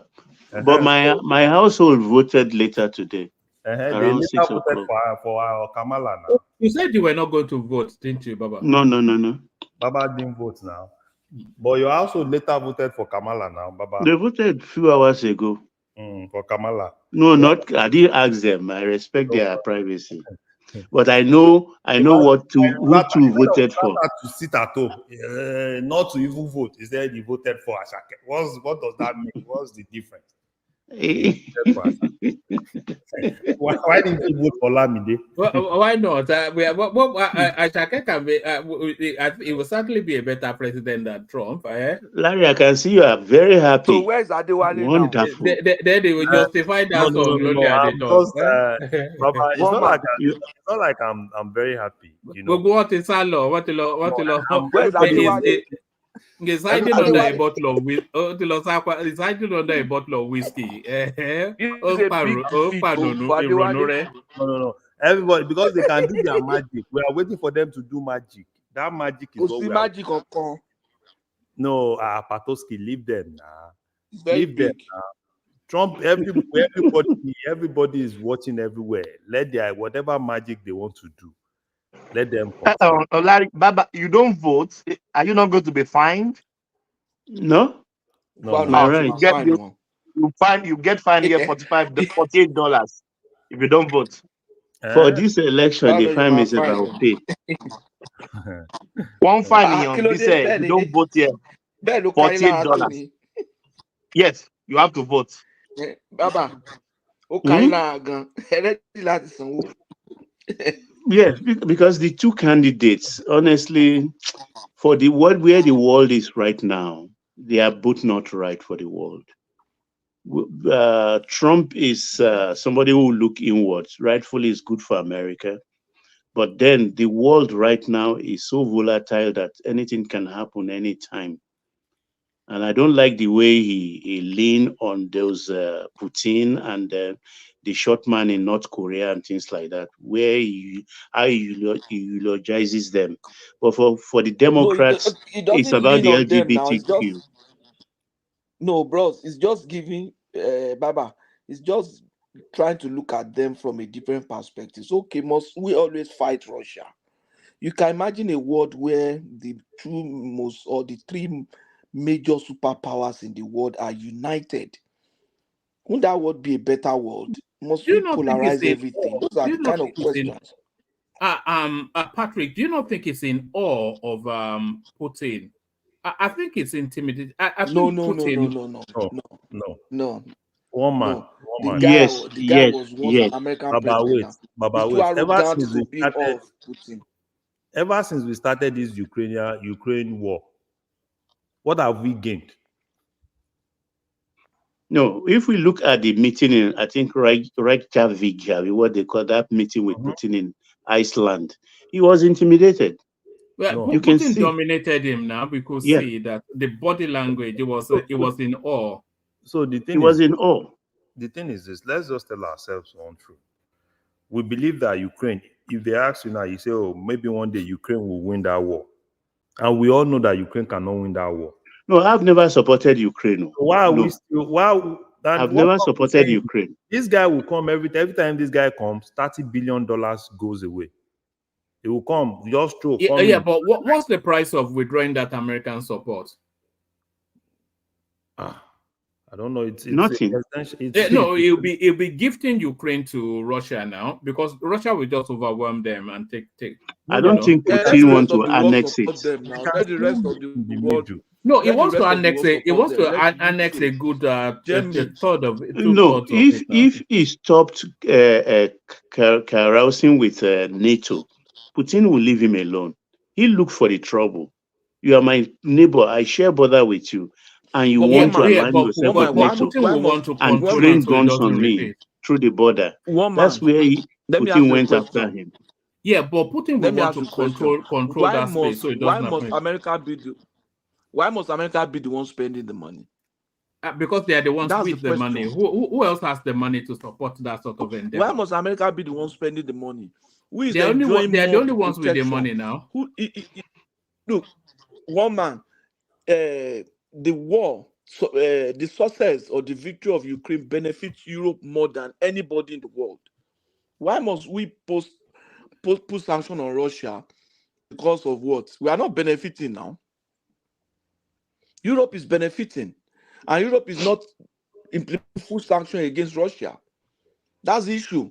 So why must Europe continue to try to use the rest of the world? In short, as it is now, apart from Russia, it is obvious Russia and Germany, Europe is contributing little or nothing to the world. Europe is become a parasite to the rest of the world, apart from Germany and Russia and maybe Ukraine. The UK and France and the rest of Europe, they are parasites to the rest of the world. That is the truth. So if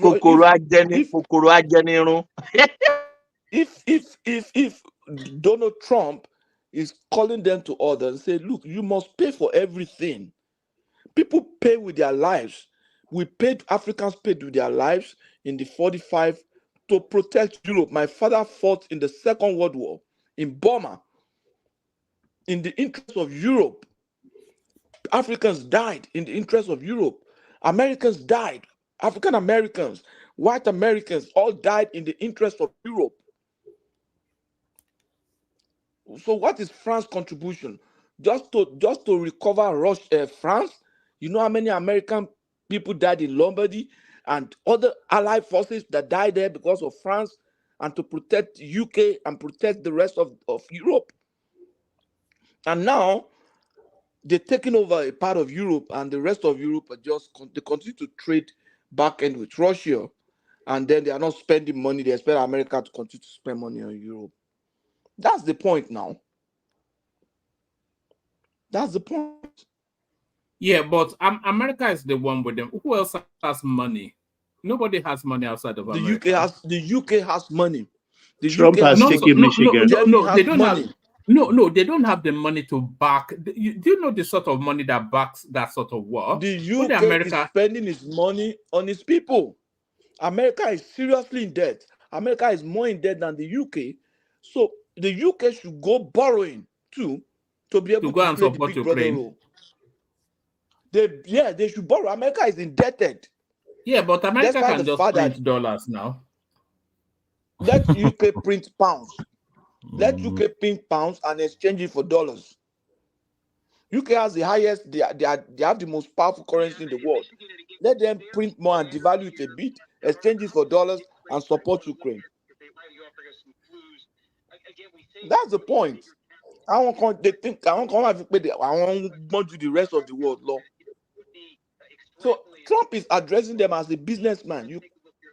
We continue to lose Americans. We can't continue to lose American money, American lives, American resources, and even the rest of the world. Do you know how much is coming from Africa to support France and Belgium and all those European countries? That's the point. What are they giving back to us? Nothing. Let's be objective here, especially UK. When did Canadians become us in American matters anyway? They are our brothers. Oh man, those are first and foremost a Nigerian. Forget that. First and foremost a Nigerian. One man, this issue of Boko Haram, Trump will even and I support help. Trump. I'm not only supporting Trump. Trump I'm will praying even for help Trump more. to win. Will even help more. Not all these things Obama did then, right? Trump will give maybe you want to fix your country, but give them everything. Go and finish all those guys.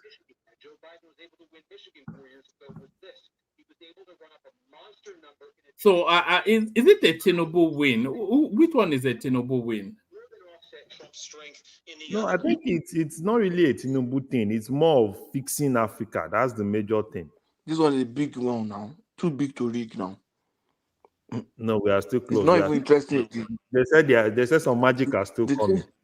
Baba, Arizona is going back. Not even interesting again.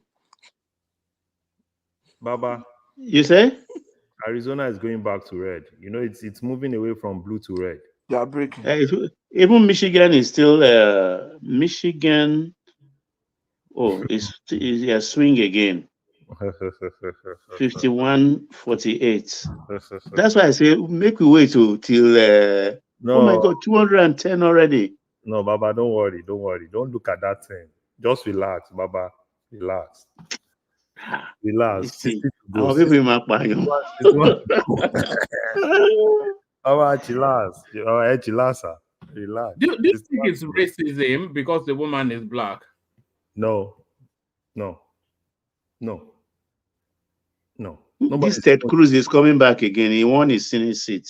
Nobody is even looking at those things. The major Donald Trump won Iowa. The major thing is she's not really been able to dissociate herself from Biden. And a lot of people are not really pleased with this government. So that's why I said, if she loses, I think it's more of a Biden thing. Because if Biden had stepped down earlier before now, so it would have been easier for them. Kamala took New York. No, now they are normal way now. We don't even care.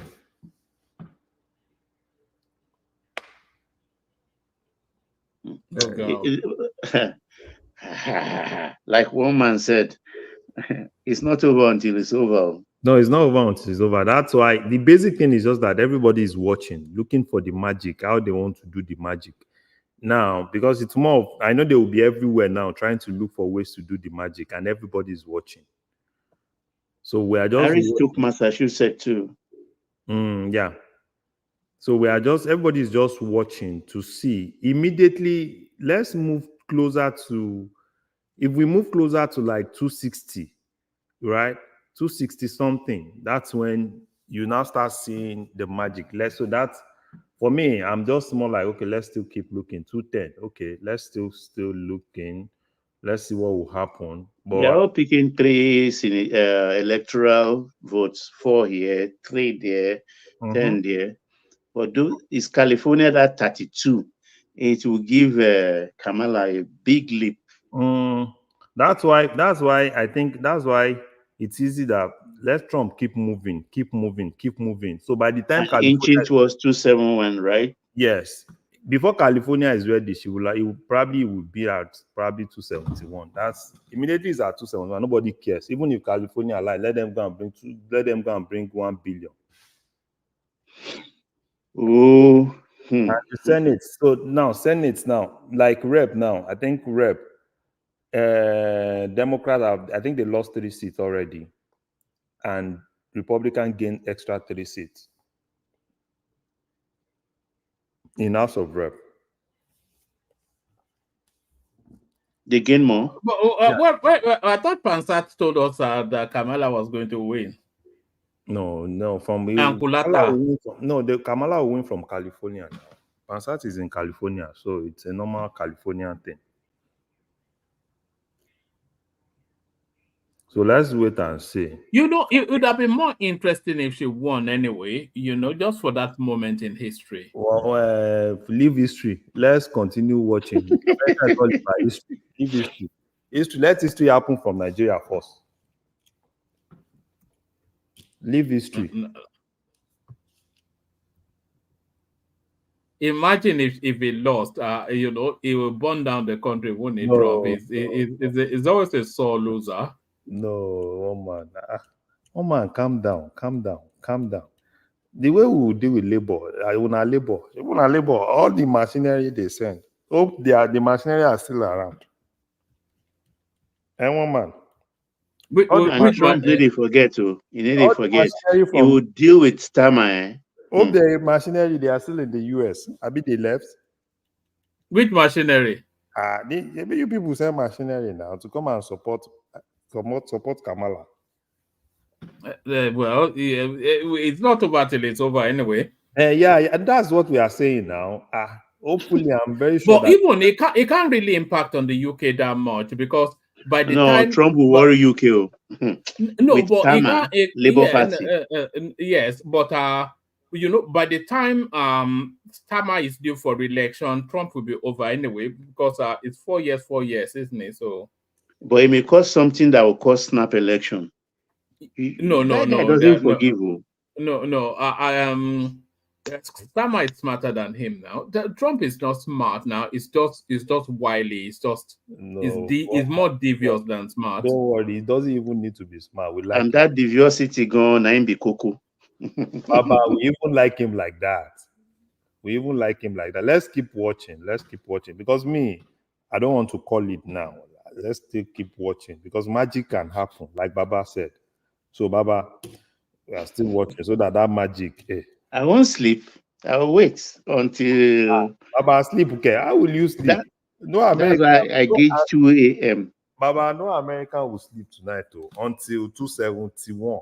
When it's 271, everybody will go and sleep. But until 271, so nobody is sleeping until 271. Even our friends in the UK are not sleeping. So our friends in UK are not sleeping. I was going to try and avoid it totally and just wait for the results, but now I'm going to have to monitor it. No, you can't afford to. You can't afford to. One man, you can't afford to. He's the world leader that only Americans are voting for. So he's going to be the leader of the whole world. So the world has to wait. No, but didn't he appear on Joe Rogan a week or so ago? Yeah, he did. One man, let's be candid. Do you think Kamala has that thing that you need in leading the world? I think she does actually. I think she'll just have maintained a steady shape, which is probably just what the world needs at the moment. Yeah. Okay, until she wears the shoe, we can't say actually. People have risen up to the occasion in most times. That's my belief. No, another 4 years of Sleepy Joe and all of this nonsense. No. There's still 210 now. One man. Kaduna Kano is still coming now. Kaduna Kano. Don't worry. Don't gloat too early now. That is why I'm saying, one man. I'm using Nigerian template now. In this election, we are just a lot of Nigerian templates. We are seeing a lot of Nigerian templates. Burn ballots, do this. It's normal Nigerian template now. At the point, another Nigerian template that was happening today was, some spaces, things were not working very well, some strongholds. Is that not Nigerian template? That's normal Nigerian template now. But for me, I think the major thing is it's more like, nobody's even calling me. I wonder what the odds are. I could let me open a bet in something. William Hill. I wonder what the odds are now on the American elections. If I'm really crazy, I could go and put money on Kamala. I trust you. Omar, please, if you want to put money, put 100,000. I bet. No, I'll probably just put £100. It's one of those things that you can put 100,000 so that you won't come here tomorrow. I know I'll come here anyway. I enjoy it too much. Omar, don't disturb yourself. Just enjoy yourself. Keep watching and let's keep seeing. 210. There's still like 61. So there's still a lot. There's still like 61. So I'm very sure the magician, they will be everywhere now trying to look at how to change things. Permutation in the control rooms. I'm very sure all of them will be in their control rooms now. I'm waiting for River State 1 for the call. I'm telling you, looking for Wike to do the magic. I'm waiting for the River State magic. You are looking for Wike to do the magic. Yes. Pelosi and all of them, they are bringing their magic from California. So which big ticket states has it taken so far? Which one? Where's this confidence coming from? Which states should he not have taken that he has taken? You are seeing Arizona. You are seeing Georgia. Arizona. So did they swing to him? So can't you see Georgia is getting red? Arizona is getting red. So everything is hinging on California now. So I think the big one for Democrats is California, and California is still coming. Yeah, we understand.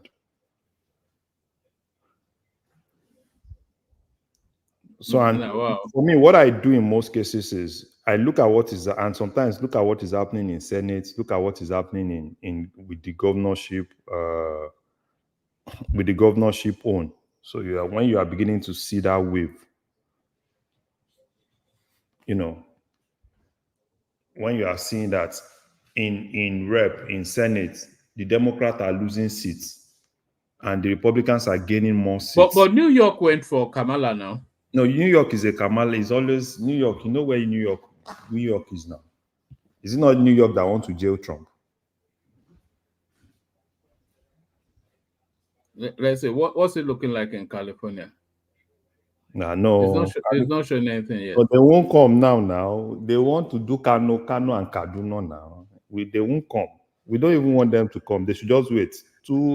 Well, if Trump wins, I wouldn't like him to take the House of Rep. I want the Democrats to take the House of Rep. This House of Rep is going, the two houses are going the Republican. Look at what you are saying now. At least for now. One man, can you go to House of Rep and Senate so that Baba will see?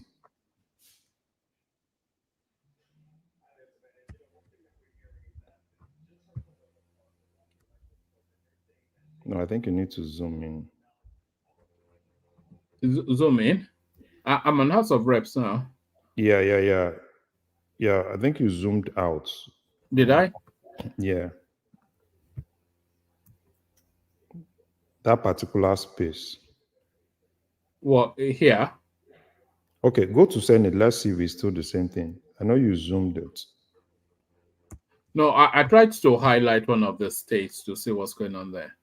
Because it's supposed to show. So, no, reduce the zoom of the graph. Probably that will show. Hold on.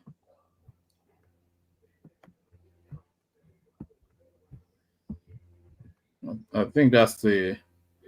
Because even if you go to presidential now, nothing will be showing.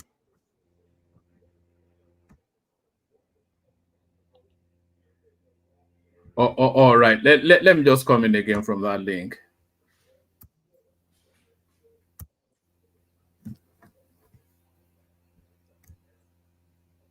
All right. Let's take it from here.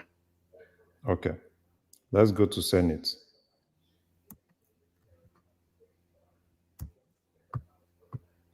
So, Baba, you see that they have extra one. Jesus Christ. And Democrats lost one here. So let's go to House of Rep. Let's go to Rep. So you see that Democrat lost 3 seats. Republican gained 2 seats. So you have the presidency and all the and the parliament. Yes, and the governors. You can go to governors. Let's see. 26, 20. Yeah, that's closer, isn't it? Yeah, 26. Only 2 difference. They have no governor. No, 22, 26. So they've That's not called 48. 2 more. They've not called 2 more now. Mm. So, and at least for now, still, Republicans are still ahead. And they told us it's going to be close. It's not close. Baba, maybe you are watching poll now. CNN poll. If you like CNN poll now. Oh my God! And then they will be spending all of his time in his own golf club and invoicing it to the country, and it's just it's going to be a mess.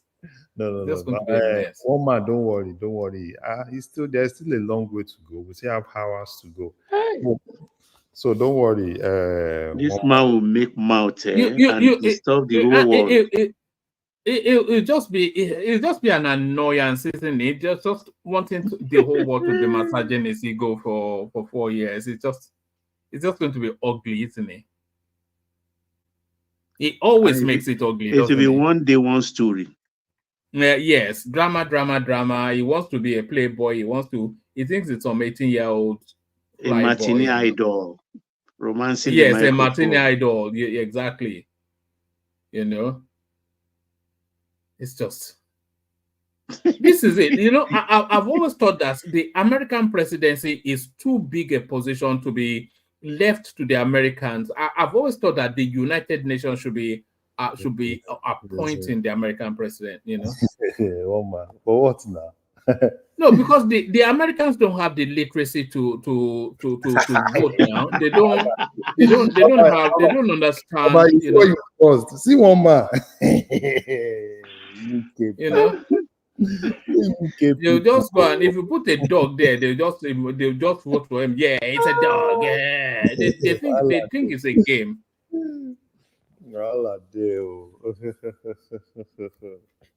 Baba, what is happening to Dangote now? Don't mind these marketers, Jerry. Down low. They just want to steal. I've said it. If Tinubu wants to fix that country, Tinubu should just close his eyes, block importation for 6 months, and let's see the effect on dollars, on foreign exchange. It's just one decision. Do it once and for all. Look at what happens. You can't keep going back and forth with these guys. You just need to do it. Number one, Dangote said he has 500 million. Send an individual, an independent body to go verify that. No, he doesn't even need to say that. It is believable though if it's producing and it's not. We are just saying if you want to be sure, you understand what I'm saying. If you are sure, you just need to ensure it's just that, okay, fine. Do we have something that can take off? Right? And if we have something that can take us, just stop importation for 6 months. They will cry, they will shout, they will do all sorts of things. Stop it for 6 months and let's see what happens. Importation of what? Oil or general goods? No. Petrol. Oh, okay. Stop importation of petrol. All these madness. Hey, they come. You see? They come. You know, all the 36 state governors actually came out to back Dangote. You see, they just come with magic. Boom. Okay. That's California, right? That's the worst case. They don't bring and come. 179. No problem. Let's go. So Kaduna has landed. Kaduna has landed. No problem. No, this is Kano. Kano has landed. No problem. Arizona is still there. Let's keep moving.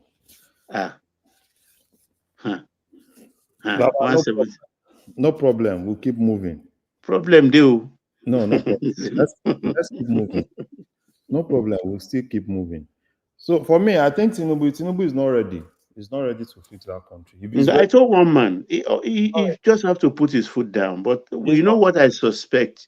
That link with ocean and oil. Something is. All of them. Baba is not just linked with ocean and oil. All of them. All his boys are involved now. All his boys in Villa are involved. All his boys, all of them, even with Wale, all of them are involved in this whole thing. So if he wants to fix that country, for me, I'm not sure he's ready to fix that country. 6 months, tell them, okay, fine, everybody, you want to import whatsoever you want to import. January 1st, I am stopping the importation of petroleum. You know what annoys me, Larry? They want to buy Forex to import. I mean, that's exactly because if you say, oh, don't give them Forex, they will go to black markets now. They will put pressure on that Forex. That is why whatsoever you are doing, you are not even seeing the impact on Forex. All the president just needs to do, if he really likes that country and he feels that he wants to fix that country, it's not difficult. Give them the space. You want to buy, okay, buy. This is January 1st. Let him just stop the importation of petroleum into that country. So all of them, they want to do their rush and buy. Go and rush and buy. If you have your cargo that is coming, let your cargo come before January 1st. By January 1st, put it out. Let them know by January 1st, no importation till June. You will see the impact. But all these ones they are doing is just this and all of them, they have interest now. So for me, I'm not even interested. But it's not nice, honestly, on the people of Nigeria. It's not nice. But it's got to a point that, Nigerian politicians, because for me, we know what is the right thing to do. So why are we not facing the right thing to do? We know the right thing now. So why are we not facing that right thing? But one thing I know, they can't beat Dangote. No. Dangote, you know what Dangote is doing? They can stress him, yes. Oh, Baba. But beat him, Baba, forget it. Dangote will put them in big loss. Big loss. And that is why you are seeing that, okay, now he's telling them 990, 970. He will let them bring it in, bring everything in, crash the price. Now they start running a tasketer. All these ones they are doing, Baba, I'm telling you, they are not even ready to go and look for money to bring it because they don't even trust Dangote, what Dangote can do, because he has the capacity to do it. So he's done it in with other products now. So that's why they can only shout, oh, we go and import. It is a lie, go and import. They should go ask Coca-Cola what it did to them on sugar. They should go and import. Go and bring it. Immediately you bring it in, you say, you bring it in, you say, oh, you can bring it in at 950. Poor Dangote will put his own at 900 and he will select who he wants to sell to. You start crying. And Dangote needs to come and sit down with you to do meeting. Which meeting? Dangote does not even need to go and sit down. Real arranging when I had those marketers, they want to sit down with them. Sit down with them for what? As if he's begging them, as if he doesn't have any. Even if Nigeria is not buying, other people will buy. That is where they want to push him to. They want him, leave us with this, our goats we are killing. So that you go to other forests. Go and do your thing. That's what they are doing. These people are evil. Baba, for me, they are not evil. It's Tinubu that is not serious. It's the president that is not serious. He's not serious. All these he has to because it's very unfair to the people. Baba, the president is not serious. What does he want again in life? I don't understand. The man is not serious. Why are we deceiving ourselves? We know the right thing now. Me and you, everybody knows the right thing.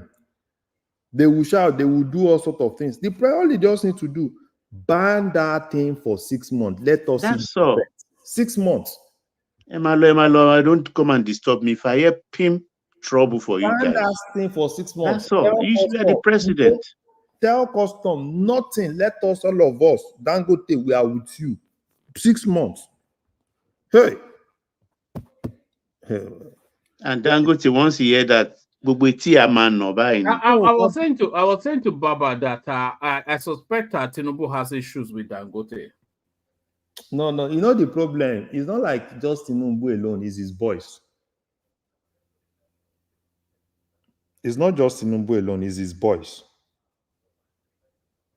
All those his boys, all of them that you see flocking around Villa, all of them are the same. All of them, all those his boys are the same.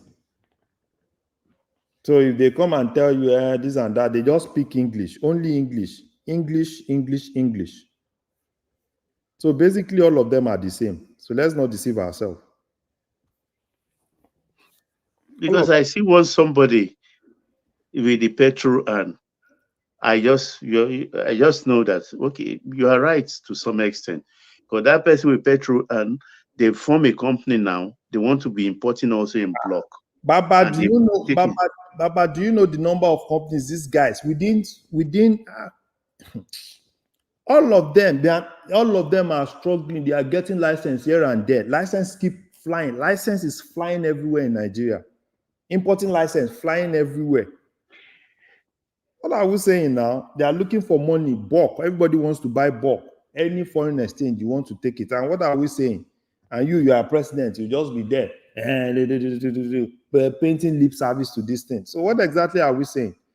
We know what is happening now. Let us not deceive ourselves. If this man is ready to fix that country, he can fix that country. But because he's not even ready, he's not ready to fix that country. That's why it is difficult. This thing is not difficult. He's the president of that country. And if he wants to fix that country, nobody can stop him from fixing it. 6 months. 6 months. Do 6 months. Nigeria will not fall in 6 months. They will tell you all sorts of things. They will bring artificial scarcity. Lie.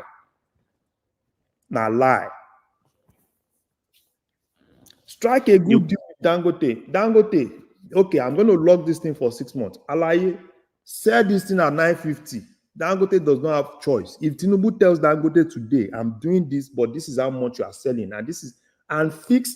If you are doing dollar for naira, you can't just. You need to fix. If you want to fix that dollar for naira at least for that 6 months, and let us see. Dangote fix whatsoever for 6 months, and let us see what happens. If you are fixing dollar for crude, fix it at probably exchange rate of 1.6. And talk to Dangote. If you fix it at exchange rate even of 1.5. Yeah, let's say, okay, even if NNPC does not want to do 1.5, let's say 1.6. If you can fix at 1.6, talk to Dangote to bring it at 950. Or even if Dangote can do 900, people will buy at 1,000. People will buy at 1,000 and we know we'll sell it at 1,000. All those guys, whatever they want to do, they can do. If they want to, they can do, they can shout, they can organize protests, they can do everything. Do all those things and give Dangote proper security because those people can look for a way to bomb that refinery. Put proper security in Dangote refinery. Heaven will not fall in 6 months. Heaven will not fall. They will do all sorts of things. They will blackmail you. They will do nothing, blah, blah, blah, blah, with their normal blackmail. It's the president. If he wants to fix that country, for me, I've even told myself, I don't even want to be disturbing myself. Because when you are talking about people that know the right thing, do we still need to keep talking and keep talking? Honestly. I'm not even going to. I just told myself, there's no point for one to keep disturbing himself about these people. Because these are people that know the right thing to do. And why are they not doing it? If you know you love the country, if you know you really want that country to survive, if you really know you want, you have everything. So why are you, because of your own interest, your guys and everybody's just doing whatsoever they want. Oh, they want to import. They can import at a cheaper rate. Which cheaper rate? But it's really crazy. How can I have? What's the pro? Can I have the factory and be importing? But you know that even before now, when dollar was even not as high as this guy were telling us that landing cost was 1,002. Yeah, I remember. They were telling us landing cost was 1,002. Now that dollar is not even the same thing with what it was that time. Why are you now telling us that you can come more cheaper? These guys are just that's true actually what you just said there. Mm-hmm. So they were telling us to want to, and they were subsidizing it for us to get it. Now that dollar is now almost 10 times what it was then. It's now below that. You can now do below 970. Who is deceiving who now? Honestly, I don't know. Who is deceiving who now? We know exactly what's happening now. If the president is ready to fix that country, he can fix it. And if he doesn't want to fix it, he should go to hell. If he doesn't want to fix it, he should go to hell. Something is amiss. And when I get puzzled like that. Joel has come to claim his victory as well. One man, good morning, afternoon, evening. We know why you are here. We know. Don't celebrate too early. Don't celebrate too early. One man. It's an honor to be part of this election. I am calling it. Trump is winning this election by at least 300 college votes. So the projection is there. It's just congratulations to the world as well. One man. The world is having issues. The world everywhere. So I want to congratulate the world. Our kids are safe. Our kids are safe. So they can do another 4 years of chaos. No, the chaos is going to be. I just want to tell you, just watch it. The chaos is going to be between Trump and the media. The media will always come for him.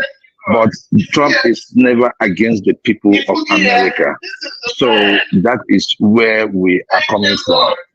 The most important thing, one man for me, is that our kids are safe.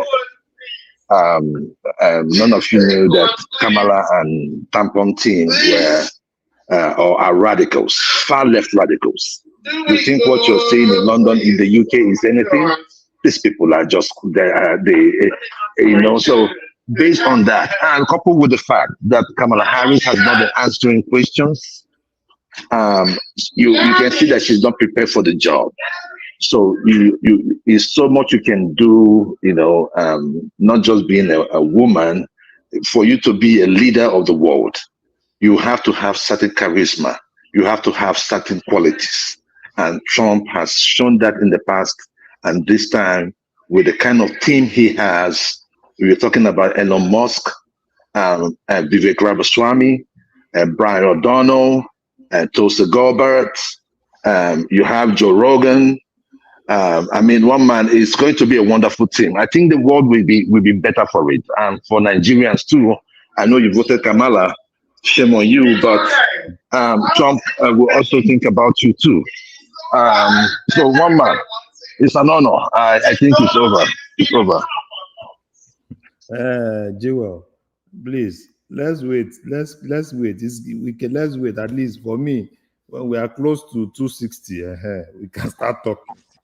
I think it's closing. Margin is closing up seriously. The margin is closing up. See. Let me tell you, from the state that we have today, right? 23. Georgia is gone. Florida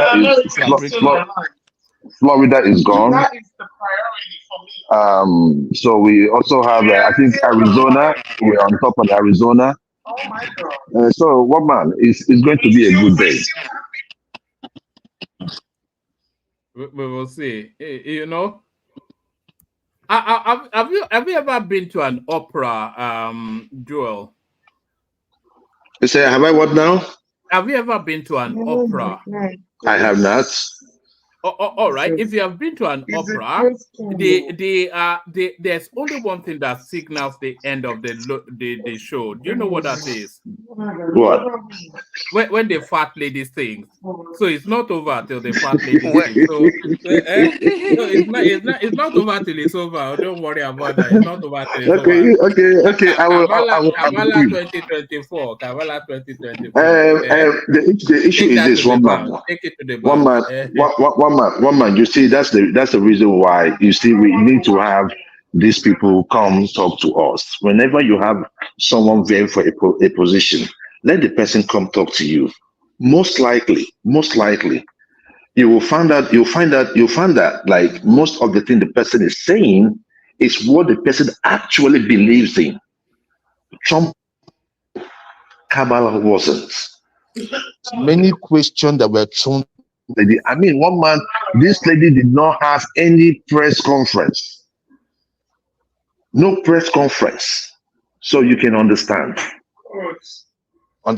where everything is from. One man is a win for the world, because if she had gotten into power. Joel, please calm down. You know that they've not seen Mahmoud Yakubu in Nigeria for the last 1 week. Mahmoud Yakubu. I don't care where that motherfucker is. So you think the way they're following? They said he's on a special mission. Probably he's because what to America to help them. But to be frank though, the way Kamala was doing her campaign, right? I thought she got some information from Tinubu. That was how Tinubu ran his election.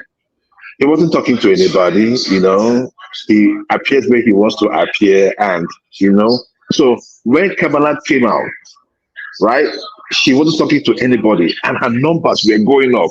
And they will ask question, why is she not talking to anybody? They will say, "Oh, you don't need to break something. You don't need to break. So 230. 230.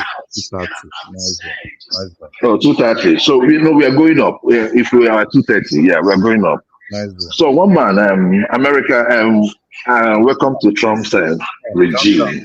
One man, calm down. Georgia is still coming. Who is Georgia going to? Can't you see? They've not added Georgia yet, right? Can't you see that Georgia is coming? Georgia should take us to what now? Georgia should take us to. Arizona is still coming. We are still. Arizona is tight. It's tight? Arizona is tight. Okay, Arizona is tight, but I'm just talking about like if we get Georgia, right? Then we can just look for one. Georgia will be like how many? 246. Then it's okay. We'll take it to 246. So you just need. Wisconsin. Okay, that's good. Adewale. Minnesota. That's good. Adewale, what is happening now? Adewale is not here. It's on the run. No, they said they saw him at the Mexico border. They said they saw him at the Mexico border. What you say? Where is part of prestige? He was last seen at the Mexico border too. No, one of us. They are still warming up. That INEC man is in California. They are warming things up in California. Okay.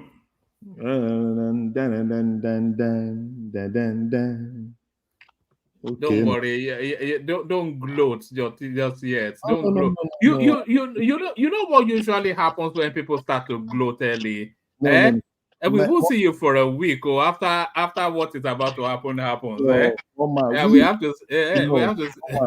All we need is just at this point. All we need is just 41.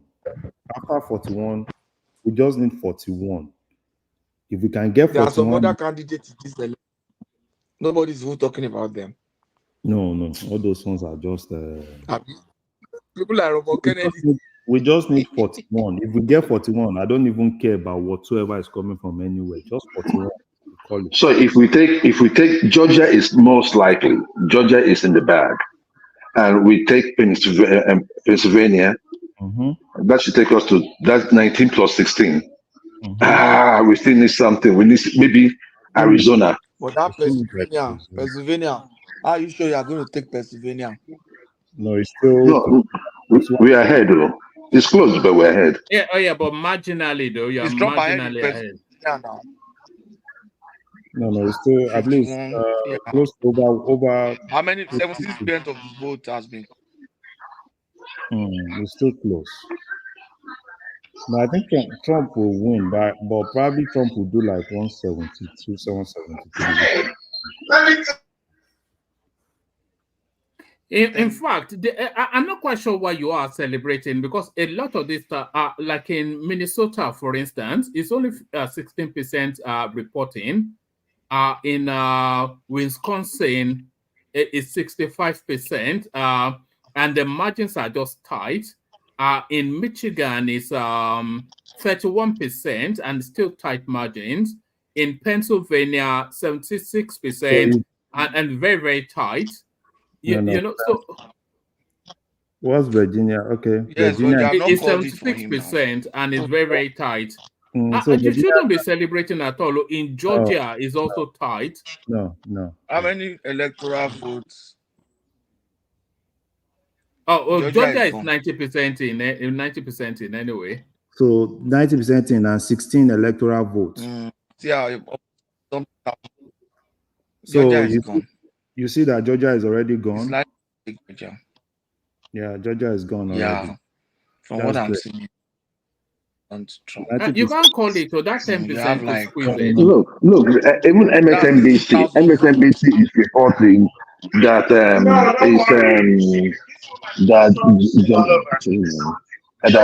that Georgia that Georgia will go to Trump. We are looking at 60,000 Yeah. votes to recover. And the woman has tried because she was coming from, it was 200,000 ahead now, just some But it's good. hours It's good. ago. It's good. It's good. It's good. We are moving. It's a gradual process. Georgia is gone. That Arizona is so close. 50% in. But Arizona is just 11. Pennsylvania. Woman, let's see Pennsylvania. What's the breakdown in Pennsylvania? Woman, let's see that one. Yeah, hold on. 76. So we'll get Pennsylvania. 76% is already in. Yeah, 76%, but it's 51.2. 70%. That's still almost you can't call that. 200,000. No, you are looking at no. Woman, you should have to look at the number of votes too. You are looking at close to 200,000. That's what I'm saying. 200,000. It's a lot at this time. It's a lot. No, but it depends on the Patrick. It depends on the precincts, doesn't it? You know, there are different precincts that vote in certain ways. So maybe the precincts that are abundantly Kamala are still to come in, and they can come in and just overwhelm those numbers. You know, because they can come in and overwhelm those numbers. So the spaces, those spaces that are coming in, let's look at it. Can't hear 13. So Michigan, I don't know what's going to happen in Michigan, but let's go. So, but I'm looking at that 19. If that 19 can go in. Hello? We can hear you. Can you hear us? Can anyone hear? We all can hear you. We can hear you. If that 19 can go in, Trump is going to win this. No, don't say that. Let me tell you why you are not saying that. Only 16% yet reported in Minnesota. So don't look at the margins. In Wisconsin, only 66%. Margins are tight. In Michigan, only 32% are very easily overturned. And in Pennsylvania, this was what we saw with Trump versus Hillary. When all of these heavy numbers came in early for Hillary, only for Trump to overturn it. You know that one was so easy because of all this mail-in vote and all those things. We have Arizona, you can't even put anything on that. You know, Arizona is still 50-50. Arizona is still 50, so I'm not really looking at Arizona. It's still 50-50 because 50% is just still in. And it's just 49%. You know, Kamala is going to take this thing. You know, you may be surprised. Look at that. She's 87. So it's closing in. It's 187 to 230 now. Yeah. She can keep closing in. No, she can keep closing in. But I'm looking at Trump. If Trump can actually get this 19, add this 19 straight, because what we are looking for is just 41. Well, you know. You say it's just 41. No, if Trump can get 19, no, 19 here. Let me see. Wisconsin 10 is still. I'd like him to lose just to destroy him, to see it will just finish him, isn't it? Don't destroy him. Don't worry. Wisconsin is still coming. So if you can get 10 in Wisconsin, get 19, that's 29. Which one is close again? Woman, let's see what's Wisconsin now. Hold on. Ẹni jẹ́ kí n sùn lónìí. Kò tó run léni o, gbàgbé ọrùn. Today is gone. So Wisconsin 67. So Wisconsin 67 reporting. Yeah. Was she close? Close gone now. It's very, very tight. How many electoral votes 10. is that? 10. So if we lump that 10 to Hillary, to Harris, go to either of them. But you're looking at almost 80,000 votes. It's a lot to get 80,000. You don't even look at those 80,000. Yes, but we're only 67% reporting. So yeah. don't look at those 80-something. I think the major thing is It's a bit like Nigerian elections, and you're seeing numbers coming in from Kano, Kaduna, etc. And you're saying somebody is winning. You know, you can't do that now. No. It's. I think it's good. I think what I'm saying is still good. It's still good. I think Trump is not going to take this thing. I don't think he is. All those 80,000. I think my own is even. I'm not even bothered about the number of votes. I'm bothered just one. Just flip it. It's college vote, so it's not the total. But the way this thing runs, is it not whoever wins majority in the state that wins the electoral? No. Yeah, whoever wins majority. And that's what I'm saying now. If Trump is 80,000 votes, for Kamala to Harry to win that college, she needs to recover the margin now. That's what I'm saying. So the margin, 80,000 is a lot of margin for Kamala.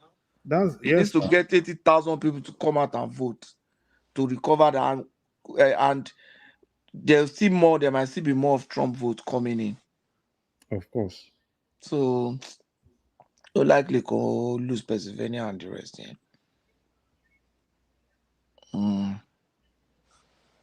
I don't know. Sotiri, one man Sotiri. Ewo ló máa wọlé nísìn. Which one is Minnesota? No, there was one that was more percentage to cool. Yeah, I think we may get Pennsylvania. No, Pennsylvania, I know my fair fish. You don't want it to be a Nevada out yet saw anything yet. No, and Alaska. The same thing they did. Alaska is understandable. What did you know, Ori omi nìyẹn ní Nigeria, àwọn ọbọ Niger Delta nìyẹn. It's close, but you know, 41 will come from anywhere. It will come. 41 will come. I think we'll get Georgia soon. Yeah. Georgia is getting close. Georgia is a big hit anyway. But that Georgia too. You are looking at 100. You are looking at 130,000 votes now. That's a lot. But maybe only catch up more. It's gone for Trump. 91%. That election, that place is gone for Trump. They just need to monitor closely. No, monitor. Trump is monitor. I monitor. It's not still. Georgia. So Georgia, that's 10. That makes it 240, right?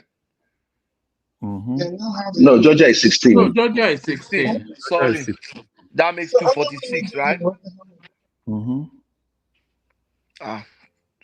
It's looking good for all Kamala needs to do is till Trump win Georgia. To win Georgia.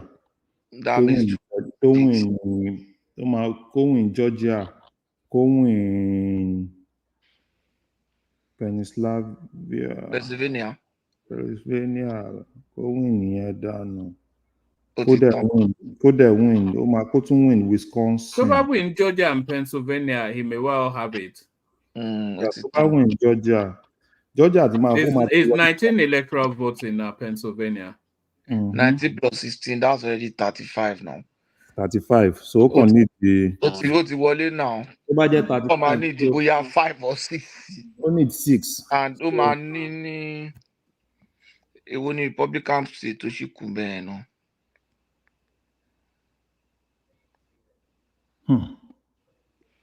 More. Nevada. More. Nevada, Taluni, Nevada, no. Nevada, ṣé wọ́n ṣe àwọn búlù lónìí Nevada ni àbí?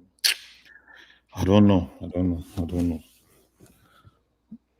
The confidence is winning from your voice. No. You came in peacocking. I'm just waiting for Georgia. Now, can you imagine? Look at the American map. Whoever to buy walking here will pay already to Nigu now. Why they waiting? America is just so unique. Yeah. Just so unique. At least so that if it's California, Nigeria, major No, if it's Nigeria now, you start saying, Kano fair day, Kano fair day. Kano fair day, Kano fair day, làwọn máa pariwo. California yẹn làwọn máa fi ń rí nǹkan gan. Wọ́n ti fi gbogbo ẹ̀ rígì, wọ́n ti. But it's still a little bit, but you know. Wisconsin yẹn náà. Wisconsin. You see, in a lot of them, the margin tó súnmọ́ blue yẹn náà 47. Kí ni margin tó wà láàrin? Ṣé Minnesota ni àbí? No, this is Michigan. No, Minnesota máa lọ sí blue. Minnesota is going to Kamala. Like almost 200. No, àwọn ló wà ní. The point is that there is 47% of the vote. Péré náà ṣì ni now. Pẹ̀lú ẹ̀ náà. Yeah, but she's 55 to 42 in percentage. Àwọn ló pọ̀ Minnesota náà. Tell electoral votes. Lè na ọmọ yẹn ọmọ ọtọ́ ni ẹ̀sẹ̀. Àwọn ibi tó tight are places tó jẹ́ pé the margin is about 2-3%, so that can swing it that way. But this one is a heavy lead. No, this one is a heavy lead now. No, Minnesota is a no-go area. Àwọn ọmọ yẹn ló wà bẹ́ẹ̀. Àwọn ọmọ tẹ́nu wọn máa mú belebele yẹn. Wow. Àwọn ibi tí kinní ti ń lead just marginal lead ni o. No, yes. Marginal lead náà ló ń yan American election. The only one to show for is probably Pennsylvania. Even 4 points kò sure jù náà no. It's just that the number of votes yẹn tó fi ń lead yẹn is about Virginia. Virginia ti lọ. Virginia is gone. How many percent of vote? 76 now. You are leading with just 3 points. 3 points, you're not huge. You're talking about. We think Boboy not in lead by 3 points now. I'll call it for buying now. 3 I'll points. be Trump in lead by 3 points. I'll call it for buying now. Like Pennsylvania is leading with even Minnesota. He's leading with Pennsylvania. But really, we can only 3 points. 3 points. We didn't call it for points, him. I'll call it for now. It's a lot tighter than the confidence you came in with, Larry. It's a lot tighter than the confidence you came in with. Look at he's leading there with about 5 points in Minnesota. Look at that. It's now 192. Talo Wale is 192 now to so which one came in just now? No, I think which one came in? So those other ones that Trump No. The ones Trump is waiting for one tí ṣẹ́rí gbogbo àwọn tó ṣì ń lọ àwọn yẹn là ń dúró dè tó kàn ń ṣe bí gé ó ń jọ bí rẹ́ẹ̀dì yẹn tó bá ṣe pàápàá wáyé àti parí ẹ̀ṣẹ́. Arizona ń sìn tí ń di. Àwọn rẹ́ẹ̀dì yẹn là ń dúró dè tí rẹ́ẹ̀dì yẹn bá ti lọ ṣe pàápàá. In fact, nobody should be calling Arizona. Nobody should be calling Arizona. Arizona is still 50%. It's too tight to call. But I want to see what is happening in Georgia, in PA, in Wisconsin. I think Wisconsin. So Maryland. Talo historically near Arizona. I think Arizona's. I think more than Arizona. Republican ló fẹ́ ní Arizona but Arizona náà àwọn ibi tó máa ń gbóná yẹn wọ́n ń lọ wájú wọ́n ń lọ ẹ̀yìn ni. Ọ̀daràn ìnákúnà ló ń nà burúkú ní California 27% náà dẹ̀ sí pé wọ́n ti gba ká mú wọ́n ti kọ̀lù ẹ̀ fún. Ṣé California? Because ó ti nà nínàkúnà ni. Margin ti pọ̀ jù àbí? No, ó ti pọ̀ jù. Ó ti pọ̀ jù. Margin. Kò yẹ kán pé o. It's only 27% report. Ẹ̀yin ò rí margin yẹn ni wọ́n ti pè fún mi. Mo rí but yeah. Kí ni margin jẹ́ kí n wò ná? Margin close to. It's 58 to 38. About 1 million. About 1 million. So. No, ó ti lọ sọ pé ó ti lọ. Ìyẹn ti lọ. Nevada yìí là mọ kókó tó kàn ọ̀hún ní gbé nǹkan kan wá wọ́n fẹ́ yíbò. Arizona, it is close. Wọ́n fẹ́ yíbò. Nevada. Wọ́n fẹ́ yíbò. Wọ́n fẹ́ yíbò. 11 electoral votes. Wọ́n fẹ́ yíbò ni. Gbogbo ibi náà wá ti fẹ́ yíbò Ọlọ́run ò ní gbà fún. How many electoral votes ní Nevada yẹn? Nevada. Mi tiẹ̀ mọ̀, mi mọ̀ kò pop up. Result expected soon. Wọ́n fẹ́ yíbò ni. Kí gbogbo wọn tó yíbò Trump ó ti lọ mọ́ wọn lọ́wọ́. Fox is calling for Trump. And then Minnesota will be going to Kamala. It looks at 55% to 42%. So someone look at that ratio, then I think so. That's another 10. So that's now 202 to Minnesota. Yeah, Minnesota. It's getting tight. So can it be worst case scenario? Tí Trump bá ní Wisconsin, tó bá lọ gba Wisconsin 10, kó gba Michigan 10. You can't give him Wisconsin because it's too tight. Yeah. No. Ó sì ṣe kìíní. Ká ní ó gba Wisconsin. Wisconsin is 68% in. Tí Trump bá eventually kákọ̀ ó gba Wisconsin. Yeah, but about 70,000 votes difference. Yeah, 70,000 náà pọ̀. 70,000. Yeah, 75,000 votes with 30%, 31% are still outstanding. So, so can't there sọ pé ó gba Wisconsin? Ká ló bá lè gba Wisconsin 10. Kó gba Georgia 18, ó di 29. Georgia 16, 29 plus 16. Who historically holds Michigan. No, Michigan. Àwọn tí kíní ló wà Michigan o. Àwọn dúdú ló wà Michigan o. Wood ni o. Mi fún ní Michigan o. But it's ahead in Michigan though. It's ahead, but mi tí lè sọ nǹkan tó máa ṣẹlẹ̀ níbẹ̀. 38% reporting. 10 plus 29 plus 16. Okay.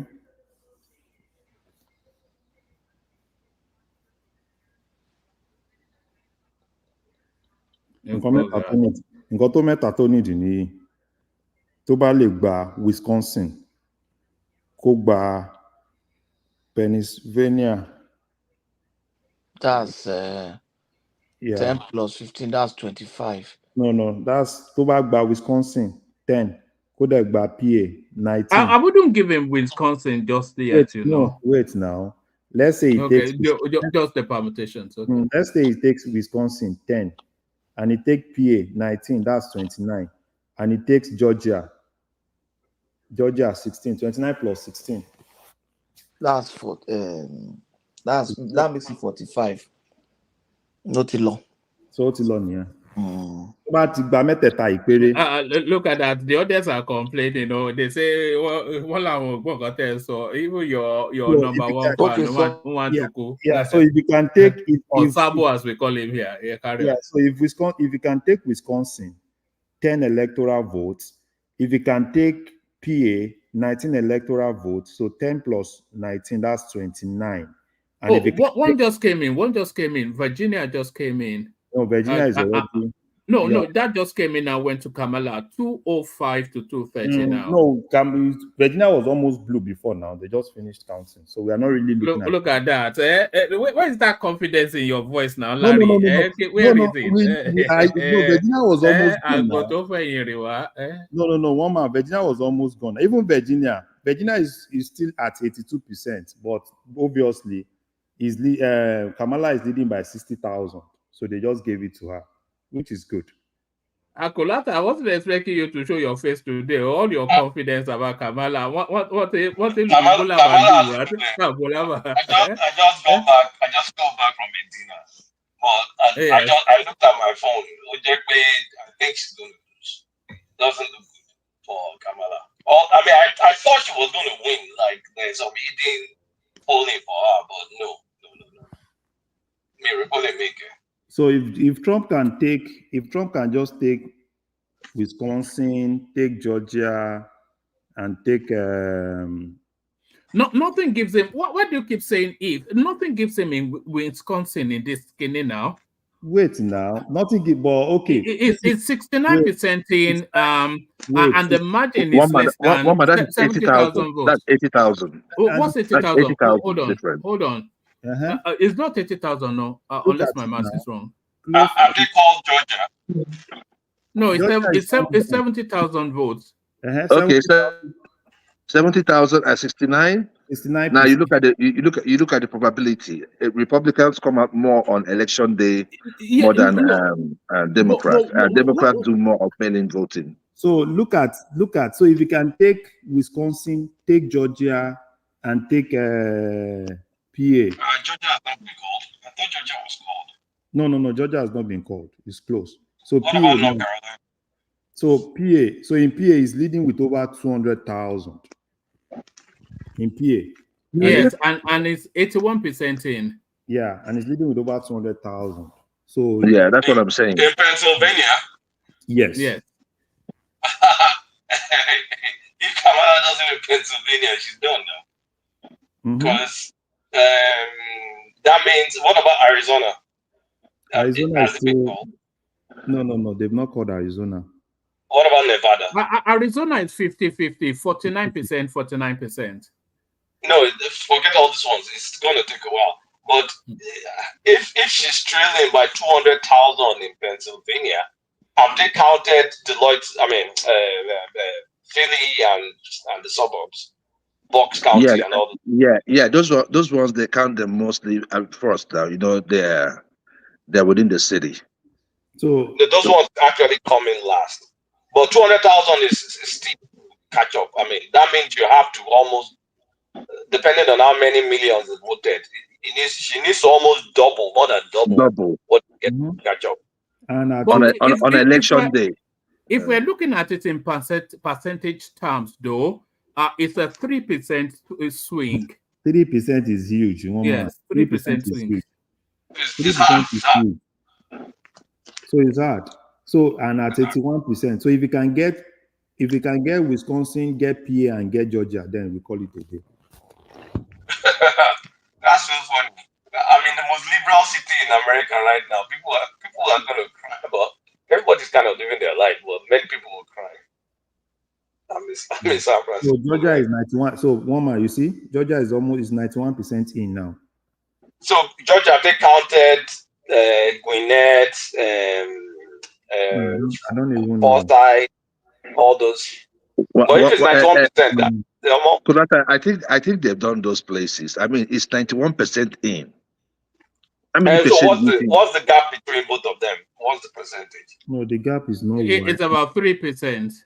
No, the gap is not the. I mean, what's the gap? It's about 100,000. 51 to 48.3. Kind of like about 130,000. 130,000. 130,000. At 91. It will be hard on election day. But the counties that they count on the election, the last counties they count in Georgia is some of those black counties. And even my own county has turned blue since last election. So those ones, you will get more Democratic votes. But I don't think it's enough to overwhelm that gap. So Georgia is effectively wrong. Okay. So now we are going, so PA is now over 200,000. That's good. So Pennsylvania, Michigan, and Wisconsin, who is leading? Trump is leading in Michigan, 51.6% to Kamala cannot win. If she does the blue wall, if the blue wall comes, yes. No, but Michigan is 40% reporting. So Wisconsin move now. What did they happen? I thought the Kamala would do better than this now, but it's not panning out. Ashake is doing better.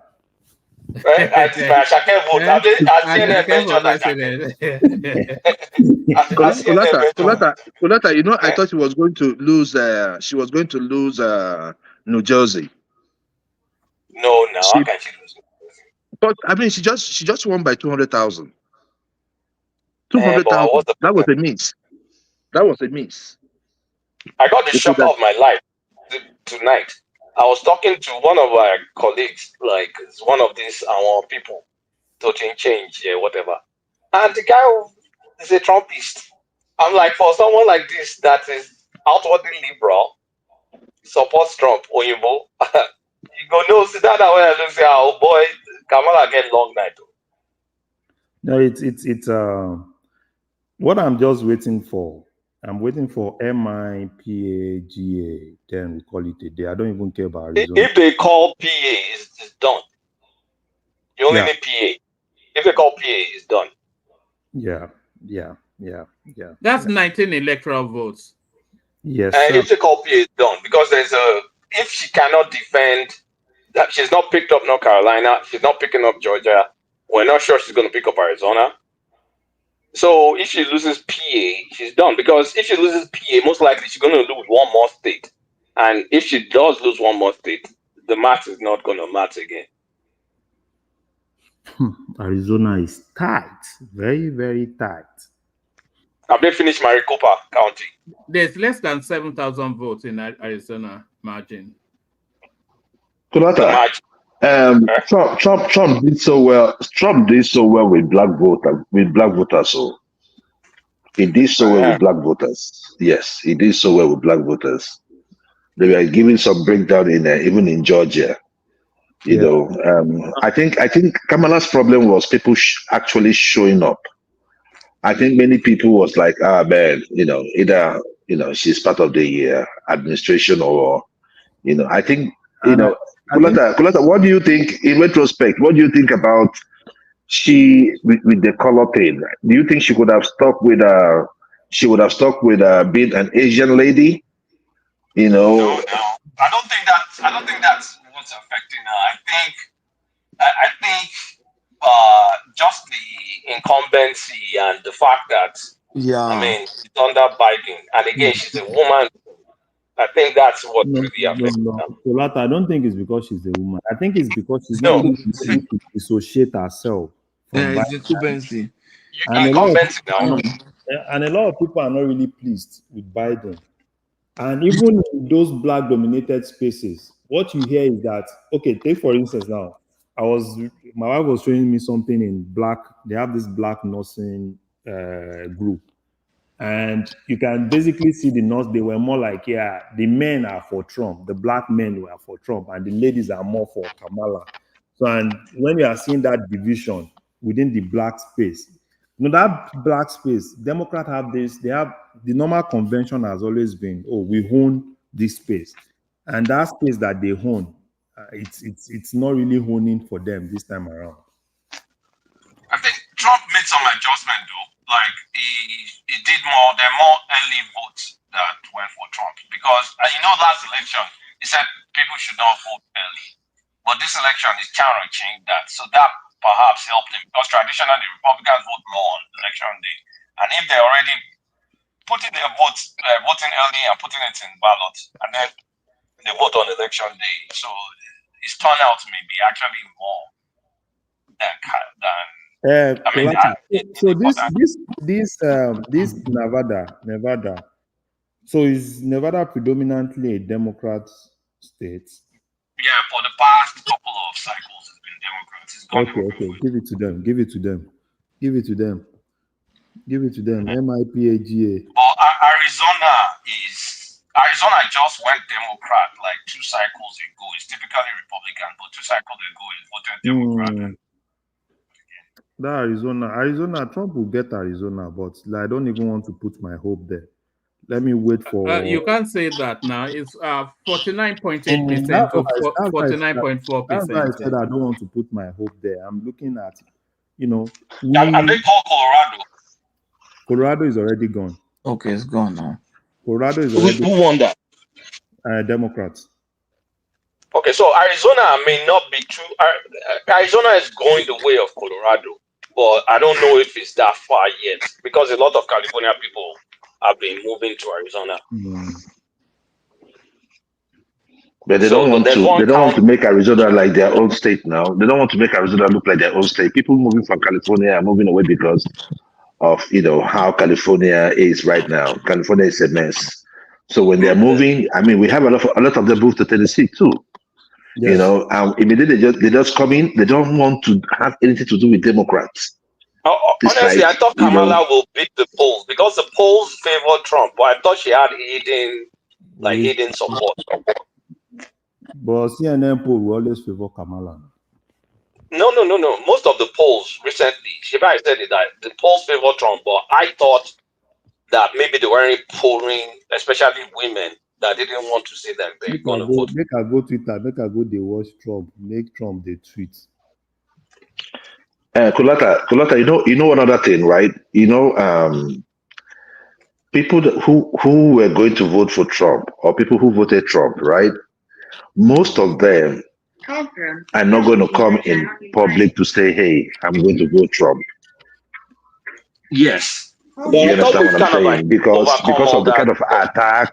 Immediately you say you support Trump, people just see you as a racist, you're stupid, you're this. So I think a lot of hidden Trump supporters were not out there. They just went in there, voted, and just get out.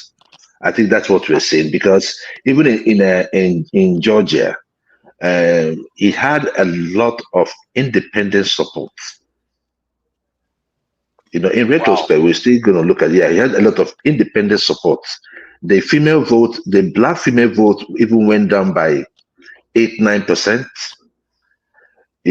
That for Trump went up about, say, 4-5-6%. In fact, she did so bad even with the guys.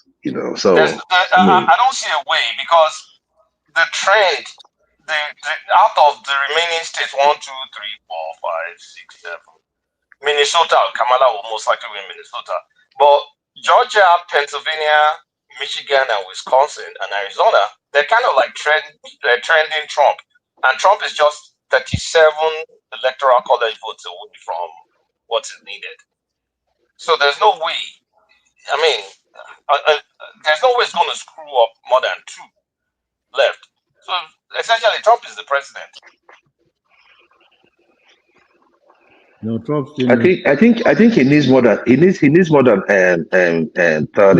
Kulata. He needs 40. He needs 40. No, it's 260. No, 270. 270. No, is it 270 or 267? No, 270. And then it's 40 away then. Yeah, 40, 41. It's 271 now. Is it not 271? I mean, what's the count? Once they have 271, he wins. And so we don't want 270. Pennsylvania is 19. How much? I don't want 270. Maybe they not use a Tinubu style. The next thing now, everywhere will turn blue. They'll tell you, go to court. Go to court.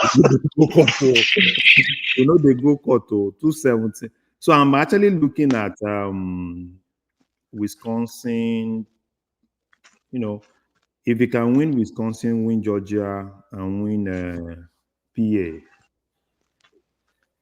then I think it's good. Yeah, it's 270. It's 270 to win, so it's 40 away. So because if you can win Wisconsin, win PA, and win Georgia, then that's 45 for him. It's the fact that the rest of those states are trending towards him, right? Mm-hmm. I just started looking at this thing with you guys now. I've not followed it like that. So Wisconsin is now 75%. Okay, that's good. 75%, and at least he's leading with over 100, close to 100,000. Yes, in Wisconsin, approximately, yes. Kamala only win. It's not possible. If Wisconsin is like that, at 75% in. Forget story. Kamala can't win this. If Wisconsin is like that, so we have like 29 from PA and Wisconsin, 29, and two. And get Georgia. If you get Georgia, If we can get Wisconsin, PA, and Georgia, we call it a day. We're in for a long 4 years. So Democrats will cry, die. It's going to be ugly, isn't it? It's going to be ugly. It's just going to be another 4 years of just chaotic nonsense, you know. Adewale, only pé o máa mú beer, o máa even wine. Oh my boy. For me, it took me a while to get over 2016, but now that I'm over 2016, the thing hit me. But now, like, it's all right. Just tune them off. You know, that was what I did when Buhari won the election. I thought I would just tune off the years. I won't get involved, you know. When? The guys when Buhari won the election. You mean in 2015? No, so you didn't expect Buhari to win? Even this... no, I thought Jonathan would win, yeah. Can you be thinking like that? Alaska is GOP. Alaska has not even been called at all. But everybody know where they go now. How many? Do you know the number of electoral votes Alaska has? We have 5. Just kidding. Nothing significant. I think it's always packed up for Republican reform. At least for even 3 or 4, it's still something. If you can just get that one, we are the main election, Naim with the look round. One of the main elections, North Carolina has been lost. So it remains Georgia, Pennsylvania, Michigan, Wisconsin, Arizona. That's which they will remain. That's where election day gone. Make Trump no sleep. Make them no sleep. They won't do magic. 83. Okay, we are getting close. Still close to 83. About 200,000. About 300,000.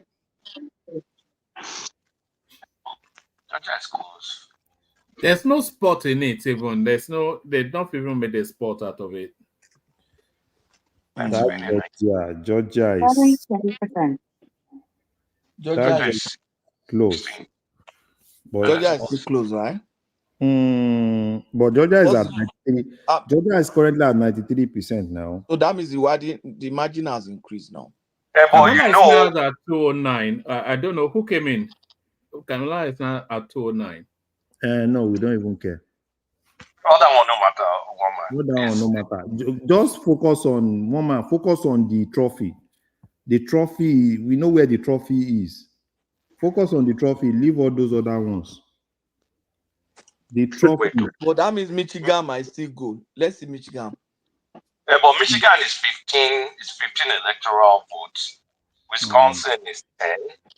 Pennsylvania is 19. So Michigan might still go for Kamala. No, I don't if she can get Michigan, that would mitigate for Pennsylvania somewhat. If she gets Michigan, all Trump needs is Wisconsin, PA, and Georgia. Then that's the end. Wait, she needs 270, so she needs 61. Come on now, that's hard. If she needs 61, she needs 61. If Trump can get Wisconsin, get Georgia. 61. Georgia 16 plus 19. 16 plus 19 is 35. Michigan is 15. That's 40. Wait till I talk that. What are you? I said 35. We've got 19 plus 15, which is 35. And then plus 10 in Wisconsin, which is 45. Minnesota is 10. 60. 70%. And then 11 in Arizona. Kamala they win possible. That means you can't afford to lose. She can't afford to lose. One man, don't disturb yourself. Just 3 places. Just Wisconsin, about 60 something now. Wisconsin, PA. Wisconsin. Let me put it this way: if she loses Pennsylvania, she needs a miracle. She needs to win. If she loses Pennsylvania to make 60 something, she needs to win. So she needs to lose some typical red state. Oh, She doesn't even need to win. Let's say she needs to lose as she's losing. So basically, I mean, we are saying okay, the odd the horde against her. favors Trump more, except there's a magic that can change Wisconsin, change PA, change Georgia. If those three don't change, if those three are still the same, even if Kalamala win every other thing, Trump is winning because that's 45.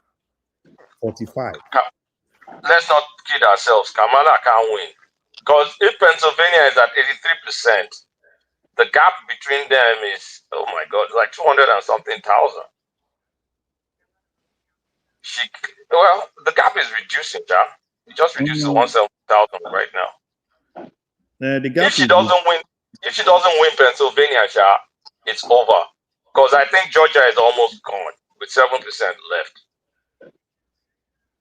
No, they are still trying to look for one magic that they would do because I don't even trust them. But last time Biden won Georgia by 10,000 votes. It was like this for a while, and then that's what they are trying to do. I'm very sure they are trying to look for that magic anywhere, but that magic will not happen this time around. The bottom line is, I was wrong with my prediction. I don't think Kamala can win. No, you will always be wrong. You will always be wrong. You were wrong with Tinubu. Now, come on now. How can I be wrong with Tinubu? You've lost all credibility. I gave you guys Tinubu now. I told you I was going to win that one. But this Kamala, like, she no win. Yeah, that's another data again. Oh. Kulata. Magic. Look for another job. Kulata, don't worry, magic can happen. Like one man is looking for magic now. You know, I just keep thinking of the Hillary Clinton one when we went to bed thinking Hillary was going to be announced. Oh boy, this is the worst thing. Trump is going to come in. The Republicans are going to control the Senate and the House. Yes. What the fuck? Yeah, that's the major thing. Are they winning the Senate already? Of course, now they're already. They're going to win the Senate now. They are already at 50 in Senate. 50. They're 51 in Senate, not even 50. No, now. For real? One man go to Senate 50. What are I'm you on political. They're 51 in Senate right now. Yeah, so but they've gained 2 now, gained 2 seats. What are you saying? 51 seats right now. They're 51 seats. They're already in control of the Senate. So they're already in control now. At least 50 is sure. So and they are still dragging, and they actually had another 1 seat in Rep. House. It's going to be one way.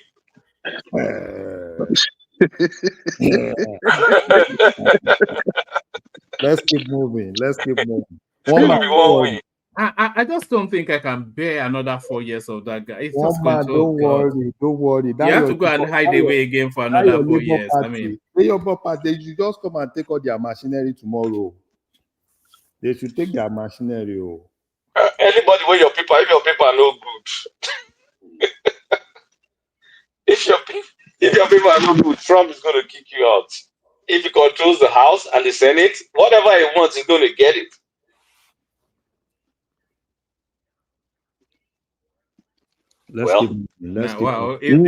Is this what they mean when they say one chance? We don't enter one chance. Yeah. Kulata, it was Rochas that said. It was Rochas. Rochas said, sorry. 51, Senate 51, GOP 51. I told you now it's 51. They already won that. So they already won that. That's good. So Senate is already gone. Senate is gone. What about House? Senate is gone. They're close to majority in the House. I mean, they have more to get to majority. Right now, GOP is 175. Dem is 134. I mean that's it. No, GOP is 177 now. Okay, so where I'm looking at is a huge gap. So it's not going to be. So that's good. But me, I don't like that. I prefer a divided, like one party to control House, one party to control Senate, so they can argue very well. Because with this, in the 2 years that they're going to hold everything together, be Trump has always wanted to be an African president, so I think it's going to be an African president. Prepare for dictatorship. Yes. Wow. Coletta, please, that's the same thing you guys said the last time, and he came in and he did a yeoman's job. And you see, that's why, you see, when you do a good job. No, it was for McCain. If not for McCain, for healthcare. Now McCain, people like John McCain, and we don't have people like that alive anymore. You don't forget. Coletta, please, see. When we look at, I don't care because it's not going to personally affect me. So let me put it that way. But no. You're gonna make more money under Trump, and that is my prayer for everybody under Trump. And I know it depends on your salary range or your business. I'm not even talking about salary. I'm talking about even businesses. Gentlemen, carry on. I'm going to bail out Bobby in the background, but congratulations to Kamala Trump. So whichever one, Kamala Trump. Let's put it that way. Say hi to man of prestige. No, man of but Kamala tried, because I think it was Biden. They were beating him more. Yeah. Kamala tried, Kamala tried. No matter how you want to come. No matter she tried. It's good. She still has, she can still come. She can still come back at least. No. She's not that popular. No. Look, let me tell you. The reason why Kamala lost or is losing is because Ted Cruz won. Yes, Ted Cruz won. She's coming back. This country is nuts. Ted Cruz, that guy is hated like crazy. Ted Cruz is coming back. How can Ted Cruz win? I can't stand that guy. No, see, and Kulata, see, let me tell you, you remember I watched the debate between him and the other black dude. One of the reasons why people were mad at the black dude was, his support for sex change for prisoners, illegal immigrants, that was put in prison, giving them access to sex change prison. So, stuff like that. And this immigrant thing really played a part because you see, Kulata, the other time I came in here, I was telling one man, I told him, hey, do you know that some of these immigrants receive like $5,000 a month? People thought that people weren't listening. People were listening to all the stuff. Then now when they now had the flooding, right? You could not take care of them. You gave them $750. That really made Americans mad.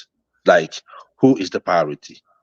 You the taxpayer, or somebody that just came into the country? So I think most of it is what we're seeing today. This is a battery because Ted Cruz beat the guy, is leading him by like 10 points. And when I'm looking at what they're flipping, Republicans are going to flip. They're going to flip. What's it called? The Senate in Montana. Beware that they flipped West Virginia. That was expected. They flipped. They flipped. They may flip Michigan. Well, looks like Arizona. They may not flip Arizona because people can't stand Carrie Lake. So Montana, John Tester, they're beating. Looks like they may beat John Tester, and so that's like almost like 3 more seats, Senate seats. That's not going to be fair. We need balance. I don't want one way direction. That one way direction no good. Oh no. We're in trouble for the next 2 years.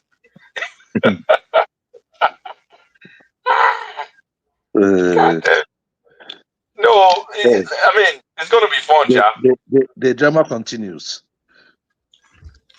But at least this time around, I don't want to hear James Comey. That thing with the almost 10 kilos. Russia, what's it called? Russia Gate in 2016. That thing, it almost killed person with anxiety. Yeah. So, but Kulata, see, this is the thing too, right? I also believe that people felt safe with Trump, regardless of how you want to slice it. People felt safe with Trump, and the media wasn't helping matters. Joe Biden wasn't helping matters. You see that idea, right, of Trump. That dude was getting free media services. And you see, there's a type, there's how you're going to, like, we're all human beings, right? There's a way you keep accusing somebody of something, whereas there's an alternative for some people to go look what you're saying up and match what you're saying. And what we're saying is that the media keeps lying. Okay, you look at the last one where he said he was going to, looking at what is going on at the border. He was going to protect women, and the media was like, "Oh, you cannot tell women what to do with their body." People were like, "Are you guys crazy?" So, as the president of the United States, your first duty is to protect the lives and property of the people. And he is saying that I am going to make sure you are protected. Whether you like it or not, it's like, it doesn't matter whether you like it or not, you're going to stay protected. But the way the media carry that news, they spend so much time discussing Trump rather than presenting what Kamala can do for the people. And when she had the opportunity, she blew it, not once, not twice, not thrice, not fourth, not fifth, not sixth. And even the problem was, even during the whole thing, rather than Kamala telling people what she wants to do, she was just focusing on Trump. Everything was Trump. What do you want to do? Instead of her to answer questions, she will be more of, okay, Trump said Trump on Trump. And people were watching. Everything Trump. Yeah. Okay, you're telling that if this was the first time Trump was trying to aspire for any position, it would have been different, right? But when you tell people that he's a fascist, well, you told us that same thing in 2016, and he was there for 4 years. This man was not a fascist, And also, you see, I think also, Kulanta, if you maybe you didn't look at it this way too, the anti-whiteism. I saw a lot of white folks out for this election. The anti-whiteism was getting sickening. I was sick of it as well. I was sick of the anti-whiteism. It's like anything they do, racism, everything. So we now became more racist. Black folks became more racist than actually than the whites themselves. Interesting. So I'm being honest with you because I said it on this show. I said I've heard about what people will call discrimination. I've heard about 30 of them. 22 to 25 of them are from African Americans. The rest, except for one, from fellow Nigerians. Then one is whitey. So regardless of how you want to talk about racism, the people around you will hurt you the most, more than even the white man you're talking about, because the white man might not even be your neighbor. So the anti-whiteism in the United States, I was getting sick of it. Because look at it this way. I have seen black cities. They look like dumpsters. I've seen black cities, black round cities. Is it Atlanta? Is it San Francisco? Is it Maryland? Is it Louisiana? Name them. In fact, go to even capitals, mostly state capitals. They have run those places like shit. So we cannot continue. What is going on today, I think, is people had enough. People were like, man, this got to stop. Kamala is a far leftist. She's a radical. She's not even a far left. She's a radical. And Tim Watts is a far less radical. I mean, you know how radical someone is. I mean, if someone can put urina in girls' bathroom and tampon in boys' bathroom, you will know where he. So you like the issue of men participating in female sports, that would have been granted. Most of these irrational ideologies would be cut down under Trump. And when the Democrats are going in for the next election, they're going to look at the country and look like, oh, it's like what we are selling is no more what the people want. You cannot continue to sell color every 4 years. You sell race, you sell color, you sell police brutality every 4 years. When you get into office, we don't see you no more. You run away. Then you will hear about you see killings in places like Chicago. On a weekend, maybe like 70 deaths. On a weekend. These 10 people will not talk. But a policeman mistakenly shoots a black man. They won't say a police shot a black man. They will say a white police officer shot a black man. I know all those games they're playing. It was a policeman that shot the man. If it is a white lady that slapped a black man, a white woman slaps a black man. And you know, that victimization method is like it's a franchise. They franchise that thing and it looks so beautiful. It's like everybody wants to be a victim. No. I'm a Nigerian. And I like it when, we are tough. We are tough people. And some people look at Trump and say, oh, Trump is talking. I say, man, where we get all this toughness from? We will get Wiki as minister. What if person go tell us for this life? We can never tell us. Stay, we stand Gidiba. So something where Trump talk, you know that what Trump will even say will not. People, that sissy-like attitude. I think people got tired of the propaganda. People got tired of the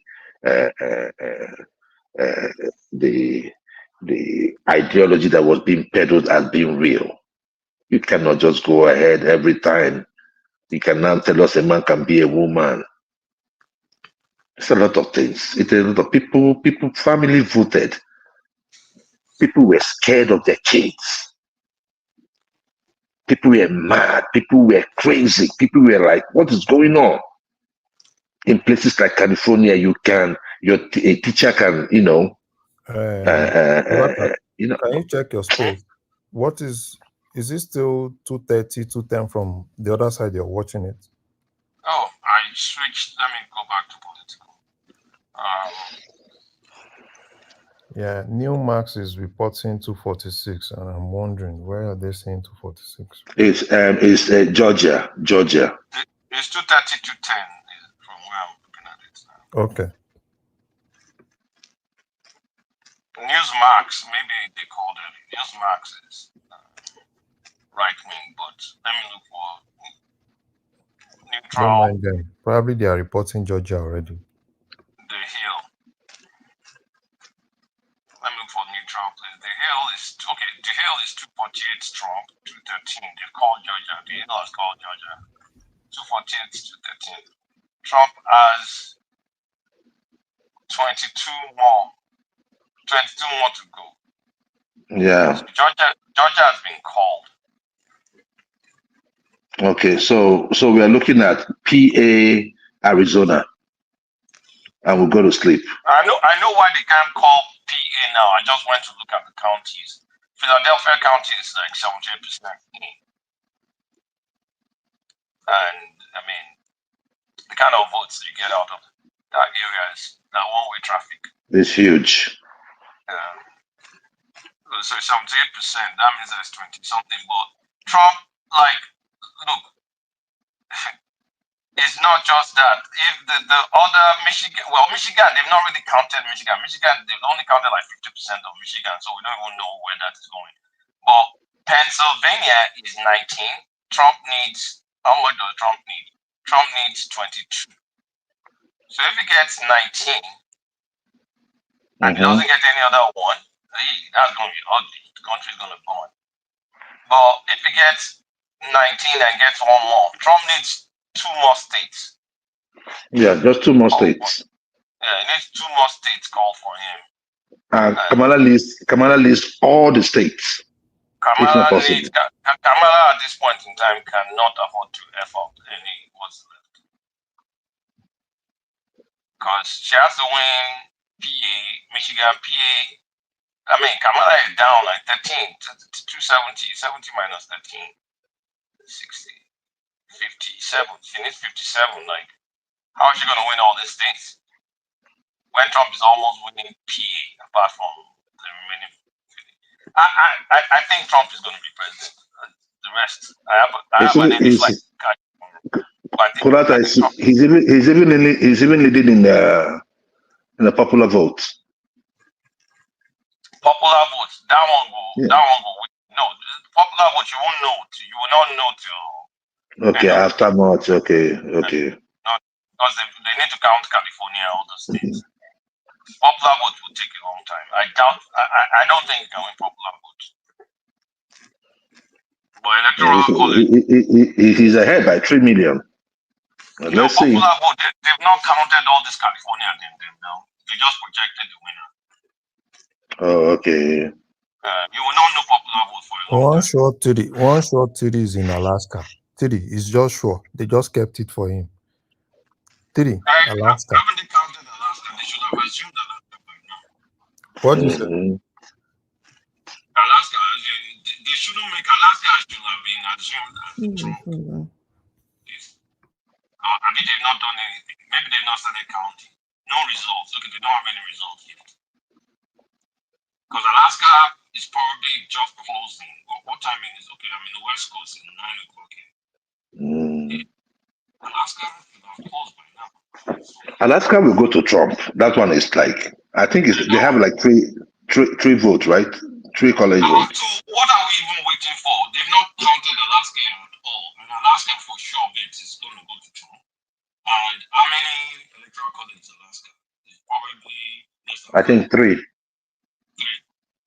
So if it's 3, that's 240. That's 251. So Trump needs 19. Then if he wins Pennsylvania, it's all over. So 3 plus 19. He just needs Alaska and Pennsylvania. Trump is president. Yes. Guys, Alaska will decide it. I think I've seen enough. Trump is president. I have an flight to catch him. Make I don't miss my flight. Trump is president. Yeah. There's no if or buts. Trump is president. Man of president, don't let me advise. Don't do what I did in 2016. Tune out all this CNN. Don't listen to all those nonsense. Just live your life. Okay? It'll be all right. You'll be fine. Man, safe, man. Be safe, man. No, make nobody fool himself. Don't keep your hopes high. It's mad. I know. Sorry,